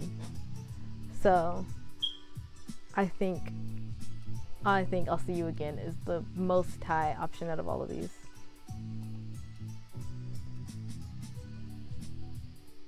And soon, Lee put her hands on her hips. Miranda and Terry gave you similar confident looks. Yeah. Exactly. There's got to be a free weekend somewhere. I know it won't be everyone, but some are better than none. A calming wave of tingles washed over you after seeing their reactions. You knew that it wouldn't have been too long before someone made the trek out for a short visit. Afterwards, there was more sniffling and hugs, and a lot of hugs. Then people started trailing out into the street, seeing others off. Your friends and family got into their cars and left the neighborhood. By the time things had fully settled, you realized the sun had set. Earlier, you and Cove decided on having a car pick you both up. Neither of you wanted to bother your parents after such a long day. It would be a little while longer before it would be there, though. It was the right choice, as both sets of parents shot you wary looks. The four seemed ready to call it a night. It didn't take either you or Cove very long to assure them that it was okay to head home and go to bed. With one more round of goodnight and goodbyes, your families returned to the condos. Then the only people left on the street were you and Cove. Cove closed his eyes, humming happily, while he waited for it to pass. He stared up at the sky. Cove's hands were in his pockets, and his shoulders were relaxed when he caught your attention with a tilt of his head. So... Can you guess what I'm thinking? Well, at that moment, you were in the neighborhood you grew up in, together with some time to spare.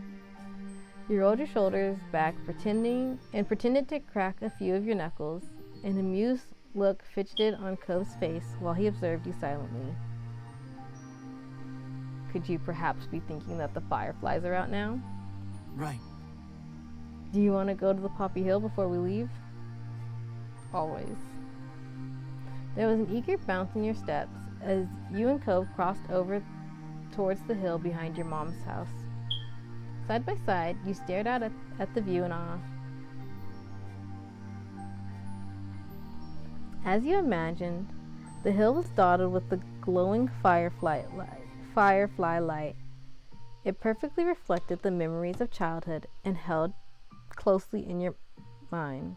The memories of childhood held closely in your mind. I can read. I'm so great at reading. Cove sighed contently, seeing them across the hill, weaving around the blades of grass and the stars above.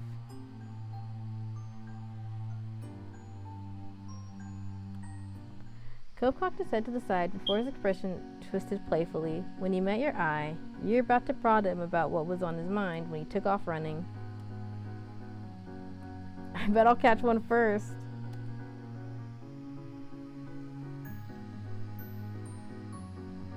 Oh, it's on. You laughed and watched him try to catch one instead. You cheered him on. You went chasing after the next firefly that caught your eye. Kicking up a bit of dirt and leaves, you bolted in the opposite direction after a few fireflies captured your attention. The first one that... one moment.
I'm back. It was a phone call. It was a phone call. Anyway, I'm back.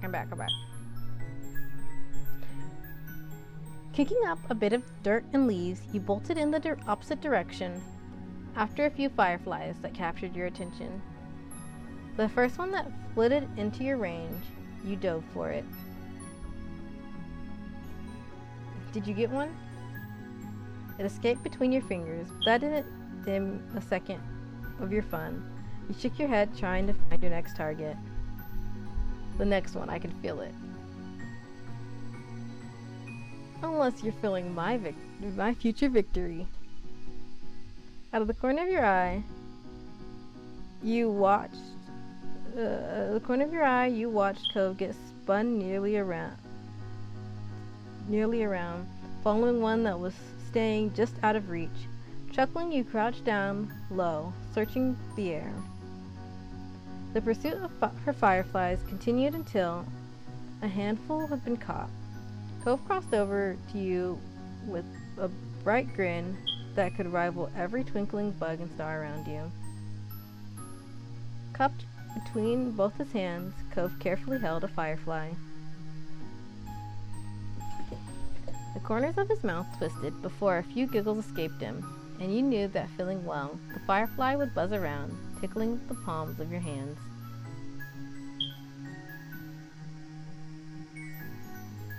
Cove's eyelids fluttered open, meeting yours. He watched you with a complicated mix of emotions, heavy with the weight of 15 years of history of memories. It's really a relief that I got to see the fireflies. This trip wouldn't have felt complete without it. Yeah, I think you're right. You spot another firefly lowering to your eye level before looping up to the top of Cove's head. It landed right on his hair and you smirked. What?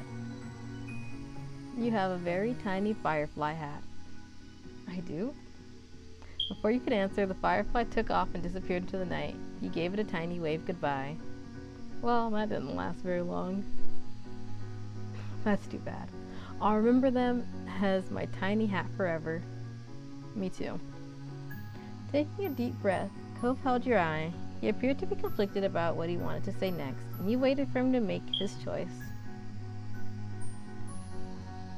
It's so strange not to live here anymore. Most of my life, neither of us were ever really away from Sunset Bird. Well, unless one of us went on a trip somewhere. Or when both our families took trips together, remember that? He chuckled, losing himself into a fond reminiscing. You couldn't help but match his grin. I like that road trip. I like that one road trip a lot. Though, I don't think we all could squish into that RV again. We're way too big. Laughing, Cove shook his head. His brow creased the longer he sat with the thoughts spinning in his brain. Those visits back then with my mom, I remember what a big deal they felt like then. To be away from here without anyone else coming for a whole few weeks. Oh, how little I knew.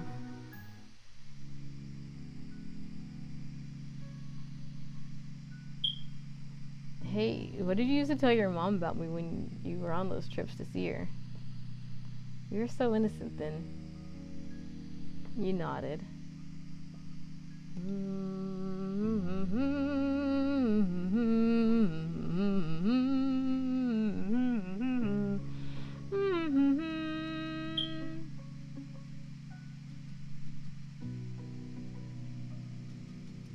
Okay.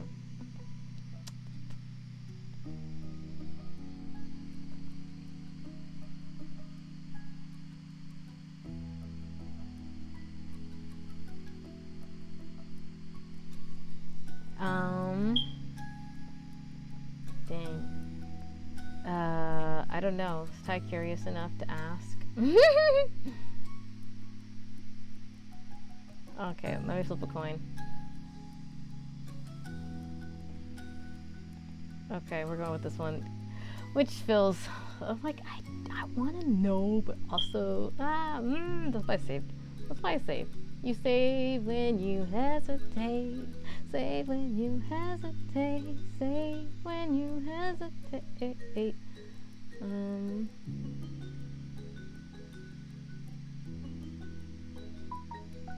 Ugh. So, on a side note, because this is just in my head, I think I did something wrong. Ugh, but we'll see in a second. So I was going for something specific, but I don't know if I messed up somewhere. Hang on, we'll find out.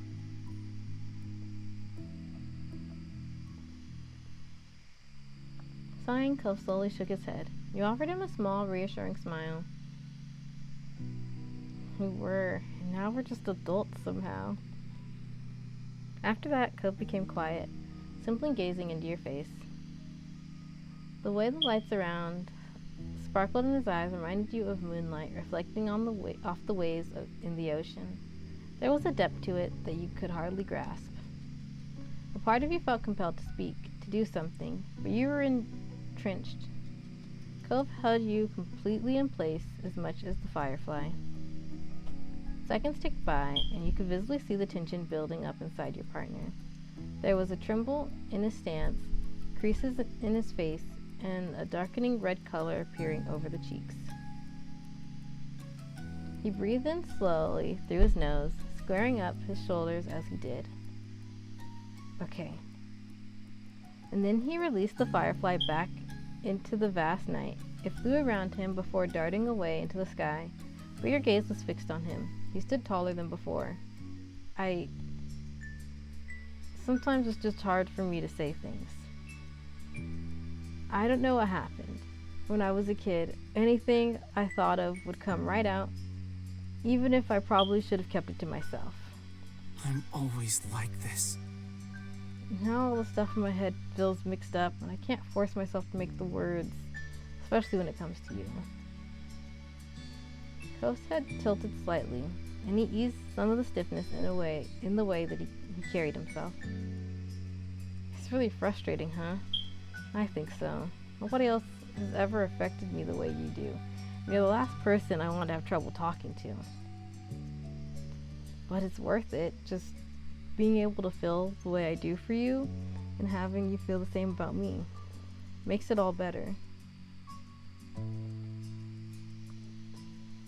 And I want to thank you for letting me express myself, however long it takes and however it ends up coming out. She chuckled softly and your mouth curved into a smile. Hey, I know, I didn't read it. hey. Hey, Ty. Yeah? Cove's hand sheepishly got tucked away into his pockets and he shifted his chest to the side. It made him seem much smaller than his usual massive 6'4" presence. I did it. Want to play hangman?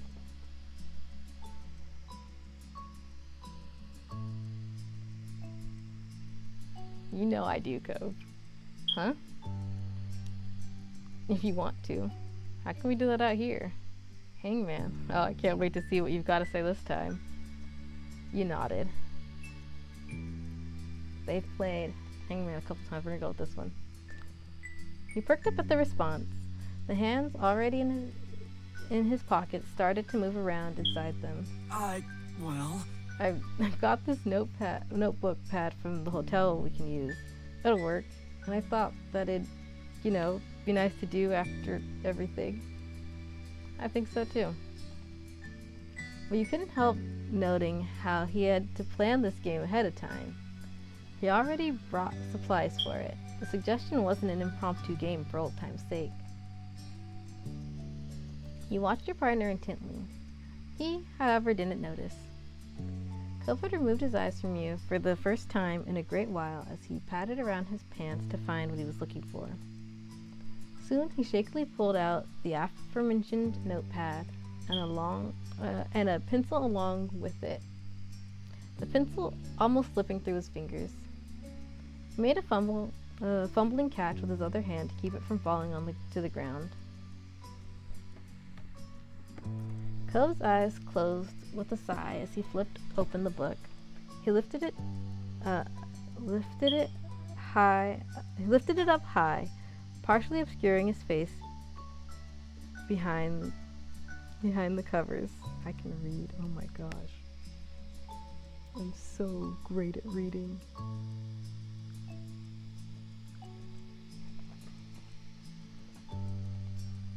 Perhaps to make up for how weak the grip was before, Cove grasped the sides of the paper tightly.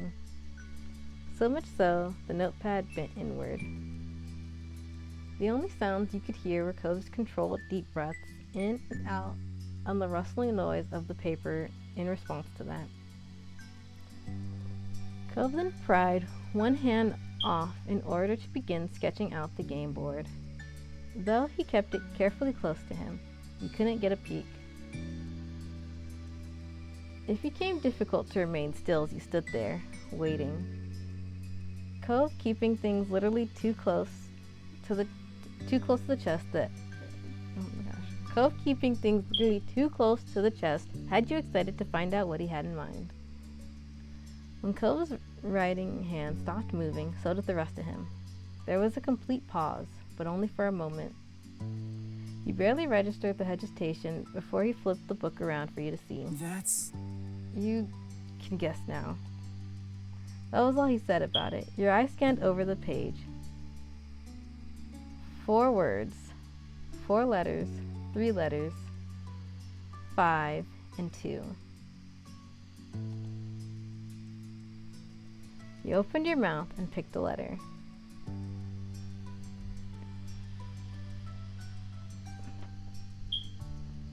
I got so confused for a second. I was like, where's the rest of it? Okay, well, we gotta start with the vowels. You glanced at Cove. He didn't react to your correct guess.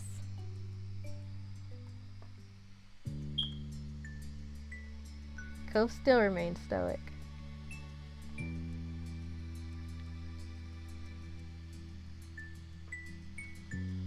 I realized that I does not come before E.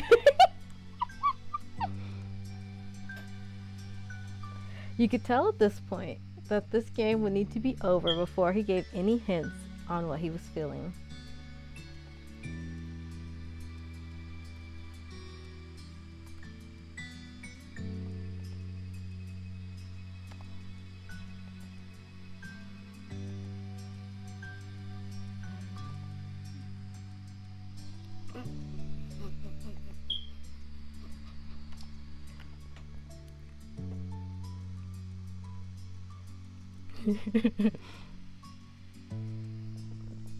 Okay, I think it's kind of clear at this point what it is, guys. All the vowels were in it.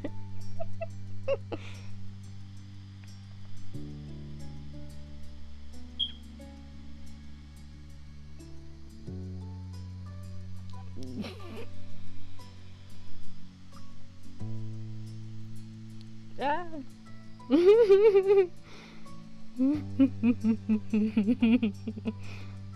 I'm trying to think logically what should be the next letter. I know, why am I trying to bring logic into it? Because I have to.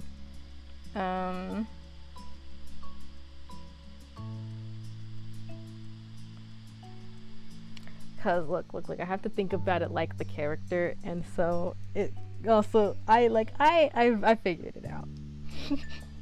But I have to. Give me a second. This is a nice notebook. This is like a notebook. I was thinking I have a small notepad kind of like that. Let me actually look at it real quick. It doesn't have the margin line. Sorry, I got distracted already. Okay. Blank. You.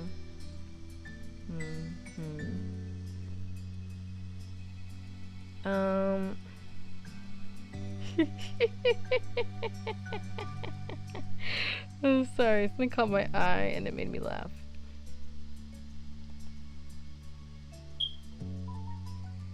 That's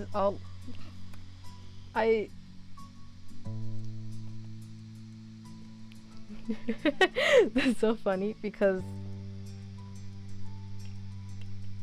okay, see, so this is yeah, the beginning part. And then if you logically think it, it's like, okay, there's a couple of things this can kind of be. And you'd want to fill in the shorter word first. And then that takes away what the other thing could be. Because, yeah. Okay. I'm sorry.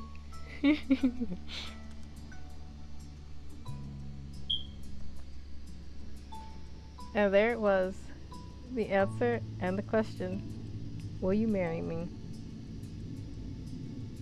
Cove. You may not have said it aloud, but you got the message clearer than if you shouted it from rooftops, and Cove knew it.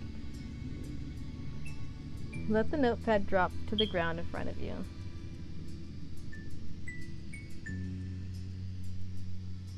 You beamed widely. You covered your mouth with a hand. Your breath caught in your throat. Your eyes began to water. You just began to bawl. You stared back stunned.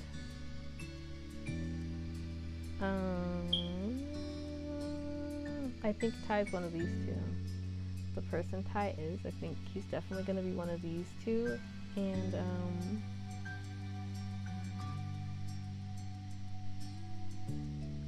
oh, I guess this is also a possibility. I think I'm going to go with this one, though.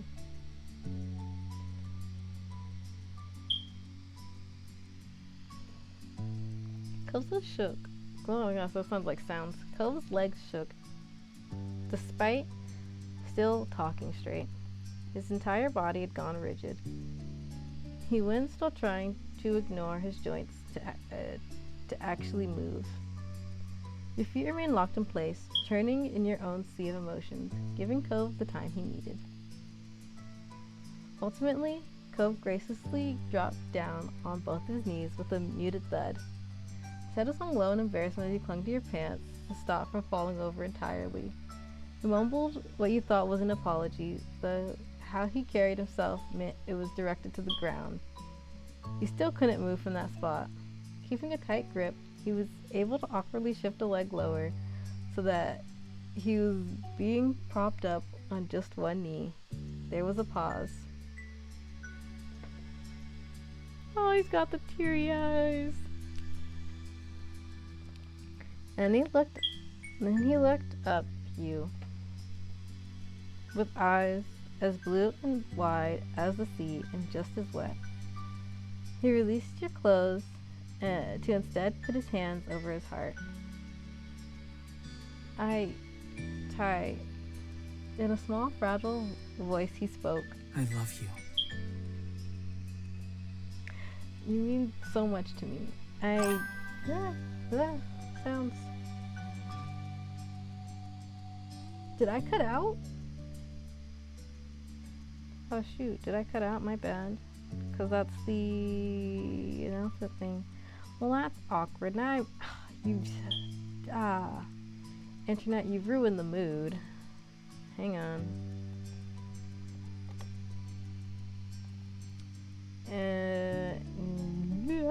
Okay, hang on. The mood was ruined. Hang on.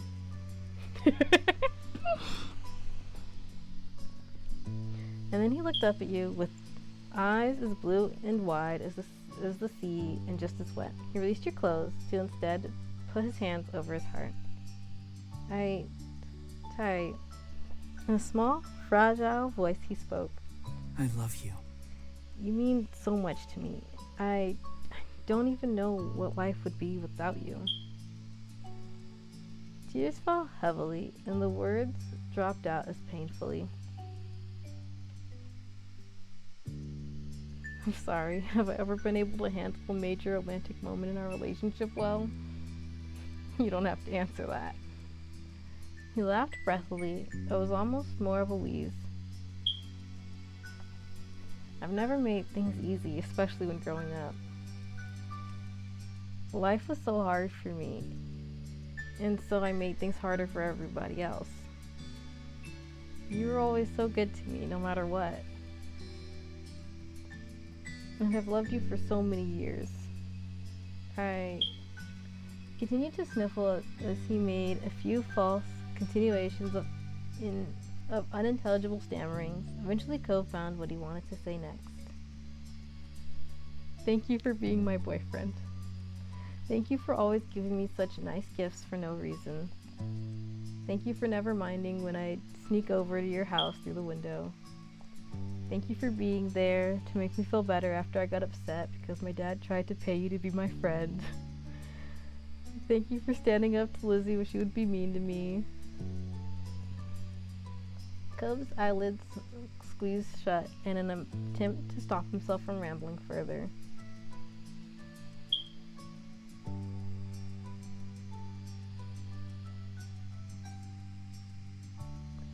You couldn't help but chuckle at how precious he was.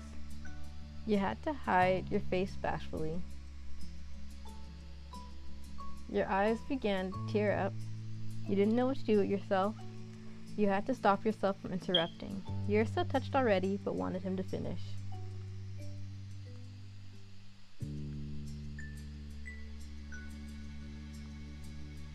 Oh, yeah. Cove's outpouring of gratitude accumulated in a final piece of appreciation. Thanks for waiting for me. Thank you for being such a patient person. I know I kept you waiting so long. He took in a slow, controlled breath, and then, without stuttering or stopping, said the words out loud. Will you marry me?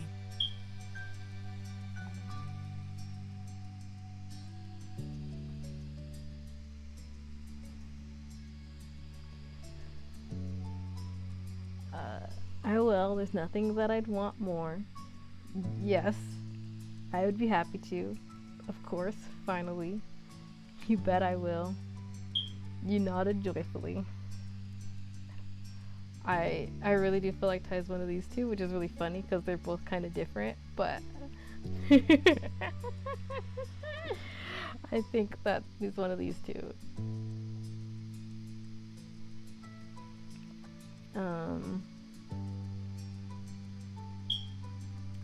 It's funny because, like, I know that you can also do a proposal yourself, and I think that because I when I play this, you know, I think about my other characters in these situations, and I'm like, I don't know if I'd even be able to get to Ryan here, get Ryan here to the proposal from Covenant. I don't know. Maybe. You know, Ryan's kind of afraid. No, okay, listen. Ryan's a different book. We'll talk about Ryan later. But anyways, Ty's response. Well, I flipped a coin to set this one.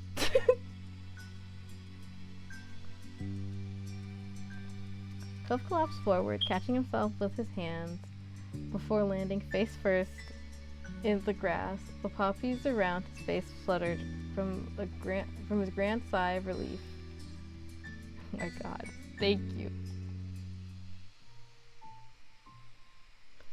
Eyes filled with fresh tears, he lifted his head back up to smile at you with all the love in the world.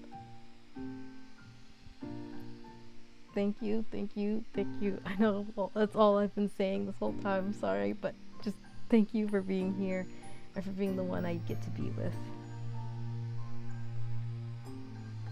Somehow, all you could think was that it was him.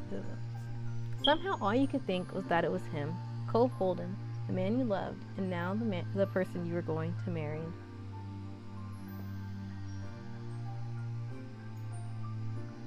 I love you.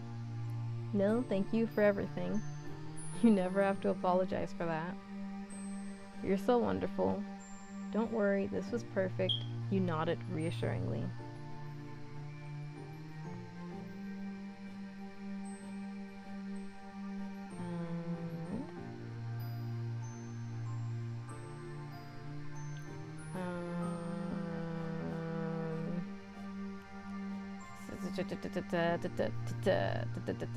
Okay, I'm between three.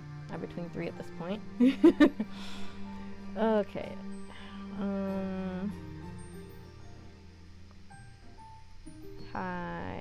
Ty. What would Ty say?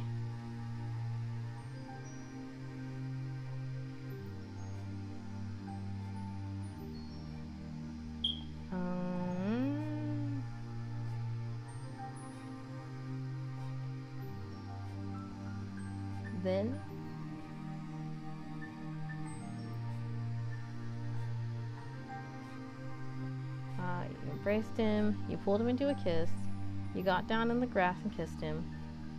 You smiled from the bottom of your heart.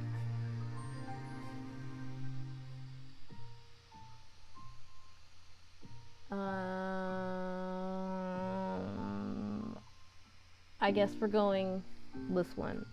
I know that sounded so unsure, but this one mentions going down into the grass, and I think that for sure Z-Tai would do that. That's the first thing I would do, I think. Get, you know, meet him where he's at. And I think, like, yeah, I'm not avoiding it. This is proof.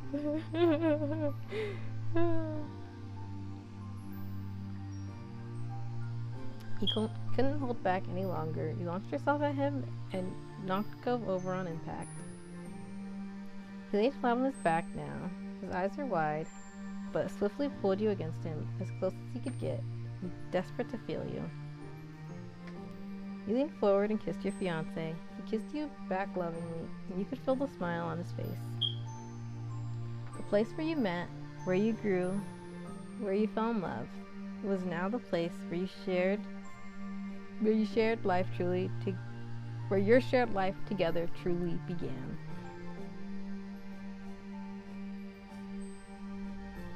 Your eyes drifted closed to let you yourself experience it. To anchor yourself in this moment and hold on for as long as possible. You, the both of you, never wanted to let go. You were certain of it. The rest of your days would be spent side by side. It was all you'd hoped for. When the swirling excitement of your new engagement relaxed back into the more familiar style of gentle comfort, your relationship brought, Cove stood up. He lifted you along with him. Oh, and I do have a ring too, if you want that. It's just, you know, sentimentality. The Hangman game felt better to me.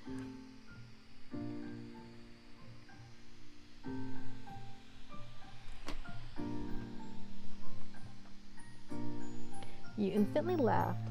That was exactly like him. You felt thrilled hearing he'd gotten you an engagement ring. You shook your head affectionately at his antics. None of that mattered to you, but you appreciated the consideration. I think Ty's gonna laugh. Cove chuckled bashfully, picking a stray strand of grass off his pants. You were tickled by the turn of events that unfolded here. You had definitely considered asking him yourself, and never would have guessed Cove Holden would beat you to it.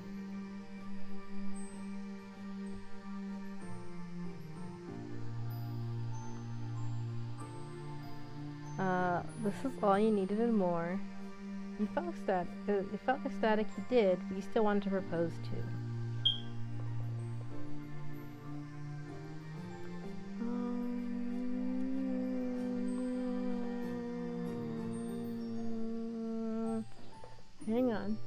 Hang on. I'm considering it.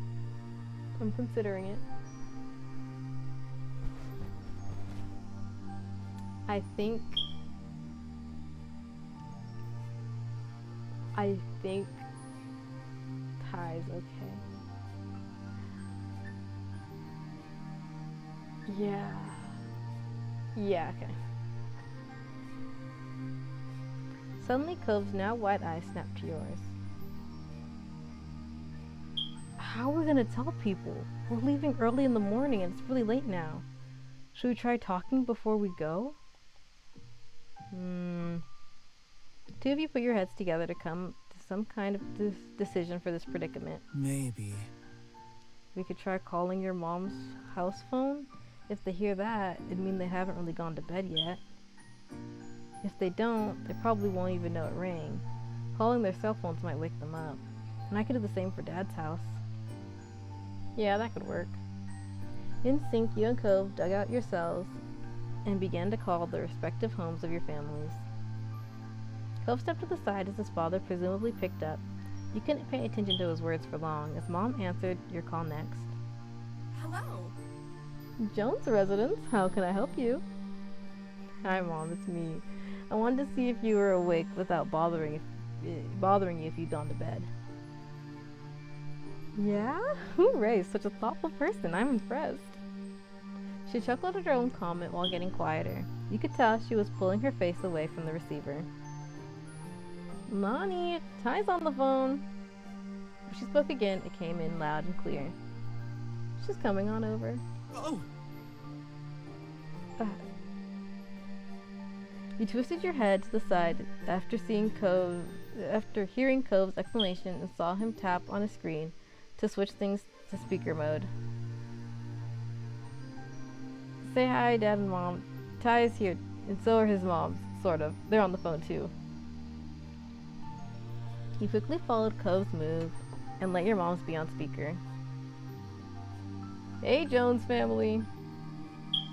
Good evening, ladies. Hello, it's nice to hear from you. Agreed. Even though it's unexpected. What's happening, kiddos? The thing is, wait, I'm gonna call Liz. Pam, get your phone. You can call Lee. What, you don't have to do that. I want to, sweetie. This is news they're going to enjoy hearing, isn't it? I'm certain they won't mind. I mean...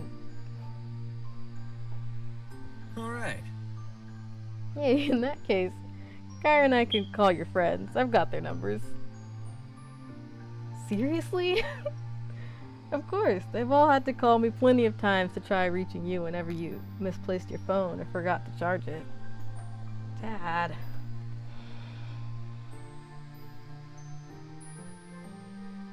Oh, that's perfect. You laughed nervously. You went rigid. There's definitely one of these two, because on one hand it's like, oh, all the birds, one stone. On the other hand, it's like, oh, so there's a lot of people. What's gonna hear? What's gonna happen? There's a lot of people. So a lot of people. Hang on, let me see. Awkward smile crept on your face. You tried to absorb what was happening. Let me see what the other sentence here is here. Yeah, we'll go with this one. While unexpected, having everyone on the line would make sharing the news easy. Your parents got to work, leaving the old landlines on while they used their cells to call Lee, Liz, Miranda, and Terry's apartment, and Derek, respectively. Every call went through, and soon your whole main group was on the line, and they were expecting answers. There was no putting it off.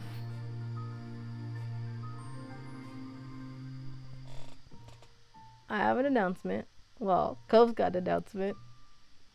You just looked at Cove expectantly.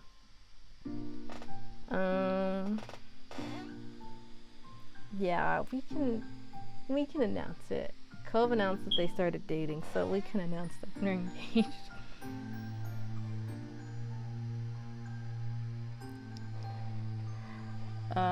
Cove and I are engaged. I'm getting married. Cove proposed to me and I accepted.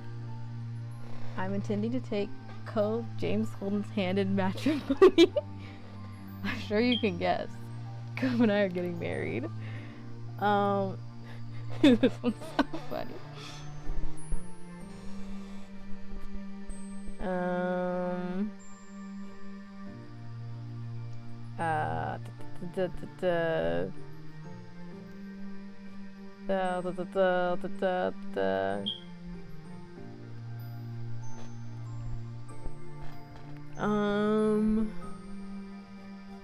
This is just so funny.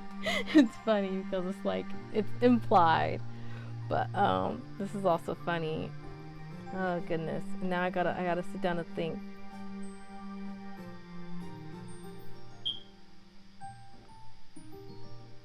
But I think he would think that they might figured it out because of the way that, their parents were like, let us call everyone. Let us call everyone. So, we'll try this one, I guess. Cove nodded with a serious expression. Right. That's right. I'm gonna marry Tyra. I'm going to marry Ty. I can read. Should I say that Right. better? That's right. I'm going to marry Ty. Cove reached over to take your hand as a physical sign of your union, even though no one could see it. It made him feel better. The hill filled with cheers of congratulations. You heard Terry's distinctive whoop, and your moms start to joyfully whisper to each other away from the receiver. Lee squealed and Kyra cooed. There was no confusion or need for pause. Everyone in your life was immediately on board with your plans. Cove turned his head and beamed at you, excitement in his smile. It was coupled with a fond squeeze to your hand. You grinned back at him. I'm so glad. I'm so proud of you, Cove. The two of you are going to be happy, I'm sure of it. Dad. Cove sniffled, his eyes wide and emotional. Yeah, it will be. Both of us will be. Kyra spoke up gently. Thank you. Thank you for being so wonderful to my baby. I'm lucky and grateful that you're going to be a part of my life forever. Well put, Kyra. Ty is a keeper for sure.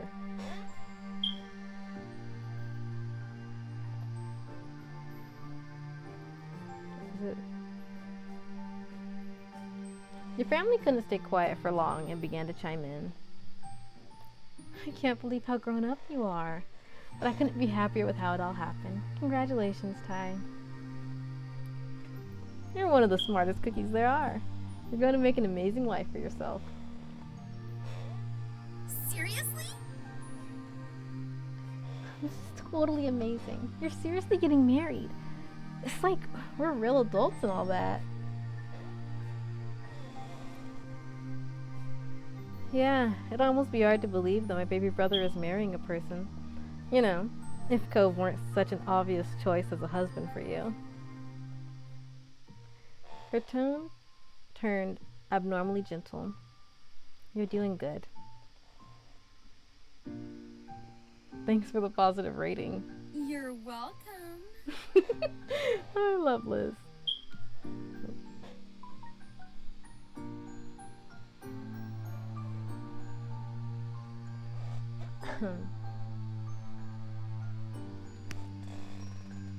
Lee giggled and your moms had some chuckles. Cove stood awkwardly, not entirely sure if he or Liz was being laughed at. Your three friends had stayed silent. You believed that they were intentionally giving your families a chance to have a moment. But once they said their pieces, it didn't take long for your friends to jump in on the conversation excitedly. Congratulations on the engagement! It's crazy how we're really at this point of our lives. Some days, it feels like high school was yesterday. So great. But it's great.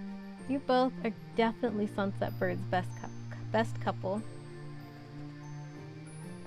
Terry added on eagerly.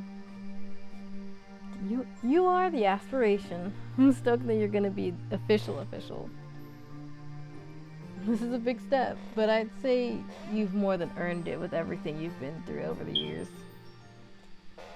You both deserve to be with each other for the rest of your lives. Cove had appeared weepy before, but this sealed it. He cried. Everyone's words had built up and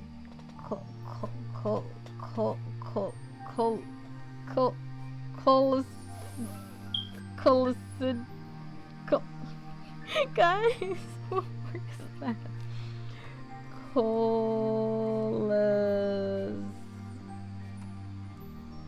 Coalesced? Yeah, where's Merriam-Webster?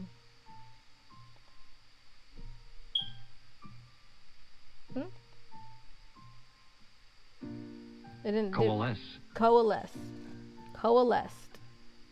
to grow together, to unite into a whole, to unite for a common end, to arise from the combination of distinct elements, to cause to unite. Okay, got it, guys. And coalesced into Cove's shedding the happiest tears you'd seen. Thank you. These were people you cared deeply about, and they were so happy from your engagement. It was heartwarming. Good luck, kiddos. You've got a journey ahead of you. Cliff agreed with a chuckle. They've known each other for 15 years already and still haven't gotten sick of each other yet. How hard could making it work for the rest of their lives be? It's no trouble. For the two of them, not difficult at all.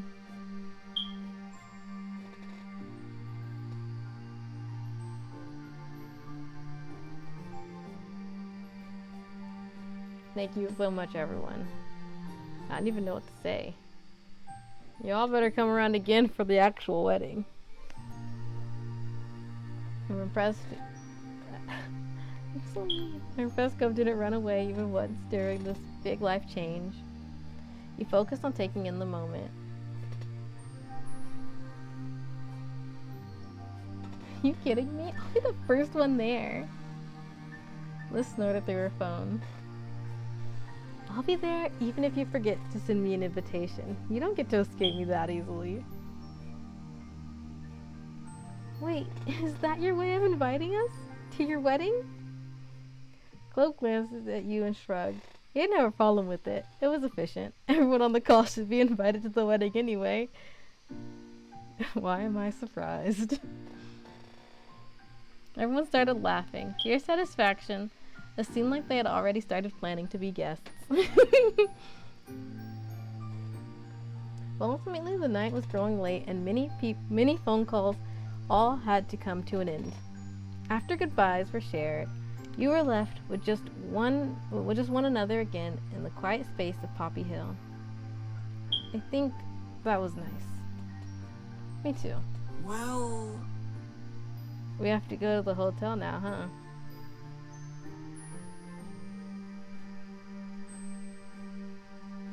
Yeah, I think I can do that. I'm not ready. Do we have to go? You nodded. You shook your head.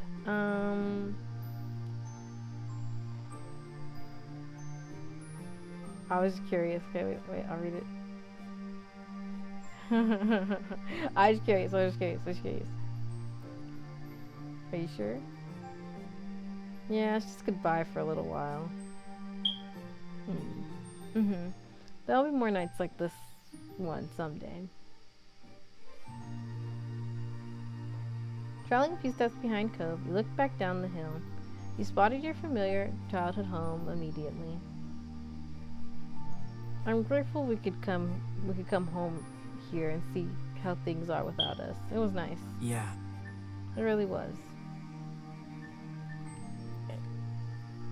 With Cove right there along with you, you made your way down the hill. With the same stars above trailing the way, your last night in Sunset Bird was closing out. You were lost deep within a dream, adrift in the current of your unconscious mind. Cove was with you even there, his presence strong in your mind. His presence strong as your mind flitted from scene to scene, the logic of the conscious world melting around you. Something jolted from your slumber, the visions you'd constructed slipping away even as you scrambled to catch them. It had been a good dream. You opened your eyes to an unlit, unfamiliar ceiling. The darkness permeated the room so thoroughly that you were sure it was still the middle of the night. As your eyes adjusted to what little light there was to catch onto, a smiling face cozied itself right above you. There he was. Ty! Good morning, Ty. The grin was bright enough to make it seem like maybe the sun had risen after all.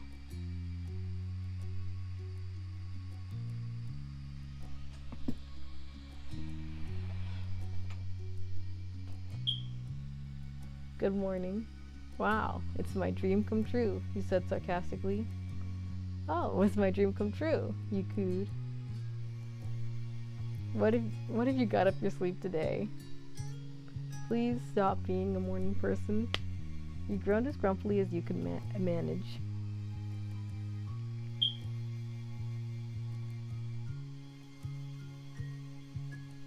You knew you were about to experience one of Cove Holden's plans. His expression softened at your voice, the tender affection in his gaze, obvious despite the dim space.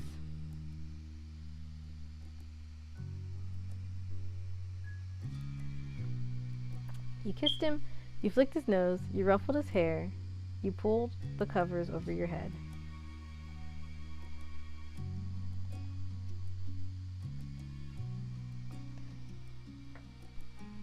I swear, I have no clue. I thought it was ending. Okay, we're gonna... His eyes? He closed his eyes happily as he rubbed the top of his head, mussing up his hair. Would you have preferred me to wake you by tapping on the window? Yes. No. Maybe. I'd have preferred neither.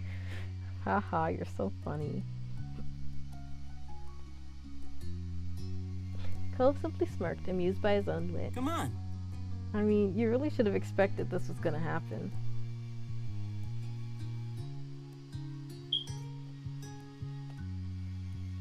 I did. I was waiting for it. I'd hoped you might have outgrown it. Fine, shame on me because you got me more than once.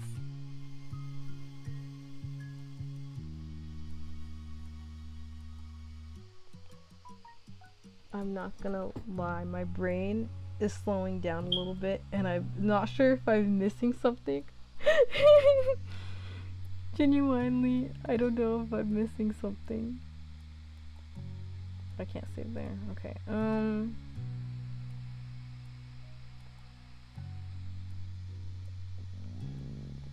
Okay.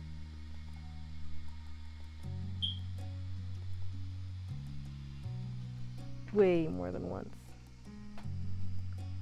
I'm guessing you woke me up for some reason. Are you ever gonna let me know?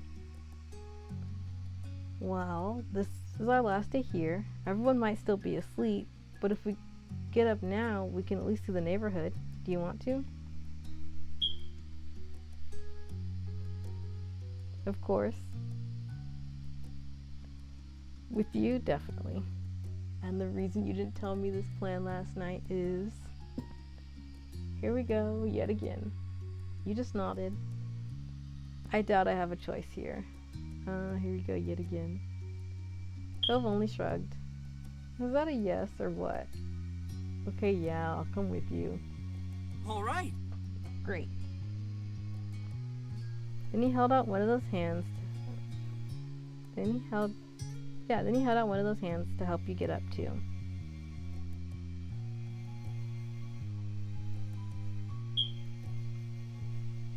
You took it. You held out both arms, wordlessly asking him to lift you up. You shuffled out of bed without assistance.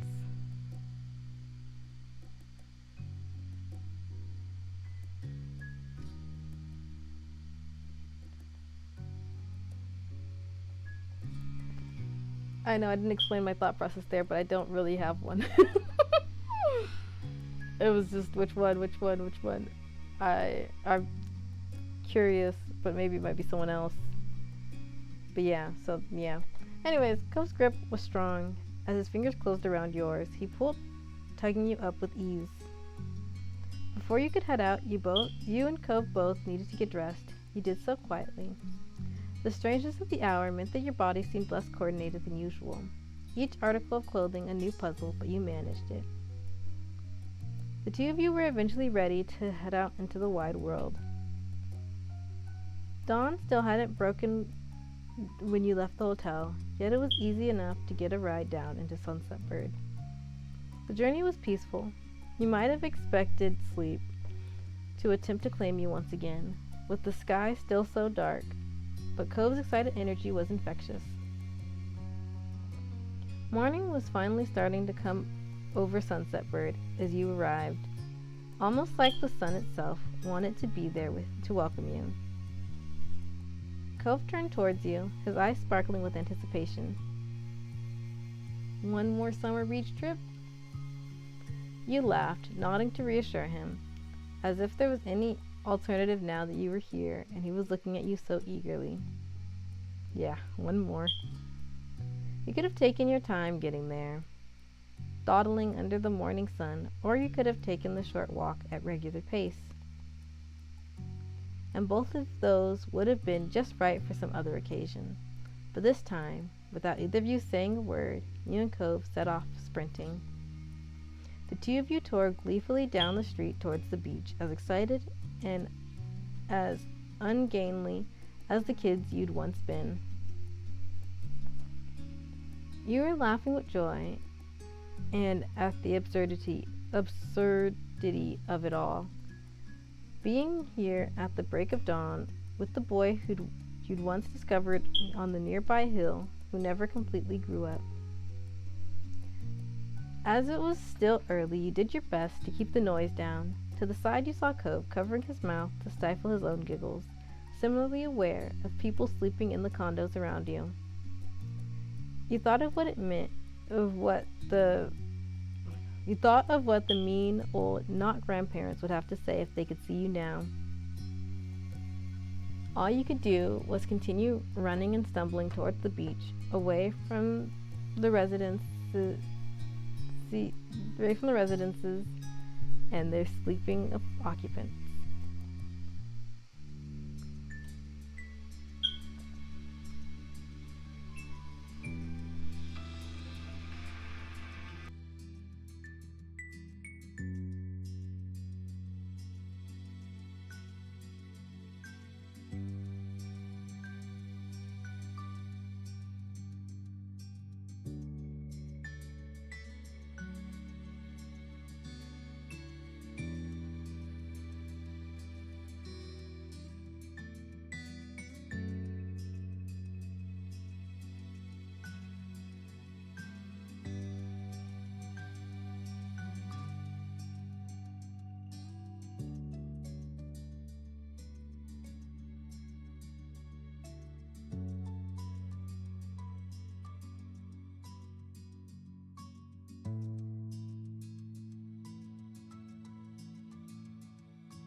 Hi.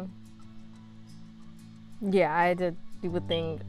Oh my gosh. In the future when I replay this step is being done in parts. I didn't cuz I'm enjoying it, but I'm taking up I usually get off at 12:30 my time, which for clarification right now is 2:48.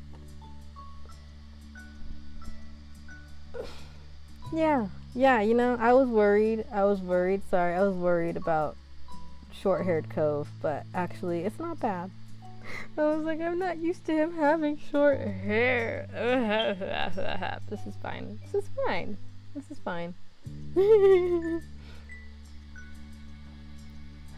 I think we're almost done though. I think we're at the last scene. This is me going off of absolutely nothing but my storyteller senses.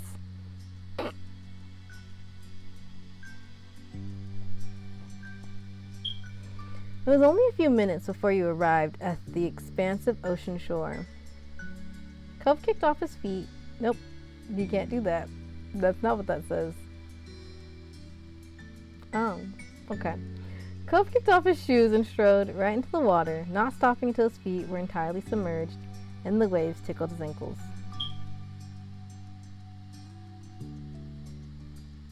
He stood close by on the damp sand.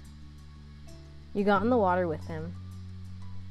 Might as well, you know, why stop now? After slipping your shoes off, you let the sea flow over you.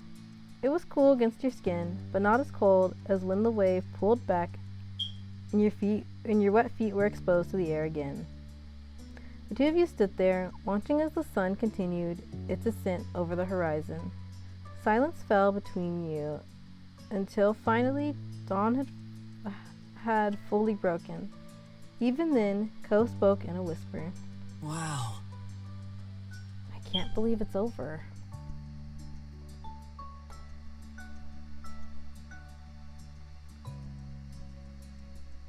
I can't either. How are we already at this point? It all went by too fast. Boy, you're really starting to sound like a kid again, you joked.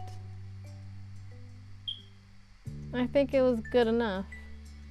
You shrugged, you nodded.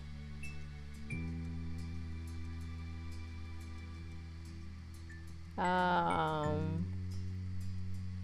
ghost of a smile crept over Cove's face, like the sun peeking out between clouds on an overcast day.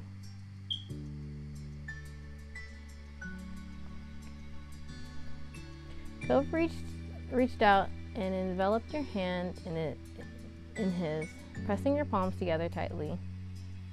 The silence returned, just for a second.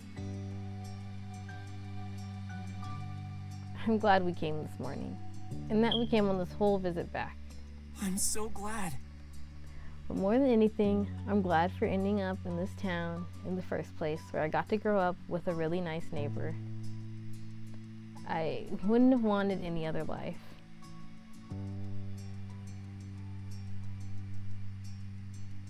I'm most grateful for meeting you too. Thank you. Thanks for being here. You smiled at him.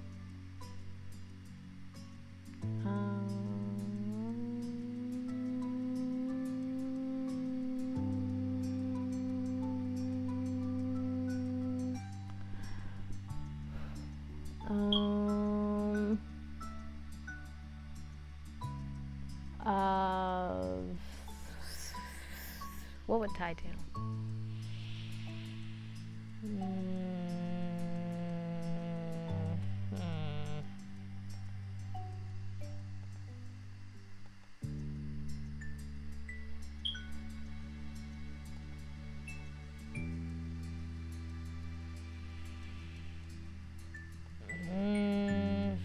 Hang on a second. I'm still here. Okay.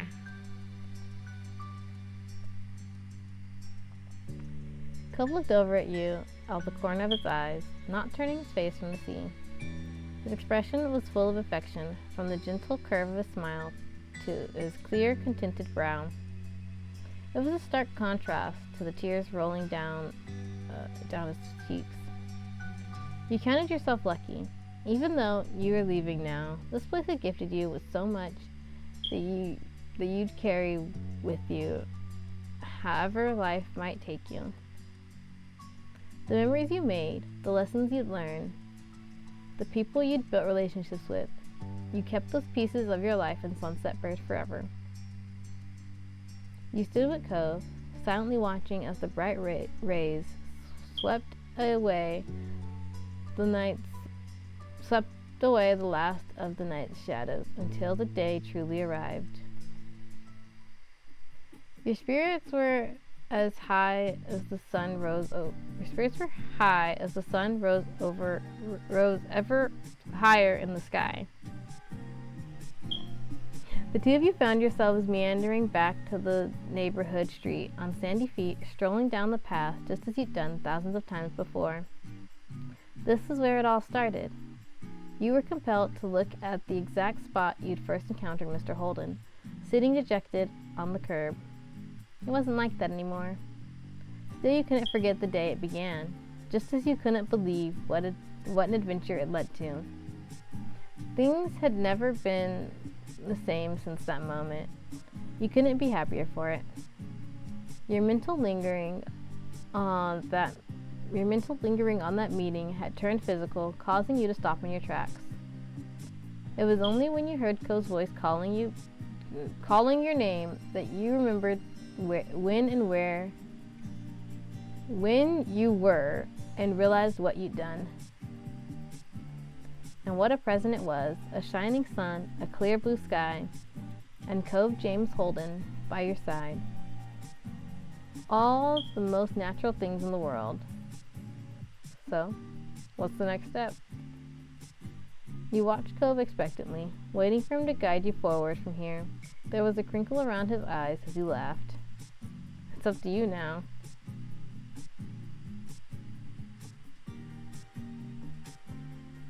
Ooh, exciting. You're giving me too much power. I don't know. But I don't want it to be. You should pick. You clammed up.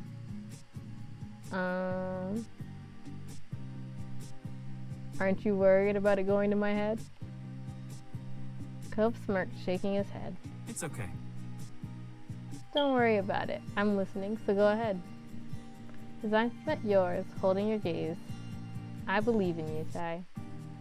No matter how much time might pass, there are some things that you could count on to be constant.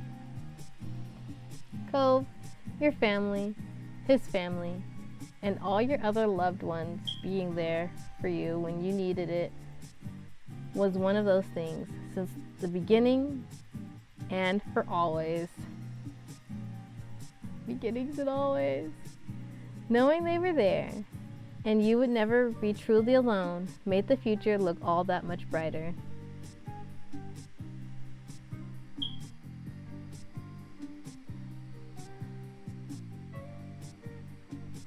Could we go to Poppy Hill?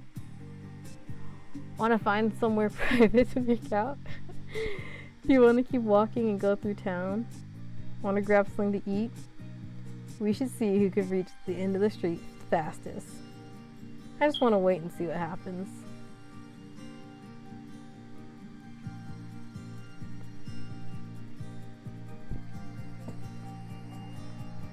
Your early morning escapade had stirred up your appetite, and you were positive it would have for Cove as well. Cove nodded, his gaze shifting from you to roam across the little place that you both called home. There's a lot that's still out there in the world, a lot of different ways things could go in the future. But for this, I think that'd be the perfect choice. You beamed, his approval of your suggestion lifting your spirits ever higher. Your days growing up in Sunset Bird had been so wonderful. Even the prospect of leaving again made your chest ache. Yet, you weren't going to let that stop you. It would be hard, but you knew that it would still be there, waiting whenever you wanted to return. Facing Cove, who'd been by your side through it all, you knew that one day You look back on these moments now, just as you fondly reminisced about your childhood growing up here. Each happy moment you experienced became only a memory of what used to be. But that was what life was, and it was okay.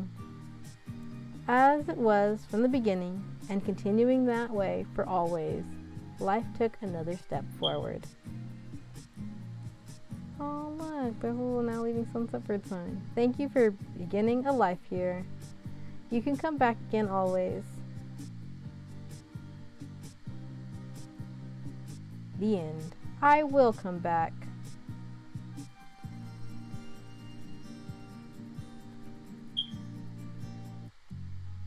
There we have it, guys. There's some oh my gosh. I didn't realize how long it would be. I don't know why. I'm not good at timings, guys. I'm not good at timing things.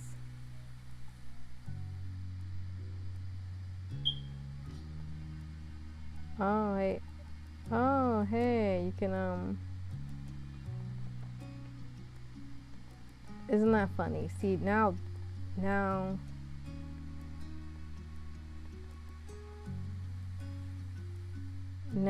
this, how does this look different? Yeah, this is the one we had. We had the necklace. You didn't have sunglasses. Okay.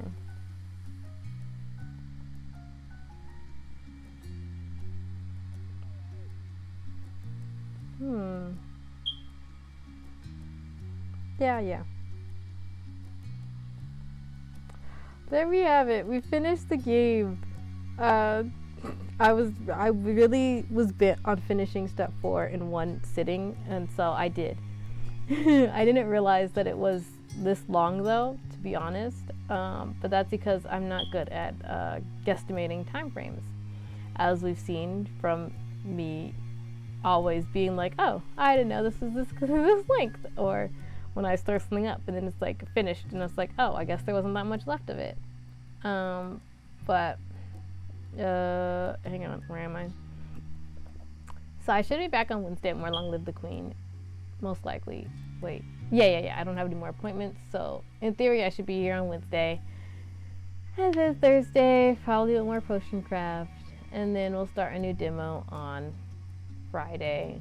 Which, speaking of demos, the demo of Now Forever should be updated sometime in the last week of November, which, if you know, that's like next week about or something. I'm mainly planning on playing it on Mondays like this game was, but otherwise I'm considering just putting it in on Fridays because the demo, you know, demos.